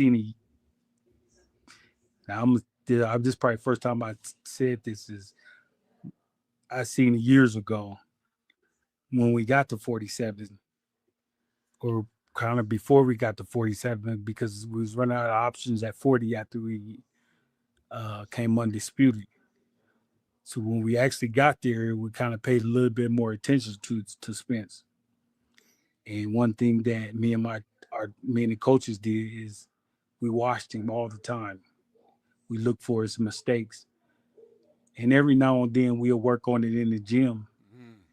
But mentally, Bud was preparing himself. Physically, that's where they best up, Brian, is because they let him grow into the weight. They let him get stronger and more mentally get stronger. So I knew it then, once they start talking about the fight or going into the fight, that we was going to win. Because we broke him down a long time ago, dog. He's still doing the same mistakes over and over in each fight. It just the fighters that he was fighting wasn't able to capitalize on because he was able to bully them. All you had to do was just, keep him at bay and make him pay for his mistakes, and that's what Bud did. So going into the fight, and I told everybody, this fight is not going to go how y'all think it's going to go. Maybe a round or two, but then we're going to walk away. We're going to walk home with the fight. And that's exactly what happened. He just picked him apart. And then after 5 or 6 rounds, we was just beating him up after that, where they should have stopped him. Yeah, Spence was on that shit. He wasn't letting it go, Mike. He wasn't letting that fight go. Wow. He wanted it. Credit to both of them for standing on it. Victory, Bomac? Spence. What was your most gratifying victory? Spence. Tell me why. Mm-hmm. Why both? He went nuts after that Spence win. Man, of course, boxing is a competitive sport, and everybody get the fuel behind them and rooting their guy on, and everybody trying to talk a little mess. How we gonna do this? How we gonna do that? But them guys over there, they got just personally disrespectful, and throwing shots at me, throwing shots at our team, throwing shots at Bud, but the whole time we stayed professional. They was attacking Bud team, Bo Mac, talking about his weight. They was making it too personal, and I think a lot of that was because they was so confident that Spence would win the fight. And when it didn't play out that way, people had to eat a lot of crow the next day. That night and all the the way next up day. until the end. For a minute after Even that, after people had to eat crow. Those guys didn't acknowledge nothing. They acknowledged Bud because Bud did what he was supposed to do. But after that, man, I still felt the animosity. And that's why it was so personal with me. You know, Derrick James was calling me cheeseburger. They make a new weight class for me. But when it was time for that press conference, they walked out. Told you. But that tells me you talking about them fat jokes. I told you he wasn't feeling them. And you know what? Guess who didn't come up here and take part in that? Because I thought that was, I don't know, man. For me, like, I joke here and there too, and there's probably some fighters that'd be annoyed, but I just personally didn't think those jokes was something I wanted to be a part of. I just didn't. I don't know. I just didn't want to jump on that wagon. I thought that was kind of lame. And all this shit, the Cheeto shit, I thought all of that was corny. And then when you see what kind of win they had, then what? That's why he went so crazy, because nobody get disrespect more than a fighter that's about to fight a favorite. A fan favorite, and Earl Spence is exactly that, a fan favorite. A lot of fans, people love him some Earl Spence still to this day, win, lose, or draw, right? Myself included. So it's a lot of slander that came with that, the talk of that fight, right? It wasn't even like, it was like I never seen a divide in boxing the way I did when them two dudes was fighting. Never seen nothing like it. You know what I'm saying? So it got messy, it got ugly, man. That's why Bomac celebrated the way he did. In the locker room. I feel him. I could see why he went nuts like that.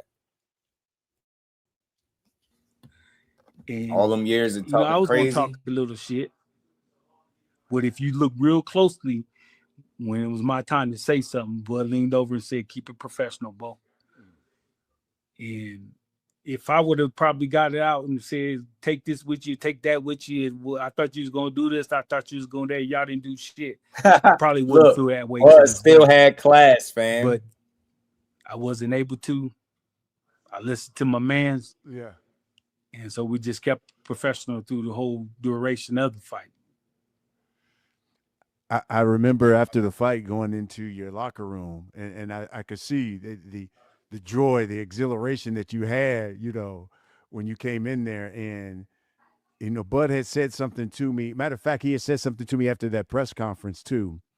And I went in there and I told him this, and I think he'll probably tell you that. And I said, you know what? I said, I learned a long time ago, when someone tells you and shows you who they are, believe them. You told me I'm great.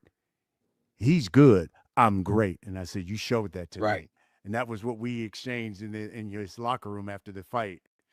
Because you guys, both of you, that was quite a performance. Are you the best trainer in boxing right now? No. Hell no. Shit no, man. There's so many trainers out there, man, that I admire. Other trainers out there that don't get the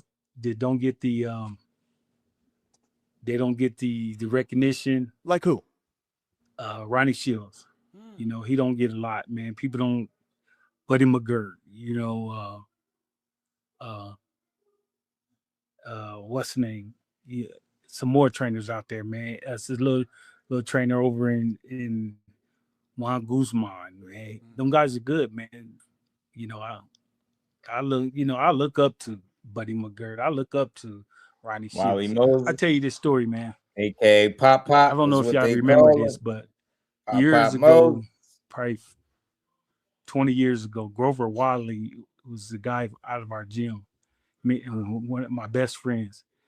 He had a good record. He was all right. He was a white kid. And, he was getting ready to fight Helio. Hold on, I want to speed it up just a little bit.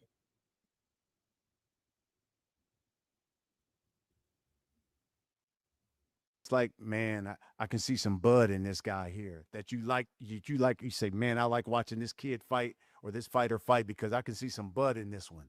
It's a few guys out there that I like watch fighting. I like to watch Shakur fight, and I like to watch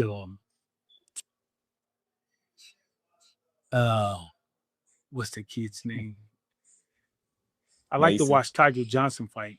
The reason why I say that is because he's a young kid, and he has so much talent that's locked in that it just needs the right person to bring out of him.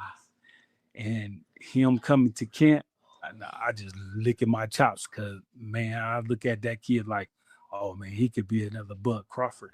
One, he loves to fucking train. Two, he's eager to fight any and everybody. And he always in the gym.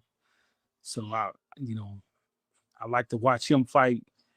And anyway, and Bam Rodriguez, man. Those guys is.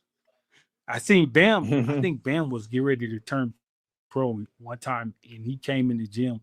He beat up one of my dudes, and so when he got his name out there, one of the trainers was like, "That's the dude that beat up such and such." I said, "Is that him?"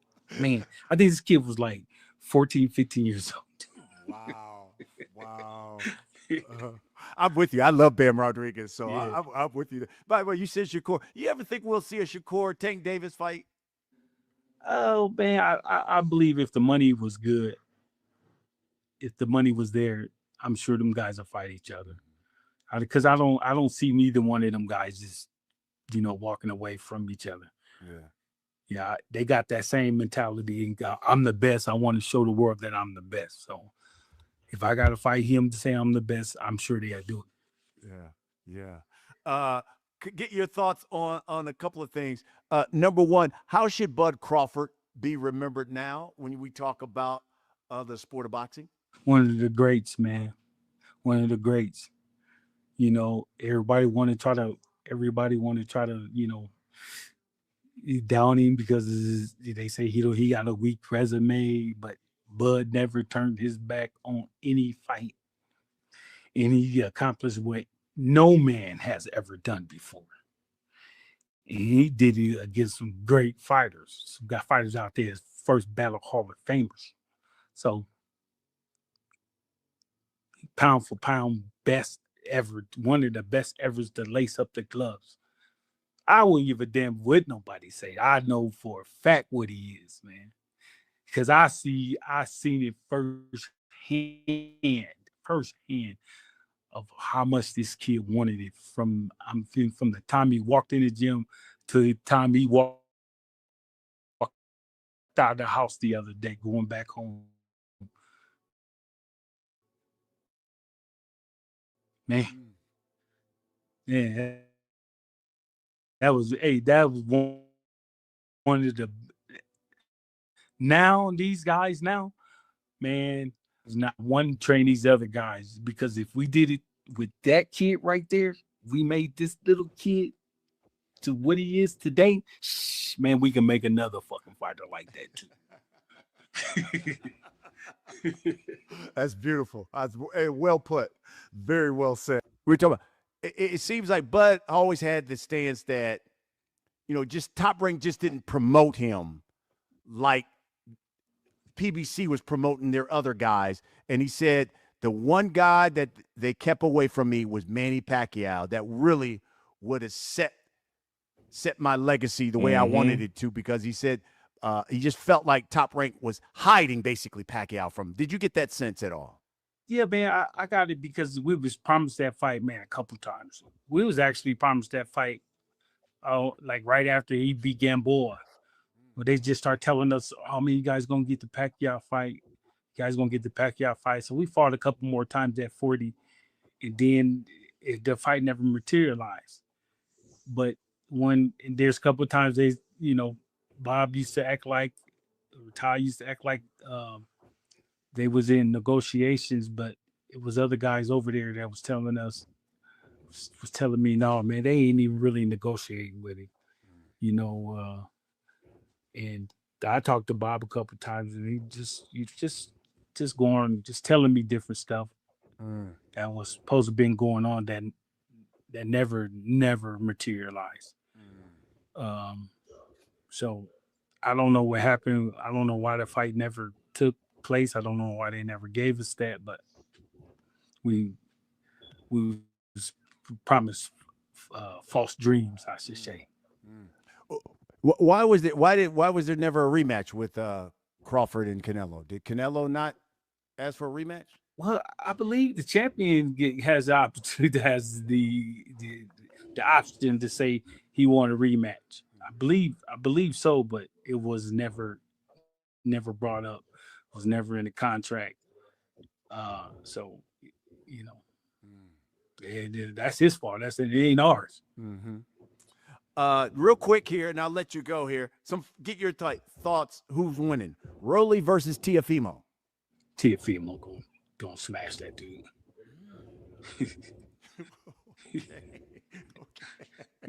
Tell me, I don't even know why they made that fight, man. They give Teofimo another title, man. Wow. Okay, interesting. Ryan Garcia, Conor Benn. Conor Benn gonna probably stop him. What? Really? He gonna probably stop him, man. Ryan ain't been there since that first fight with Haney. And he got popped. He just had never been he never got back to that type of winning. I've seen being firsthand. Man, that dude, he gonna destroy you. You heard it first. You heard it first from Bowman. I hear you. We got it. Tyson Fury, Anthony Joshua, finally. Man, I don't know. They both say, everybody both say they done, they washed up, but that's a hard fight to call, man. It's a hard fight to call. I wish the best for both of them.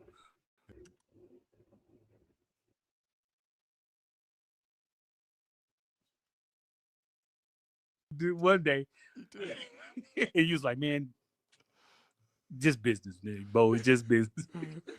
And then I forgave him, man. Because it's crazy. I think I skipped past the part I wanted to talk about with him talking about the situation with Keyshawn and him.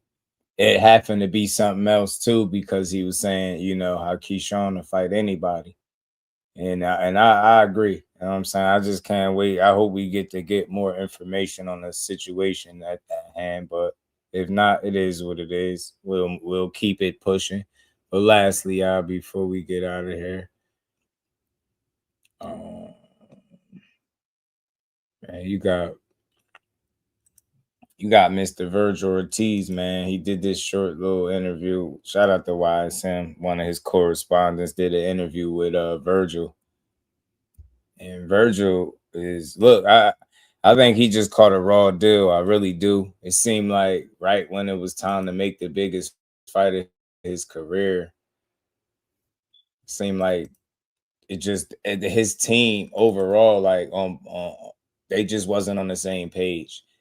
And whenever you see that kind of dysfunction and miscommunication and back and forth, that animosity between the manager of a fighter and then the promoter, and then you figure the manager is giving a fighter advice, and then he ends up suing the promoter, and before you know it, it's a shitstorm, man. That's pretty much what we got with the Vergil situation. But I think he getting a bit of a raw deal with people acting like he ain't willing to fight. I don't think people are paying attention to his last couple of fights, and his resume is pretty solid. Like, Vergil is a guy that's known for wanting to fight, right? But I think with them, they was trying to maximize on the boots in his dollar, right? Like, they was trying to maximize on whatever money, and I think that led to some miscommunication and a fight clearly not being made. You know what I'm saying? And that's just what Vergil's getting the brunt of it, because it seemed like his team they didn't have their affairs in order, and rightfully so. He ended up suing, and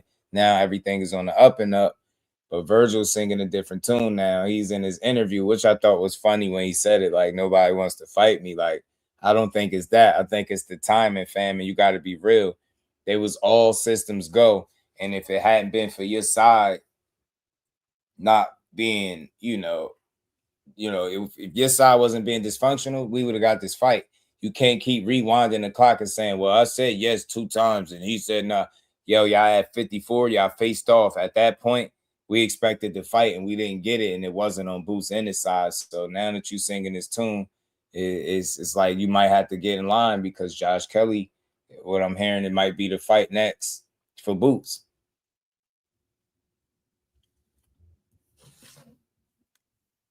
Titleist or attempting to get a title, Vergil Ortiz. Vergil, man, welcome back, bro. How does it feel being back? I feel good, man. You know, we've been getting some good sparring in. I feel good just shaking the rust off and just trying to see what's next.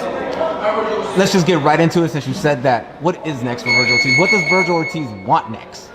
Man, we want the best fights, you know. I don't got to name anyone, you know. We want anyone with the belt.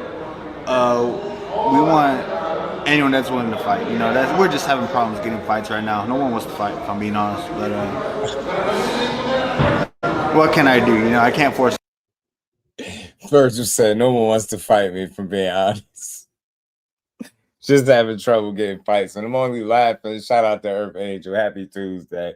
I'm only laughing because, like, that's not the full truth. You having trouble getting fights, true, but it's not that nobody wants to fight all of a sudden, fam. You ain't been having that type of problem at 54. It's that the timing is a little bit off, and when all systems was go for the Jerron Ennis fight, while y'all both, after y'all faced off, you got out the ring talking about Earl Spence dream fights. Your manager started talking about X amount of millions. They started talking.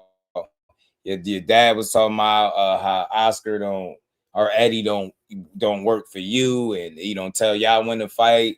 Y'all got other options. Y'all started like flexing like y'all was this A side that you wasn't. Yeah, y'all even started talking about how Vergil is the A side, knowing that's not true.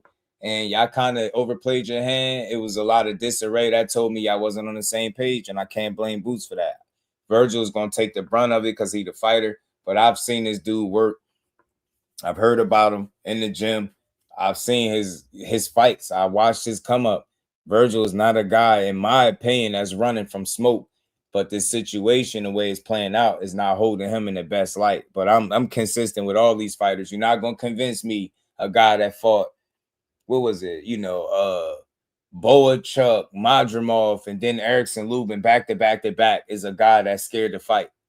I know that's N1 Mixtape Boots. I nicknamed him that. I know it could get spooky in there, but I don't think Vergil looks at it like that. Even if he do, I don't think he looks at it to the point where he won't be willing to fight Boots. He knows in order for him to prove himself, solidify his name, you got to fight a guy like that. And I think Vergil want to do it. I just think the timing ain't now. I think the timing is off. I think Boots, they gave Boots enough time to go focus on another belt.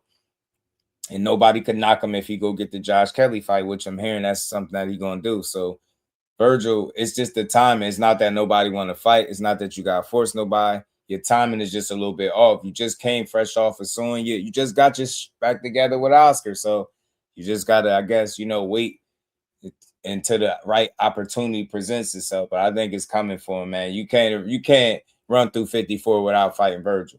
Vergil is a dog. If you don't think nothing else, Vergil is a dog. I don't think he's going to beat Boots. Can he beat Boots? Yeah, but I don't think he will. I got Boots in that. Boots just different, but I still want to see the fight.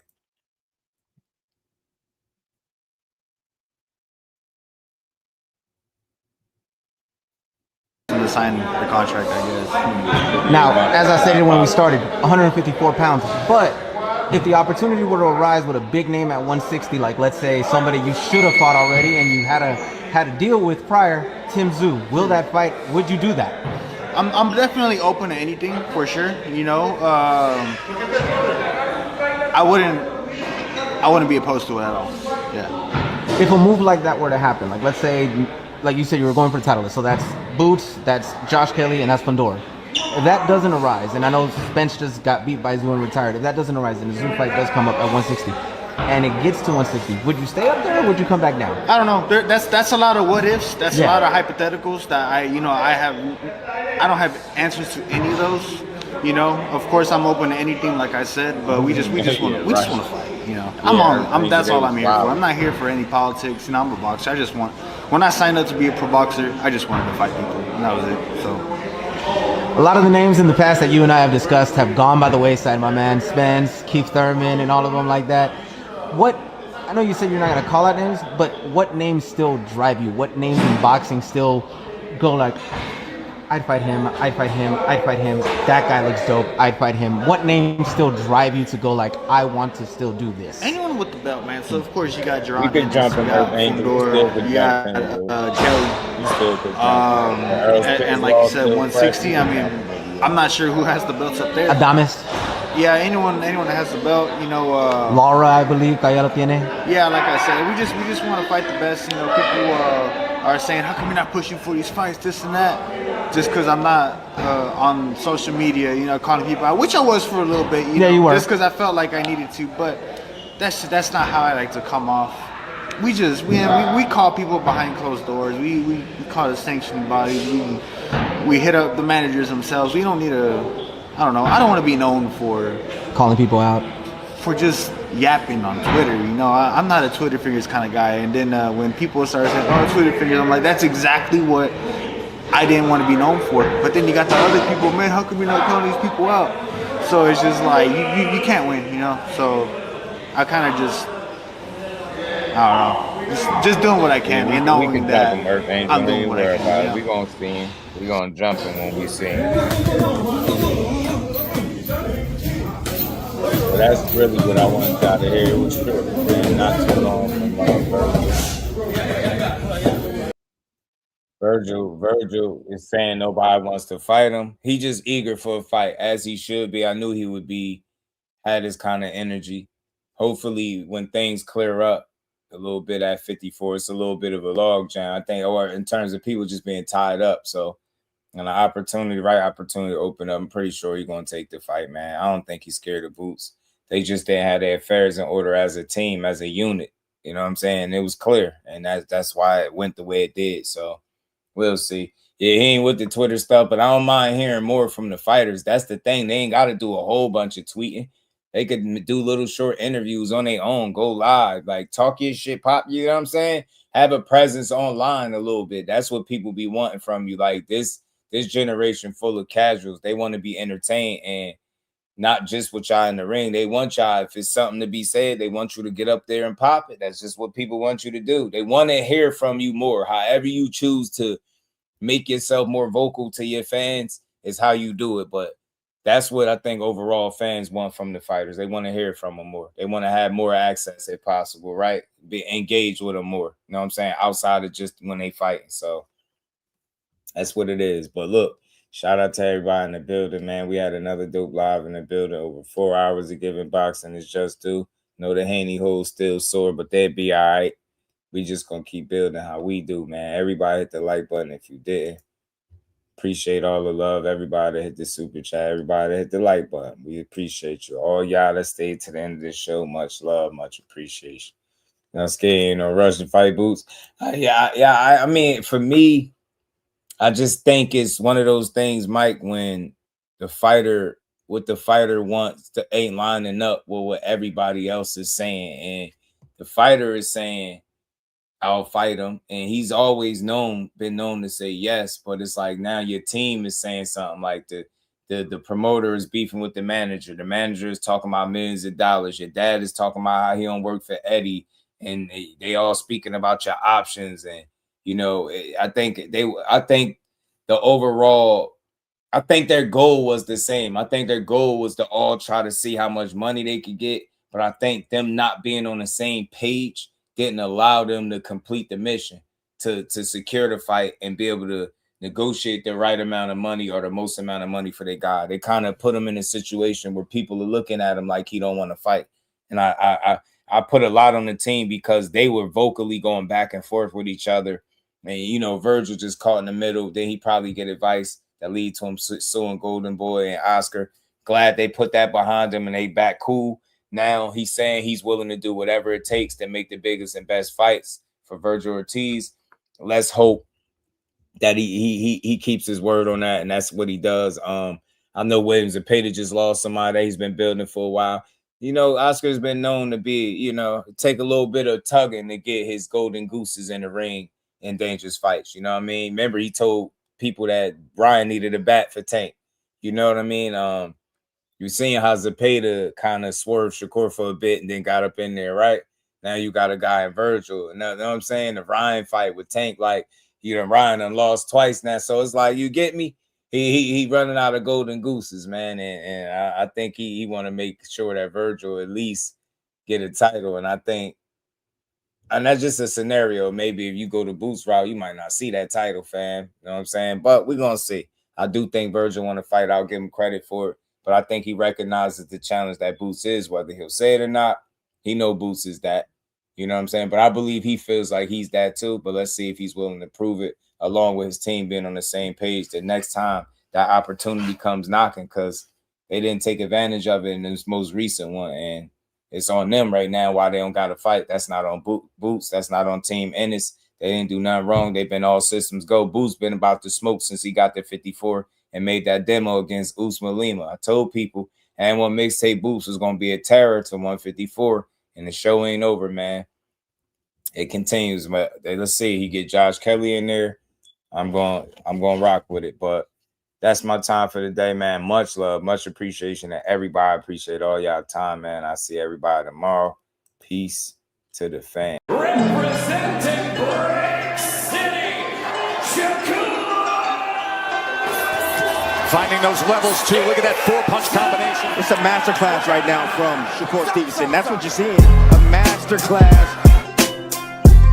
And Shakur meeting them with straight left hand. Oh, and there's a knockdown score with the left hand.